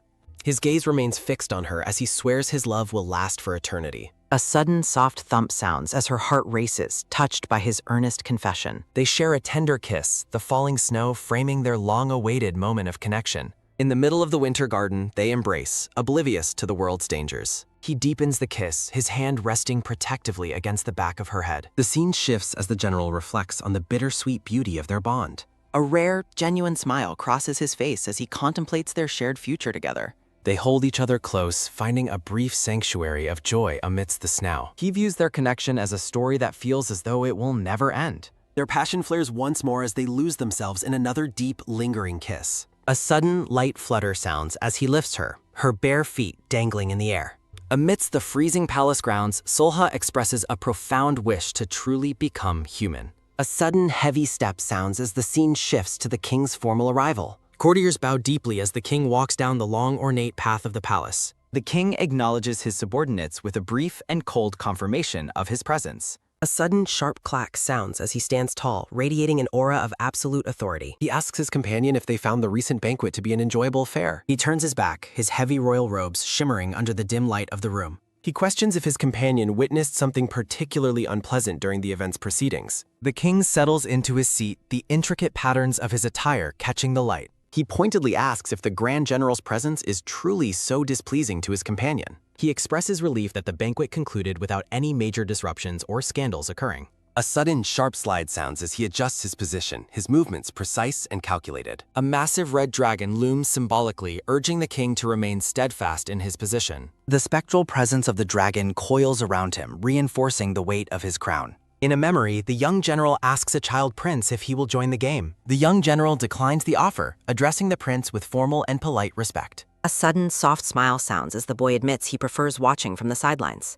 A sudden, loud laugh sounds as the blonde prince offers an open invitation to play. The prince is called away by attendants and hurriedly departs, leaving the other boy alone. A sudden high giggle sounds as the prince runs off to join the other children. Left behind, the young general lapses into a deep and quiet state of contemplation. A sudden light shh sounds as a mysterious voice asks if he truly enjoys watching. The boy turns in surprise, questioning the identity of the stranger who has approached him. A tall man with flowing black hair and piercing red eyes towers over the child. The tall man with black hair confirms his identity with a brief response. The mysterious man offers to make the young boy a king. A sudden quick blink sounds as the blonde prince wakes up in his bed. He sits up alone in his ornate bedchamber, surrounded by a heavy silence. The blonde prince gives an order to let the visitors enter his room. A sudden soft sigh sounds as he brushes back his hair, looking exhausted. Solha appears in a radiant vision as the prince contemplates her mysterious nature. Within his chambers, the prince questions his companions about Seola's supposed shaman identity. The pink-haired woman notes that Solha's skills are unusually refined for a novice. A vision of Solha using her powers illustrates her extraordinary craftsmanship and talent. Solha is depicted holding a glowing snowflake, a picture of ethereal grace and power. The blonde prince listens intently as his companions continue their analysis of Seolna. The green-haired man suggests she might be an experienced sorcerer in disguise. The pink-haired woman smiles mischievously, enjoying the intrigue surrounding their mysterious guest. She mentions that some yokai take human form, and the prince asks Am Joo-hyun's opinion. Am Joo-hyun, the green-haired man with glasses, remains silent as he considers the possibility. The prince expresses his firm intention to uncover the truth about her identity. A sudden soft giggle sounds as the pink-haired woman finds the situation quite amusing.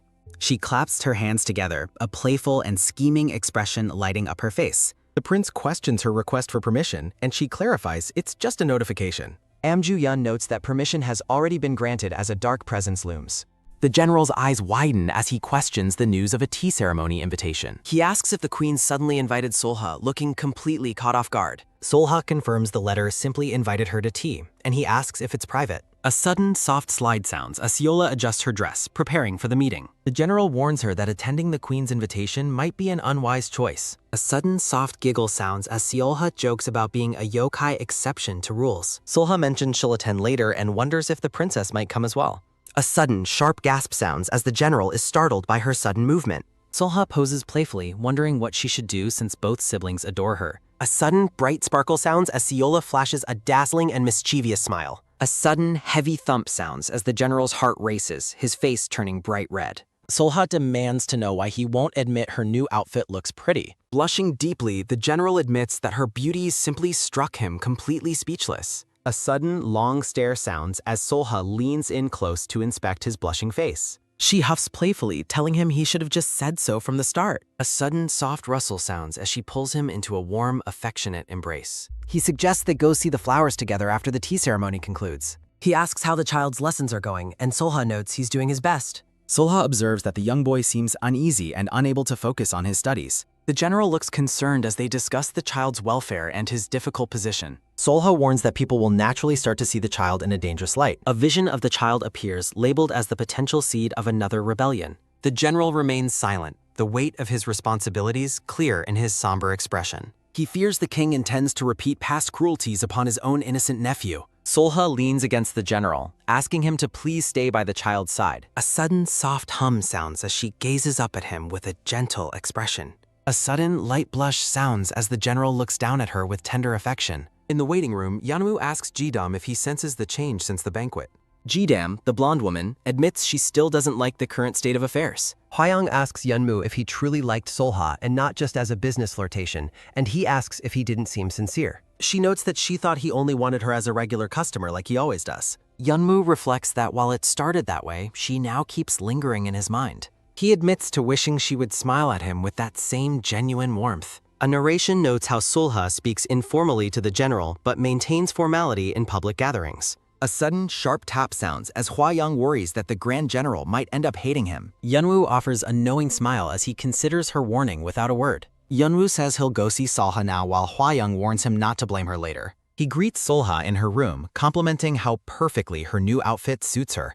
Adjusting his glasses, Yeonwoo asks if she's sensitive to the heat now that the weather's hotter. He mentions preparing a palanquin for her palace visit, and she offers her thanks. Youngwoo presents a gift, and Solha asks what he has brought for her. He takes her hand and slides a beautiful ring onto her finger as she watches. A sudden, low growl sounds as the general looms nearby, radiating an intensely jealous aura. A sudden, loud crack sounds as the general fuming while Yeonmu continues his playful antics. Yeonmu advises Selha to be careful because the palace ladies are far from ordinary women. He explains that the queen rules both the outer and inner court with absolute authority. He warns her never to forget that these people can cause great upheaval in her life. Arriving at the palace, the princess greets Selha with a bright smile, noting she's early. Solha thanks her, mentioning she feels much better now thanks to the princess's help. She asks if the baby is doing well, and the princess confirms everything is fine. Solha questions the sudden tea ceremony, and the princess notes they are usually informed well in advance. Solha expresses her unease, fearing another attempt at public humiliation like before. A sudden, quick stop sounds as Sayola encounters a group of elegantly dressed noblewomen.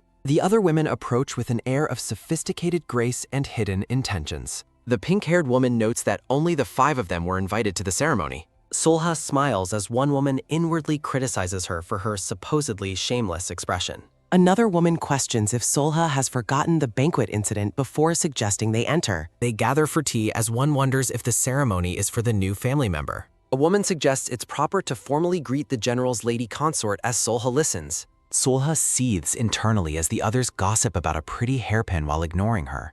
An attendant announces the queen's arrival as the ladies turn their attention toward the entrance. The queen appears, radiating a calm but intimidating presence in her regal red robes. She invites the ladies to sit comfortably, framing the event as a simple gathering among ladies. The pink-haired woman praises the exquisite flavor of the tea leaves brought from a distant land. The princess and another lady sip their tea in quiet, formal silence. The pink-haired woman and her companion continue to drink as the atmosphere remains tense. Solha takes a sip of the tea, her expression immediately becoming wary. She questions if tea is supposed to taste this way, finding the flavor highly unusual. She reflects on how the tea Tochi brewed was always delicious compared to this. The queen asks if anyone is willing to take charge of organizing the palace library, Jibukje. Solha wonders what Jibokje is, and someone explains it is where all palace books are kept. The queen explains the library was expanded but never properly arranged by the maids. The princess offers to help, but the pink-haired woman notes she shouldn't due to her pregnancy. The pink-haired woman brushes her hair back, mockingly calling the princess's situation a pity. The blue-haired woman suggests she should take on the task instead. Someone questions if the blue-haired woman doesn't already have plenty of work to do. The pink-haired woman reminds her of the Pyo clan's family council taking place today. Solha remains silent as she watches the subtle power plays occurring between the other women. A sudden soft clap sounds as the conversation reaches a pivotal turning point. Ruha-san, the blue-haired woman, sits calmly as the tea ceremony continues. The queen notes that while Salya is busy, her subordinates are available. Ruha-san strikes the narrator as a peculiar and intriguing figure in the court. Though she supports the royals, she doesn't seem to follow them blindly. The queen suggests that Seolha doing the final work herself would be meaningful. She proposes her staff handle the groundwork while the lady consort completes it. Solha is startled by the realization that they expect her to work alone. The queen asks for her opinion while politely offering a way to refuse. Trapped by social pressure, Solha forces a smile and accepts the difficult task. The princess attempts to help, but Solha insists she shouldn't overexert herself. The queen abruptly ends the session, leaving Solha feeling completely caught off guard. Solha realizes the entire tea ceremony was a setup to give her work. She maintains a strained and polite expression as the others prepare to depart. A sudden, quick tap sounds as Seola desperately wishes to see the general. Solha turns around in surprise, wondering what is happening behind her. A mysterious and magical presence begins to manifest in the quiet palace hallway. An unseen voice asks the lady consort if she has a moment to spare. A girl with blue hair and stars appears, requesting a private conversation. A tiny, bunny-eared maid arrives with a drink, calling out for her attention. Solha looks bewildered as the energetic stranger greets her with a beaming smile. The girl is identified as a member of the Pyo family, House of Wind. The clan is known for maintaining a neutral political stance for many generations. Their neutrality stems from their identity as reclusive shamans who avoid the world. They are the smallest shaman family and fiercely dislike any outside interference. The Pyo shaman laughs joyfully as she tumbles through the air with ease. Suggesting they find a less stuffy place, the shaman proposes leaving immediately. A magical blue seal glows beneath Seola's feet as she reacts in surprise. A sudden, sharp scream sounds as they both launch high into the sky. The shaman tells Solya not to worry about falling during their flight. She explains she cast a flight spell, a specialty of her unique clan. The shaman's primary ability allows her to interfere with the powers of others. They manipulate vital energy, shifting from gentle breezes to powerful, sharp storms. The PO girl floats serenely, surrounded by a radiant and magical blue aura. She curls up midair, illustrating the shifting temperament of her clan's wind. Their unique wind sorcery is capable of disrupting any other form of magic. Solha watches as the shaman gleefully hangs upside down in the open air. On the roof, the shaman asks if Solha knew ice sorcery's water origins. Solha confirms that she had heard that rumor about her own elemental power. The shaman wonders if Solha could learn water sorcery with the right guidance. She beams at Solha, insisting that she is surely capable of learning it. She offers to have Ru-Hassan teach Solha the secrets of water magic later. A vision reveals a close and affectionate bond between the two powerful women. The shaman reveals that the three of them were inseparable childhood friends. She looks out at the sky, her expression soft and filled with memories. They sit on the roof together, the shaman looking relaxed and completely at home. A memory shows the young shaman, Ru-Hassan, and Ju-hyun sitting together. Young Ju-hyun looks frustrated while the girls laugh together in the past. The shaman sits alone in the present, her back turned to the camera. She mentions the names of Ru-Hassan and Ju-hyun, reflecting on their deep history. A somber expression crosses the shaman's face as she contemplates her old friends. The shaman regrets her sudden oversharing, but Solha offers kind reassurance. The shaman admits that despite everything, those old bonds remain precious to her. She wonders aloud if the Grand General shares that same sentiment. Solha stares into the distance, lost in thought after the shaman's cryptic words. A soft sigh escapes her as she considers the weight of their long history. The shaman leads Solha toward a brighter part of the palace roof. She explains that she chose this specific spot because the sunlight is most beautiful here. The girl invites Solha to step closer and enjoy the radiant warmth of the sun. Solha hesitates, feeling a sudden and confusing shift in the atmosphere. They sit together in silence, the blue-haired girl watching Solha with a curious expression. While the shaman admires the view, Solha is distracted by a strange, fleeting sensation. She reflects on how this feeling mirrors the moment she collapsed in the past. A brief alien memory flashes through her mind as if an external presence touched her. The shaman decides it's time to leave, leaving Solha surprised by the brief meeting. She insists her only motive was a simple, friendly chat before they depart. With a wide, playful grin, the shaman prepares to return Solha to the ground. As the shaman glides away, she notes to herself how rare someone like Solha is. Tochi, Jogi, and Juho arrive to greet Solha as she returns to her quarters. Solha lets out a weary sigh while Juho greets her with his usual calm demeanor. One of the small maids chirps an offer to help as Solha looks on skeptically. Solha asks about the general's whereabouts and learns he is busy with the crown prince. The children tease Seola about her growing closeness with the general, causing her to blush. Juho watches her reaction with a knowing, mischievous smirk playing on his lips. Silya flusteredly orders them to prepare dinner as the children continue their playful teasing. Her face burns with embarrassment as she struggles to maintain her composure. The heat in her cheeks intensifies, making her look completely overwhelmed by their jokes. She tries to stammer out a retort, but her embarrassment is far too obvious. Solha beats a hasty retreat, leaving Juho to watch her run away in a huff. A series of soft, airy sounds echo through the clear, open sky. On a high roof, a masked figure watches the palace from a distance. Jogi is highlighted for her culinary skill and influence on Solha's palate. Solha stands alone in the massive palace library, wondering where to begin her task. She notes the eerie silence of the vast hall, confirming no one else is present. She takes a deep breath, scanning the endless rows of books surrounding her. Looking at the towering stacks, she realizes the true scale of the sorting job. She finds the expectation to finish this alone completely absurd as she inspects a volume. Solha begins her research, hoping to find something useful within the old pages. A sudden, sharp thud sounds as she closes the book in frustration. Despite her annoyance, she realizes this library holds incredible potential for discovery. She looks around carefully, hoping no one is watching her next move. She hopes to find secrets about transforming yokai into humans within this vast national collection. Staring at the massive workload, her resolve wavers under the sheer number of books. Solha suddenly feels dizzy and overheated, the physical strain of her emotions catching up. She swings open a set of large, ornate doors to search the next room. Finding the room empty, she mutters to herself about the lack of help. She quickly checks another section, only to find it deserted as well. Determined to finish quickly, Seola prepares to use her sorcery to handle the books. She releases a breath of icy magic, manifesting small, glowing spirits in her palms. A swarm of tiny ice spirits emerges, ready to carry out her sorting orders. Solha directs her magical helpers to organize the shelves with efficiency. Solha watches with a soft smile as her tiny ice spirits begin their work. The library becomes a flurry of activity as spirits efficiently sort through the massive collection. A sudden loud noise echoes as the general enters, catching Solha completely off guard. The general questions her position while Sayola frantically demands he catch her as she falls. Flustered, Solha makes excuses while the general confidently promises to catch her safely. Solha stubbornly insists she can descend alone despite her obvious struggle to hold on. A soft thump sounds as the general catches her, disregarding her protests with a smile. Solha remains flustered in his arms while the general stays perfectly composed and calm. The general warns her against using her powers recklessly for such a simple task. Blushing deeply, Solha admits she used sorceries simply so she could see him sooner.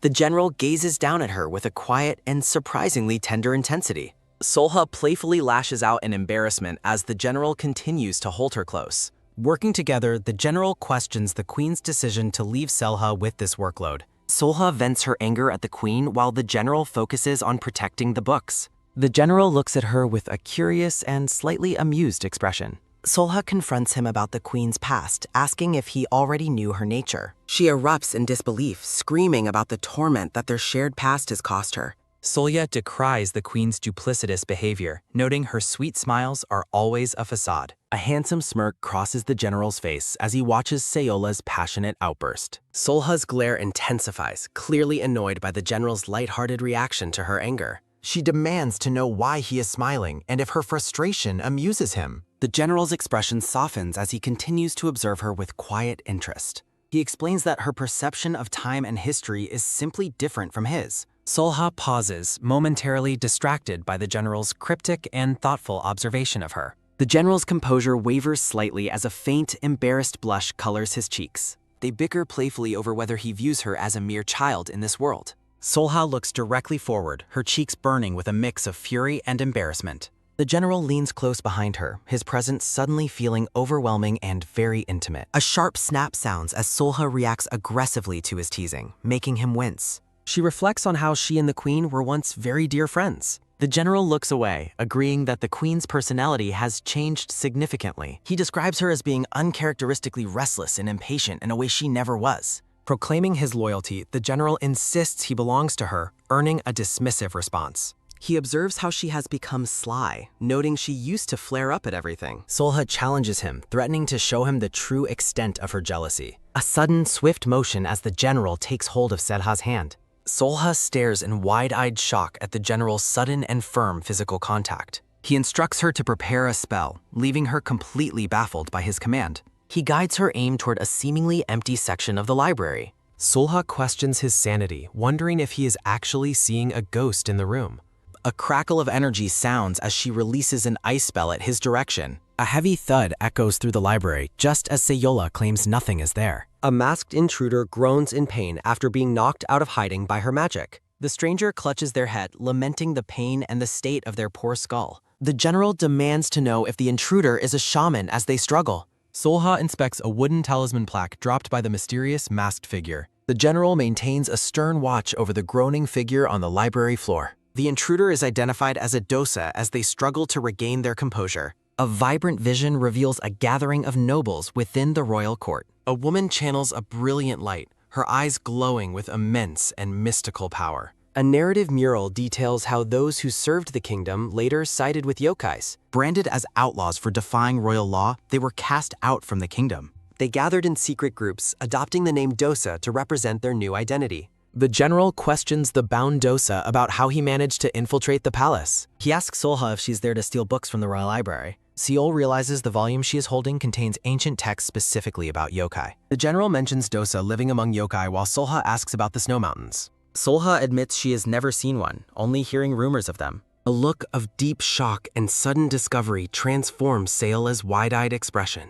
She finds an illustration of the St. Chomsa sword hidden within the old book's pages. A mystical energy flares from the book, startling Sayola with its sudden, glowing presence. Legend says the sword can transform humans into yokai and yokai into humans. The narration reflects on the eternal desire of people to change their own fates. A vision depicts the founding era when the sword was gifted to the king. Transformation requires a human and yokai bound by true feelings to use the blade. The legendary weapon is described as a sword that grants new life through death. Solha turns to the Grand General and asks if he knew of his secret. He explains that the sword's power aligns with the year, month, day, and hour. He notes that its immense power earned it the name of the Saint-Chamsa sword. The general asks the bound Dosa if that legendary sword was his intended target. Solha reflects on the sword's power while the general labels the intruder a thief. A soft, hopeful smile touches Seolha's lips as she looks at the general. Solha stares at the book with intense focus, feeling a new sense of possibility. High above the floor, the general questions the intruder's motives while Seolha watches. A sudden, sharp clatter sounds at the door, catching both of them by surprise.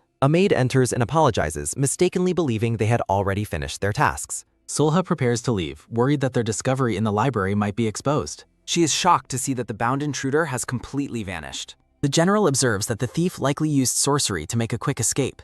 They stand together, the general holding a small object left behind by the Dosa. He tells her to keep the item safe while Solha tries to speak. Solha looks up at him with a radiant and incredibly bright expression of joy. The general blushes, suggesting the sword must be hidden somewhere within the palace walls. Solha excitedly proposes finding the Dosa, who likely holds more information about the sword. He asks if she truly intends to seek the blade, as she confirms enthusiastically. Solha flashes a wide, beaming smile that lights up the entire room. The general is visibly dazed and blushing, clearly moved by her sudden, bright happiness. He places his hands on her shoulders, looking at her with quiet, blushing intensity. They share an intimate embrace as he affirms his awareness of her intentions. Seolha suggests searching the library's other books for records of the sword's location. The general agrees that such a divine gift would be kept in a special place. He watches Solha closely as she suddenly begins to falter and stumble. Solha looks dazed and flushed, her cheeks burning with a sudden, confusing heat. She struggles to maintain her balance, wondering why her body feels so strangely weak. Her vision begins to swim as she gasps, her strength quickly fading away. A wave of intense heat washes over her, leaving her completely overwhelmed and dizzy. A heavy thud sounds as Seolha collapses, prompting the general to call out in alarm. She lies unconscious on the floor, her heavy breathing sounding as the general rushes to her. A note explains the limitations of sorcery and the location of the princess's residence. The general cradles Solha's face, desperately pleading for her to wake up. The general cradles Solha's face, his expression filled with deep concern. He suggests they return home as he lifts her into his arms. He orders his attendants to prepare a palanquin while the maid bows. He stops suddenly, startled as they encounter a figure in the hallway.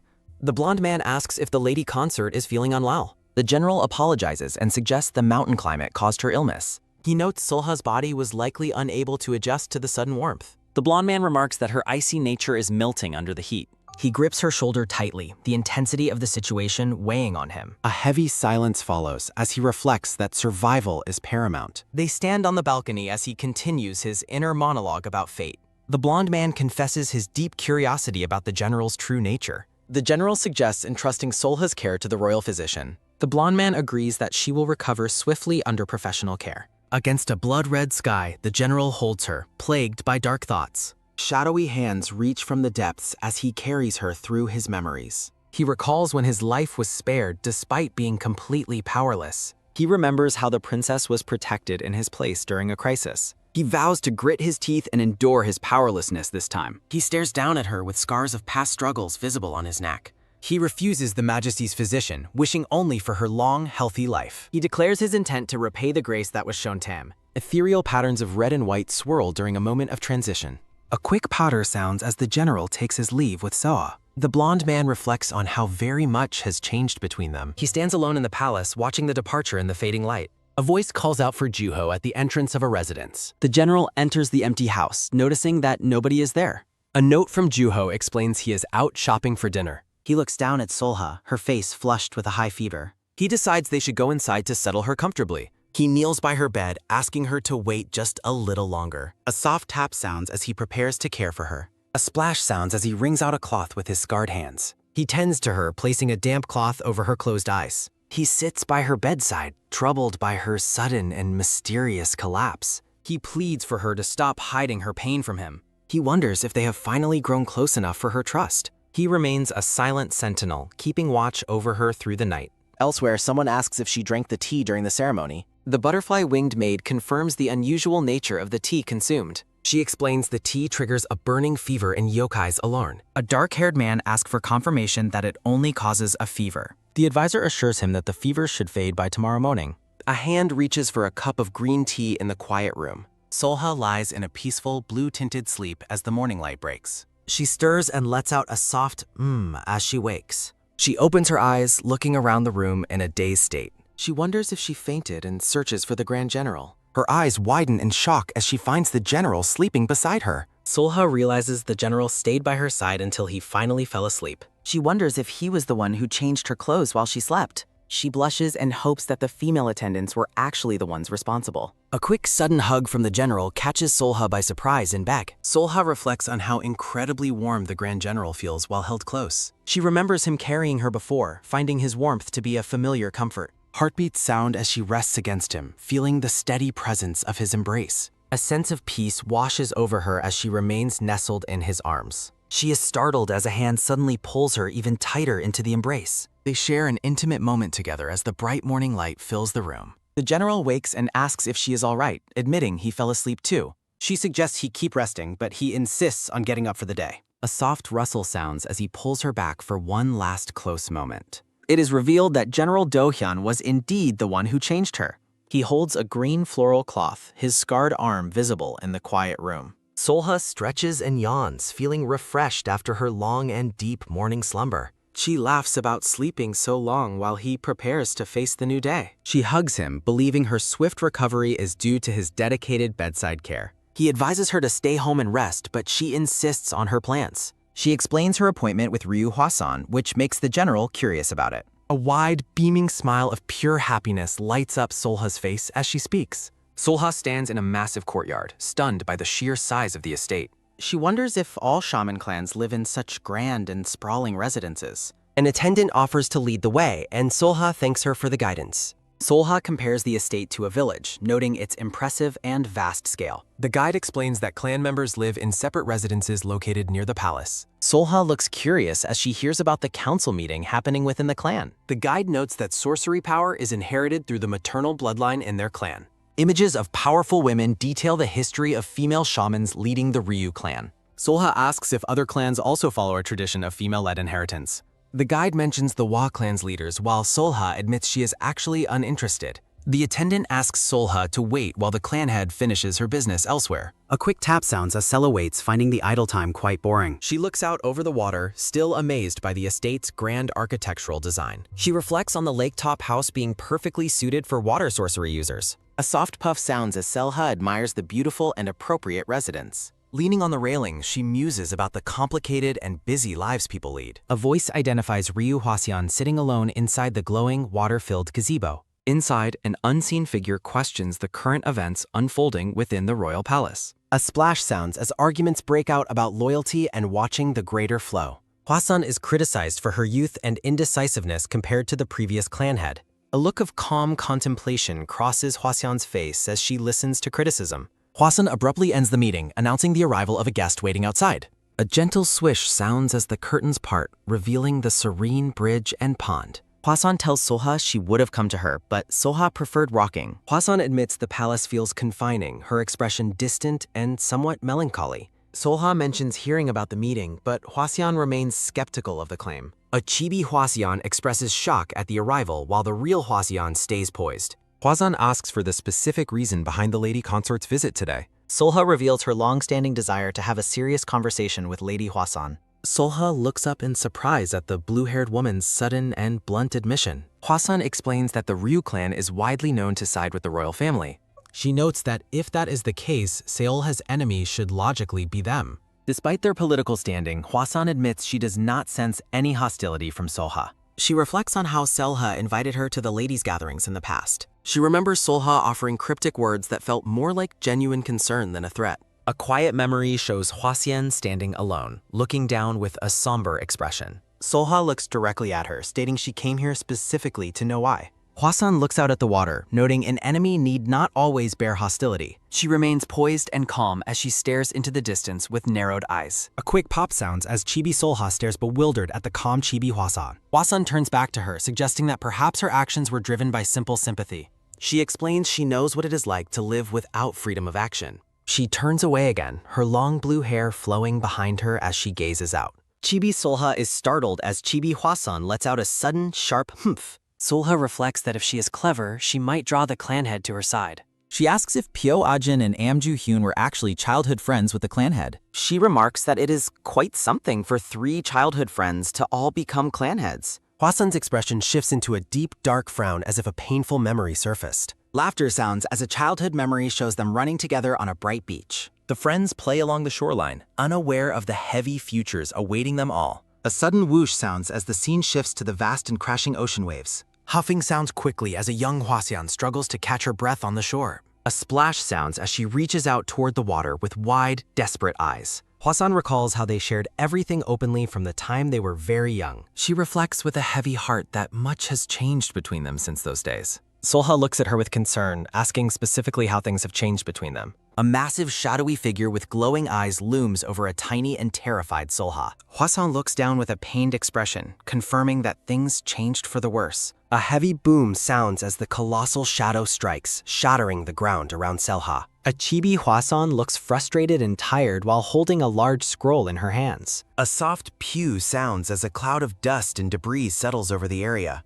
Soya is buffeted by a sudden, intense gust of wind, forcing her to shield herself. A splash sounds as Hwasan summons a barrier of water to protect the startled Solha. Hwasan addresses clan head Amju-hyun, noting he did not have to block them. Amju-hyun appears holding a fan, surrounded by a swirling aura of dark, ink-like magic. Solha lets out a pained arc as a giant shadowy hand suddenly seizes her. Hwasan glares at the intruder, demanding to know the meaning of his aggressive actions. Solha is held tightly in the massive grip, desperately wondering if she can somehow escape. Amju-hyun ignores the question, ordering his guards to bind the lady consort immediately. A quiet shh sounds as a glowing blue geometric spell circle forms between someone's hands. Hwasan declares the intrusion an insult to her clan as she prepares her water sorcery. A splash sounds as Hwaseon vows that Solha is not leaving without a full explanation. A quick swoosh sounds as Amju-hyun stands his ground before the swirling water dragon. Hwasan insists that even for the royal family, there are proper procedures to be followed. Amju-hyun remains silent, his expression unreadable behind his glasses as the tension peaks.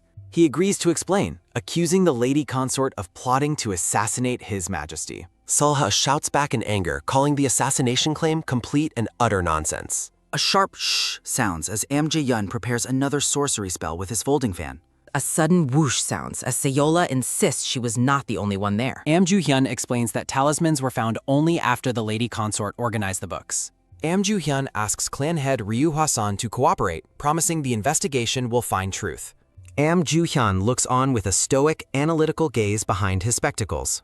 Amju-hyun suggests this path benefits both Hwaseon and her clan, leaving her shocked. Hwasan stands before a mystical blue seal as she is asked about her clan's involvement. Amju-hyun turns away, his expression hidden as the weight of the situation settles. A vision shows Hwaseon trapped within a glowing water dome in a dark space. Amju-hyun orders Sola to comply with the investigation, ignoring her desperate pleas. Solha vehemently denies the accusations, while Amju-hyun declares it is a royal decree. Solha looks toward Hwasan with a silent, pleading expression as they are separated. Hwasan warns Solha to be careful because they will twist any word spoken. Amju-hyun orders Selha's powers sealed and for her to be taken away immediately. Amju-hyun questions Hwaseon about her sudden change in behavior and attitude. Amju-hyun notes she is not acting like herself as he observes her from a distance. Hwasan questions why anyone would expect people to remain the same over time. Hwasan asks a pointed question about whether Amju-hyun was the one who changed first. Hwasan and Amju-hyun stand back to back, the distance between them feeling vast and cold. A weary sigh sounds as the scene shifts to the wooden slots of a prison. Solha huddles in her cage, cursing her misfortune at being trapped in prison.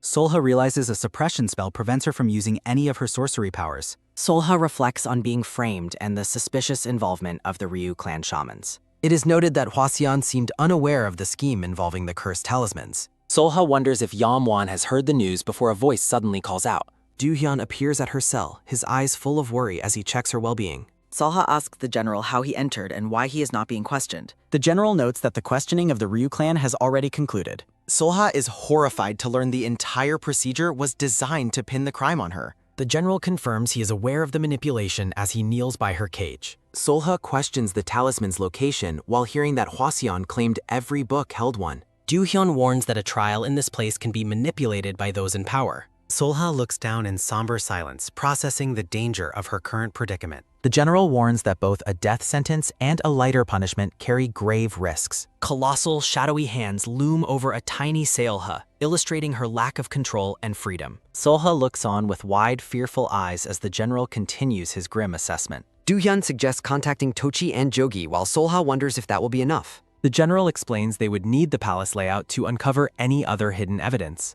A man in blue robes wearing a traditional white mask looks toward the cell. The masked man playfully declares that the palace is his personal playground. Solha and the general stare in shock at the sudden, strange intruder. A sharp sound echoes as the masked man makes a sudden, swift movement toward them. The general slams the intruder to the ground, demanding to know if he is responsible. Solha begs the general to stop as the masked man screams that his arm is breaking. Soya suggests fighting is pointless while the masked man admires her composure during the chaos. Solha is struck with the terrifying realization that her life depends on this man's survival. The masked man claims he only came to steal books, prompting the general's skepticism. Solha is surprised when the masked man claims to have witnessed the entire setup. The masked man reveals he saw palace maids stuffing the books with the cursed talismans. He adds that the maids also planted poison darts as extra evidence against her. The masked man explains the elaborate framing attempt while the general listens intently. The masked man offers to help her escape if she returns the talisman plaque she holds. Solha asks if he is referring to the plaque while the masked man confirms he needs it desperately. Solha asks if he will truly help while the general remains skeptical and the masked man swears his loyalty. The masked man explains that his kind requires the plaque to properly perform their magic. Solha reluctantly agrees but threatens to destroy the plaque herself if he fails as the masked man cheers.